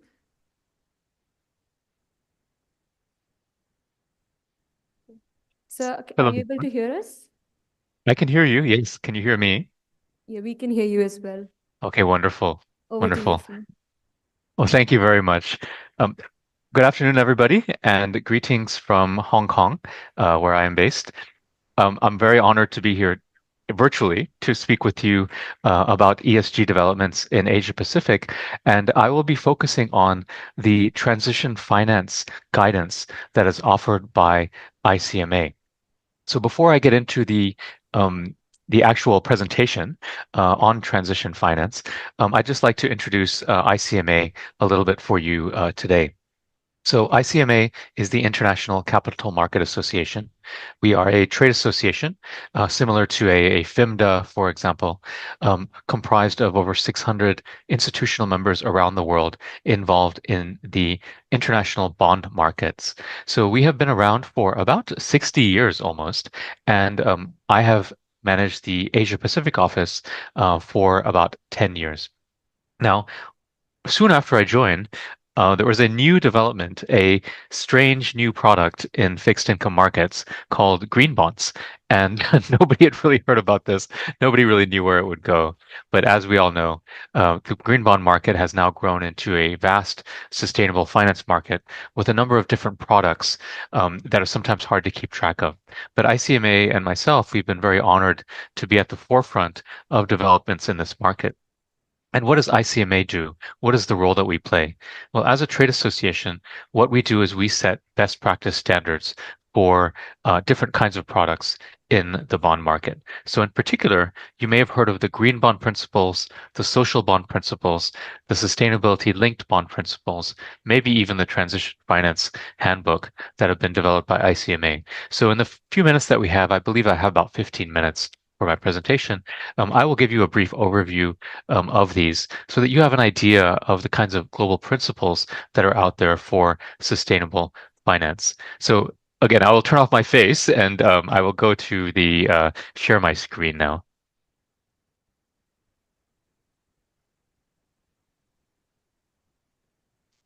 Okay, here you go. So hopefully you can see, oops. There you go. So hopefully you can see this. This first slide is just giving you an idea of the overall principles that are published by ICMA. Don't worry about all these details. I just want to highlight that we have product standards for different kinds of instruments. So the ones that you're probably the most familiar with are green bonds, social bonds, sustainability bonds, and sustainability linked bonds. And what the ICMA principles do is they give very high-level guidance on when is it proper to call a bond a green bond? When is it proper to call a bond a social bond? These are international standards of best practice, and they are agreed on by everyone, all of the stakeholders in the international markets. So the way we work at ICMA is we don't just invent these new standards and put them out for everybody to follow. No, we manage the committees, the discussions, so that everyone in the market, including India, in the international market, has a say in what are the actual green bond principles. So the green bond principles themselves, they say they're quite simple, and you can actually download them for free on our website. Just Google ICMA green bonds, and you can actually download these. The green bond principles are about 10 pages long. Really, the substance of it is even less than that. And green bond principles just say that the green bonds have to be, the use of proceeds has to be for green instruments. There has to be the management of the proceeds to make sure they're only used for green projects. And there has to be impact reporting, and there has to be a robust process for selecting all of the green projects, similar to social bonds and sustainability bonds. There's a new product called sustainability linked bonds, which you may have heard of. And that's a little bit different because these are sustainable finance instruments. But instead of having the use of the proceeds that is restricted to green investments, you have a sustainability goal, a sustainability metric. And the economics of the bond, for example, the coupon of the bond, would be linked to the performance under the sustainability metrics. So the main differences between a green bond and a sustainability linked bond, really there are two main differences. One is that green bonds, the proceeds are limited to green or sustainable uses, but the economics of the bond is very similar to a vanilla bond. With a sustainability linked bond, the proceeds can be used for general purposes, but the economics of the bond are linked to some sort of sustainability metric. Now, I will go into a little bit more detail about two of the ones that you see below in the slide.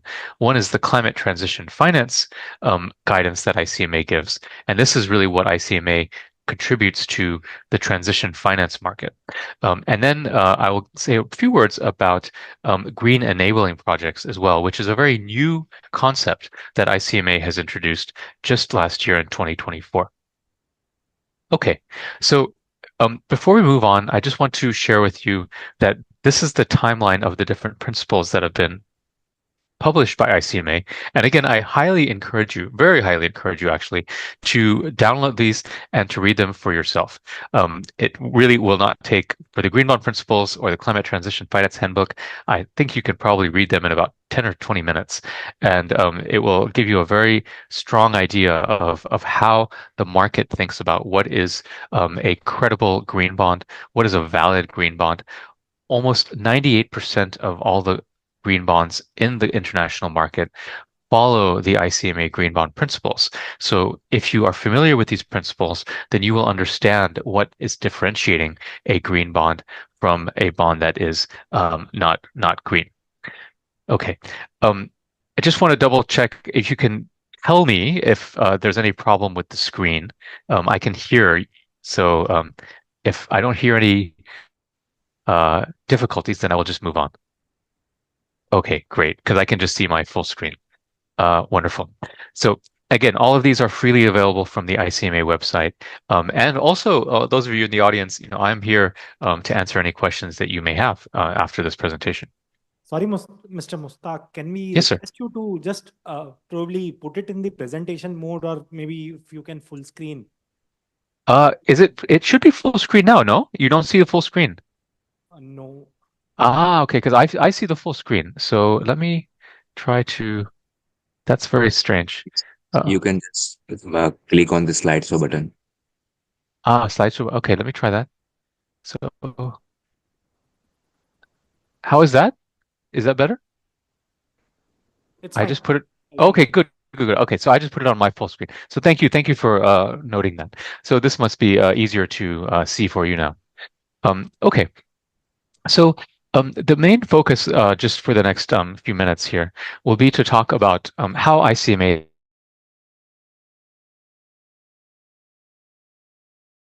a term that gets used a lot, but it can be quite confusing. And I'm quite sympathetic that actually there's even within the ICMA community, there is a disagreement and often some quite vehement discussions about whether climate transition finance is even a valid concept, what it actually means, what it should mean. Okay, so these are open questions, and actually we welcome your views. I would be very happy to hear, and hopefully I will be visiting Gift City in the very near future. I would definitely be asking for all of your opinions on the appropriate way to define and to encourage transition finance. But I will share with you ICMA's approach. Okay, so ICMA's approach is as follows. We consider climate transition finance as a concept that is most applicable, most valid at the entity level, at the corporate level, at the issuer level. Okay, so climate transition finance is not about necessarily, at least in kind of ICMA's current view, it's not about this kind of investment is a transition, this kind of investment is not transition. It's about the overall pathway of a company or of a government or of an issuer from something that is not sustainable to something that is more sustainable, right? So we're really looking at what is the corporate strategy for climate transition. And so that's where the ICMA Climate Transition Finance Handbook comes in. It does not, okay, so this is I think the key point. As of now, the ICMA principles do not define a specific type of product. So there is no such thing right now as the transition bond principles, unlike the green bond principles or the social bond principles. The idea behind climate transition finance is it is designed to be used in conjunction with the green bond principles or with other kind of sustainable bond instruments. So let me give you a concrete example. Let's say you have a coal company or an energy company that is largely reliant on coal. Excuse me, that wants to issue a green bond to fund renewable energy or to fund, say, electric vehicles, for example. Now, if they were to try to issue a green bond, there might likely be many in the market who would think, okay, this is greenwashing, right? This issuer, they actually spend most of their time doing coal, and now they want to issue some green bond and get some credibility in the market because of this. Well, that might cause some negative impressions in the market. So at the same time, we don't want to discourage investments in renewable energy, and we don't want to say that, okay, if currently you are involved in fossil fuels, then we don't like you. You can never invest in anything. You can never do green bonds. We don't want to encourage that either. So the climate transition finance guidance is a method. It's a vehicle in which to take companies that are actually committed to transition, to allow them to show the market that they are committed to transition, to give the transparency about their own corporate transition pathway, and then to be able to issue sustainable finance instruments. So the guidance that we are giving from ICMA is at the issuer level for this climate transition finance handbook. And the original one was issued in 2020. We've updated it to 2023 now. And you see that the key elements of this handbook are transparency about the issuer's own strategy governance, making sure that their transition strategy is material to their actual business. So, for example, I mean, this is a very silly example, but let's say you have have an energy company that the transition strategy cannot be about recycling plastic cups and making sure all the buildings are green, right? That's not enough. It actually has to be about the energy generation. Or if you have something like a company that is say a fuel or a fossil fuel vehicle company, right? The transition pathway cannot be about having their kind of manufacturing being green. It should be about having their cars being green, right? So it's about making sure that the business model is the environmental changes are material to their business model. Then, more importantly, the climate transition strategy has to be science-based, and this means it has to be able to be benchmarked against a credible world-renowned, scientific type of pathways. So, for example, SBTIs or some of the national contributions under the Paris Agreement, or some of the metrics that have been given, for example, by the International Energy Agency, right? And then last but not least, there has to be transparency over time.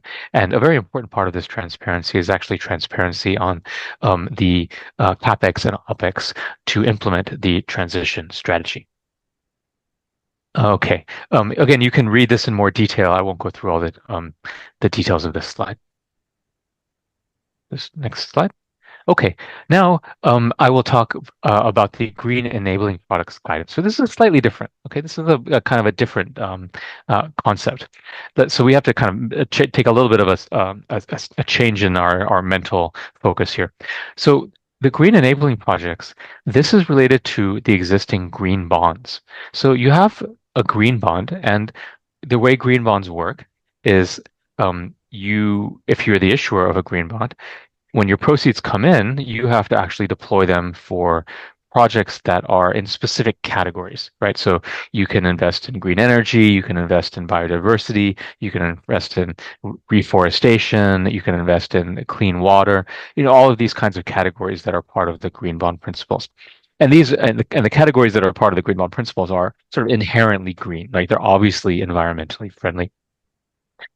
However, now that we have transition finance, there's a question of, okay, how do we encourage green activities, but in ways where some of the ways or some of the kind of inputs into those green activities are not necessarily green. Okay, so I know that's a bit abstract, but let me be a bit more concrete. So, for example, a very good example would be mining for minerals that are used in electric vehicles. That's kind of the canonical example. So obviously mining for heavy metals is not an environmentally friendly activity, but it can help to lead to it can contribute to an environmentally friendly activity. Another one would be manufacturing of chemicals for insulation, right? Obviously these are not very environmentally friendly substances, but they can lead to energy savings, which are then environmentally friendly. So these, I think, are two excellent examples in the market. And right now, if you're mining for metals, or if you're producing, potentially, plastics or insulation, these are not valid use of proceeds under the green bond principles. So we're creating this new category of green enabling products, where the activities and investments themselves are not green by themselves, but they do help to improve environmental outcomes indirectly. So the idea here is that with this guidance, you can issue a green bond that includes expenditures to some of these projects, so to mining of metals, or to insulation, or let's see if I think I have. Oh yeah, here's the other example. So telecommunications networks, for example, which aren't themselves green, but component to smart grids that can be green itself. The key point here, though, I'll just move back a slide. Key point here, though, is that it has to be an activity that is not continued indefinitely, and there has to be extra transparency in the green bond about how it's contributing to environmental outcomes. Okay, so this is green enabling projects, and again, just like all of the other different guidance that we have, you can download this from our website and learn more about how this works. If you want to, I will stop the share. If you have any questions about this, it's just been a very high level overview, given the time, and I know you're probably quite tired at the end of the day.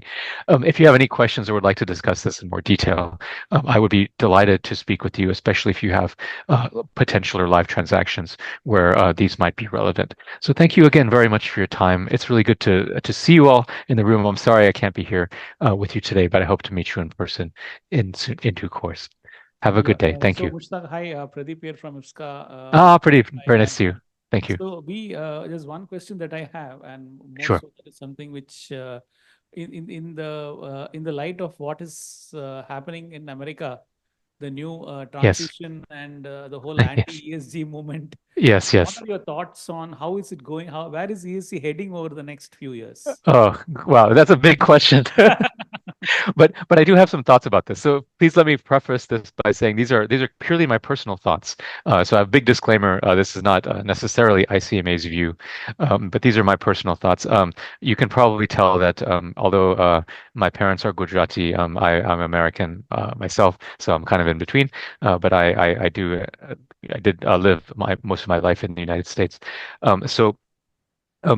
My view is somewhat nuanced. So obviously, the new administration is very negative on anything related to ESG. Okay, there are political reasons for this that are kind of irrational. There are also economic reasons for this in terms of America's own fossil fuel industry. And America's own energy resource mix, right? Which for in the opinion of some would from a purely economic development point of view would favor more fossil fuels and less renewables. Now, what is going to happen in the United States? I think there's bad news, but the bad news is not 100% bad. So first of all, at the federal level, we're already seeing some negative outcomes. Paris Agreement is out.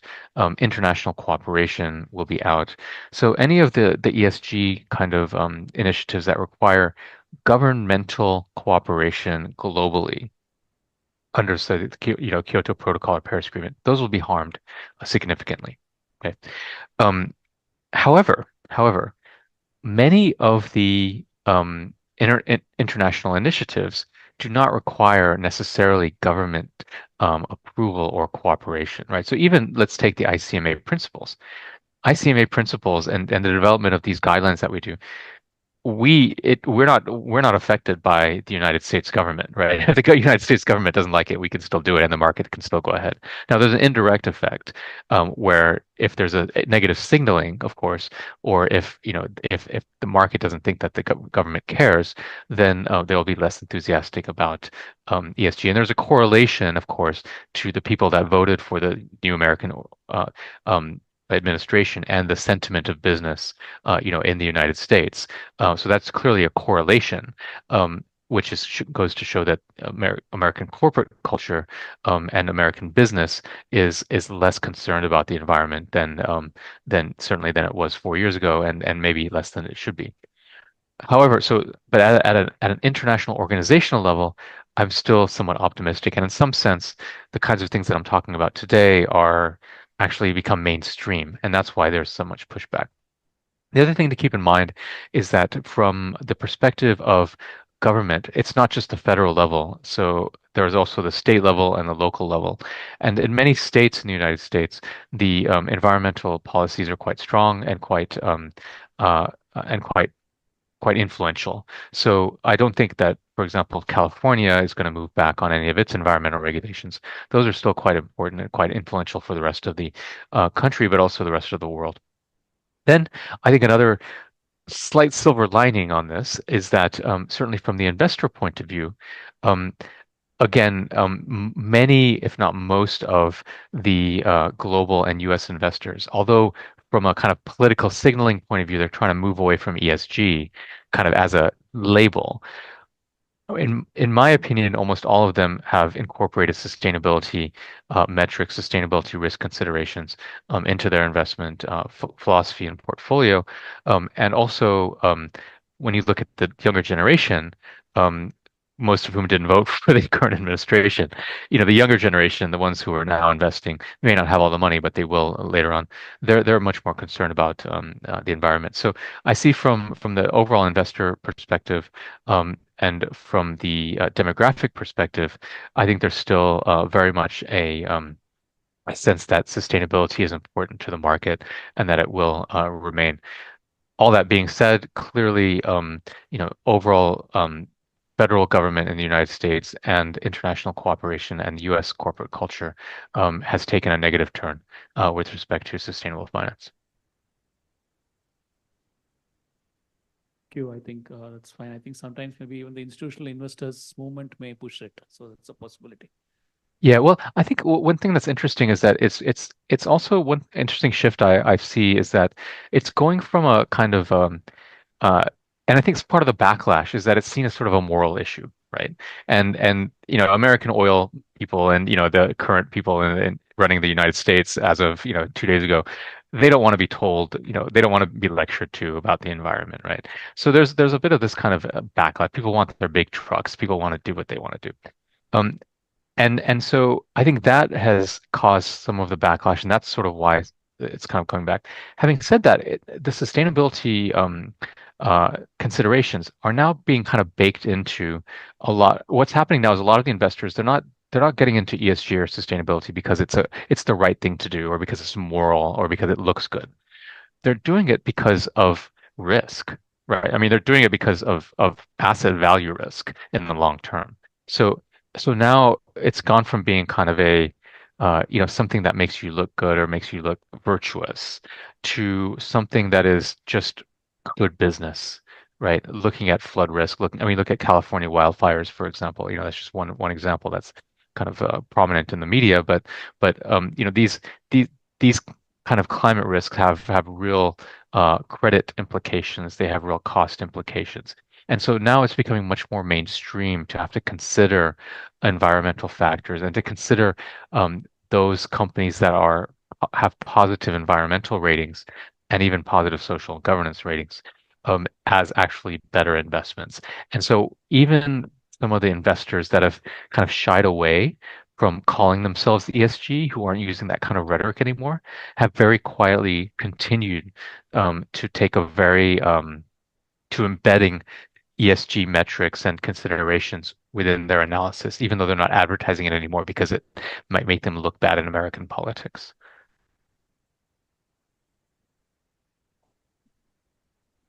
Thank you, sir, for Thank an you. intellectually engaging presentation on ESG developments. On behalf of Thank the you very organizing much. committee, we extend our thanks to you. Well, I appreciate it and hope I can see you very soon in person. Thank you again for inviting me and including me here. Thank you.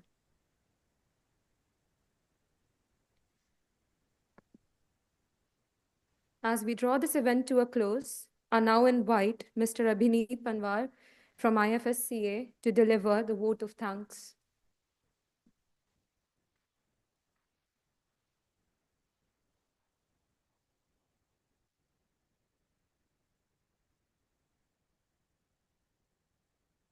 Good evening, distinguished guests, esteemed speakers, and all the participants. It is my privilege to stand before you today to deliver the vote of thanks on behalf of IFSCA, India INX, and the Institute of Cost Accountants of India.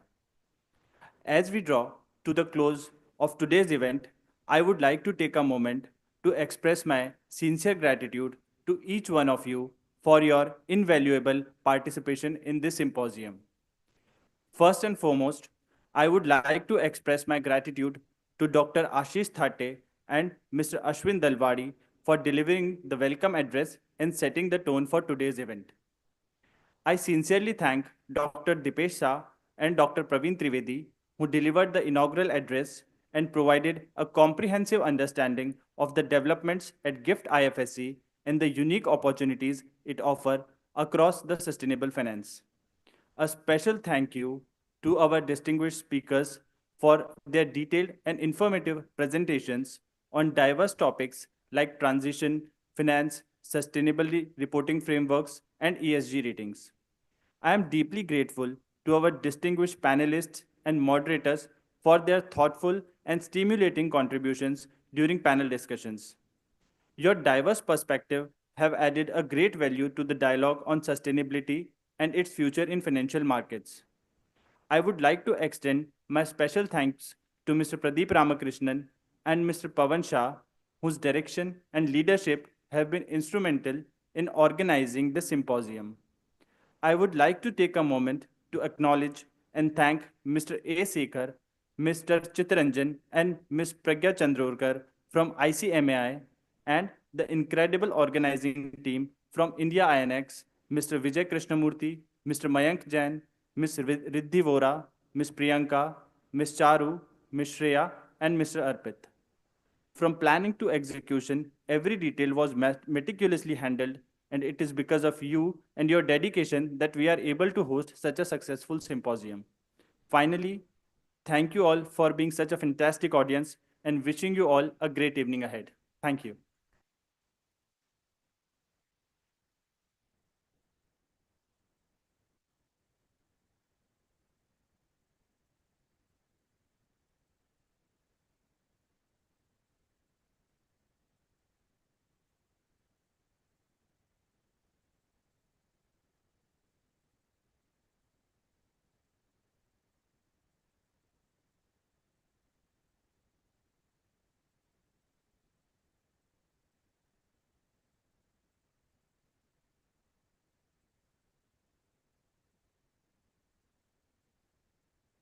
Ladies and gentlemen, this concludes today's IFSCA Symposium, Driving Sustainability Through GIFT IFSC. Thank you all for your active participation today, and we look forward to seeing you at future events. Please join us for networking over refreshments. Have a wonderful evening.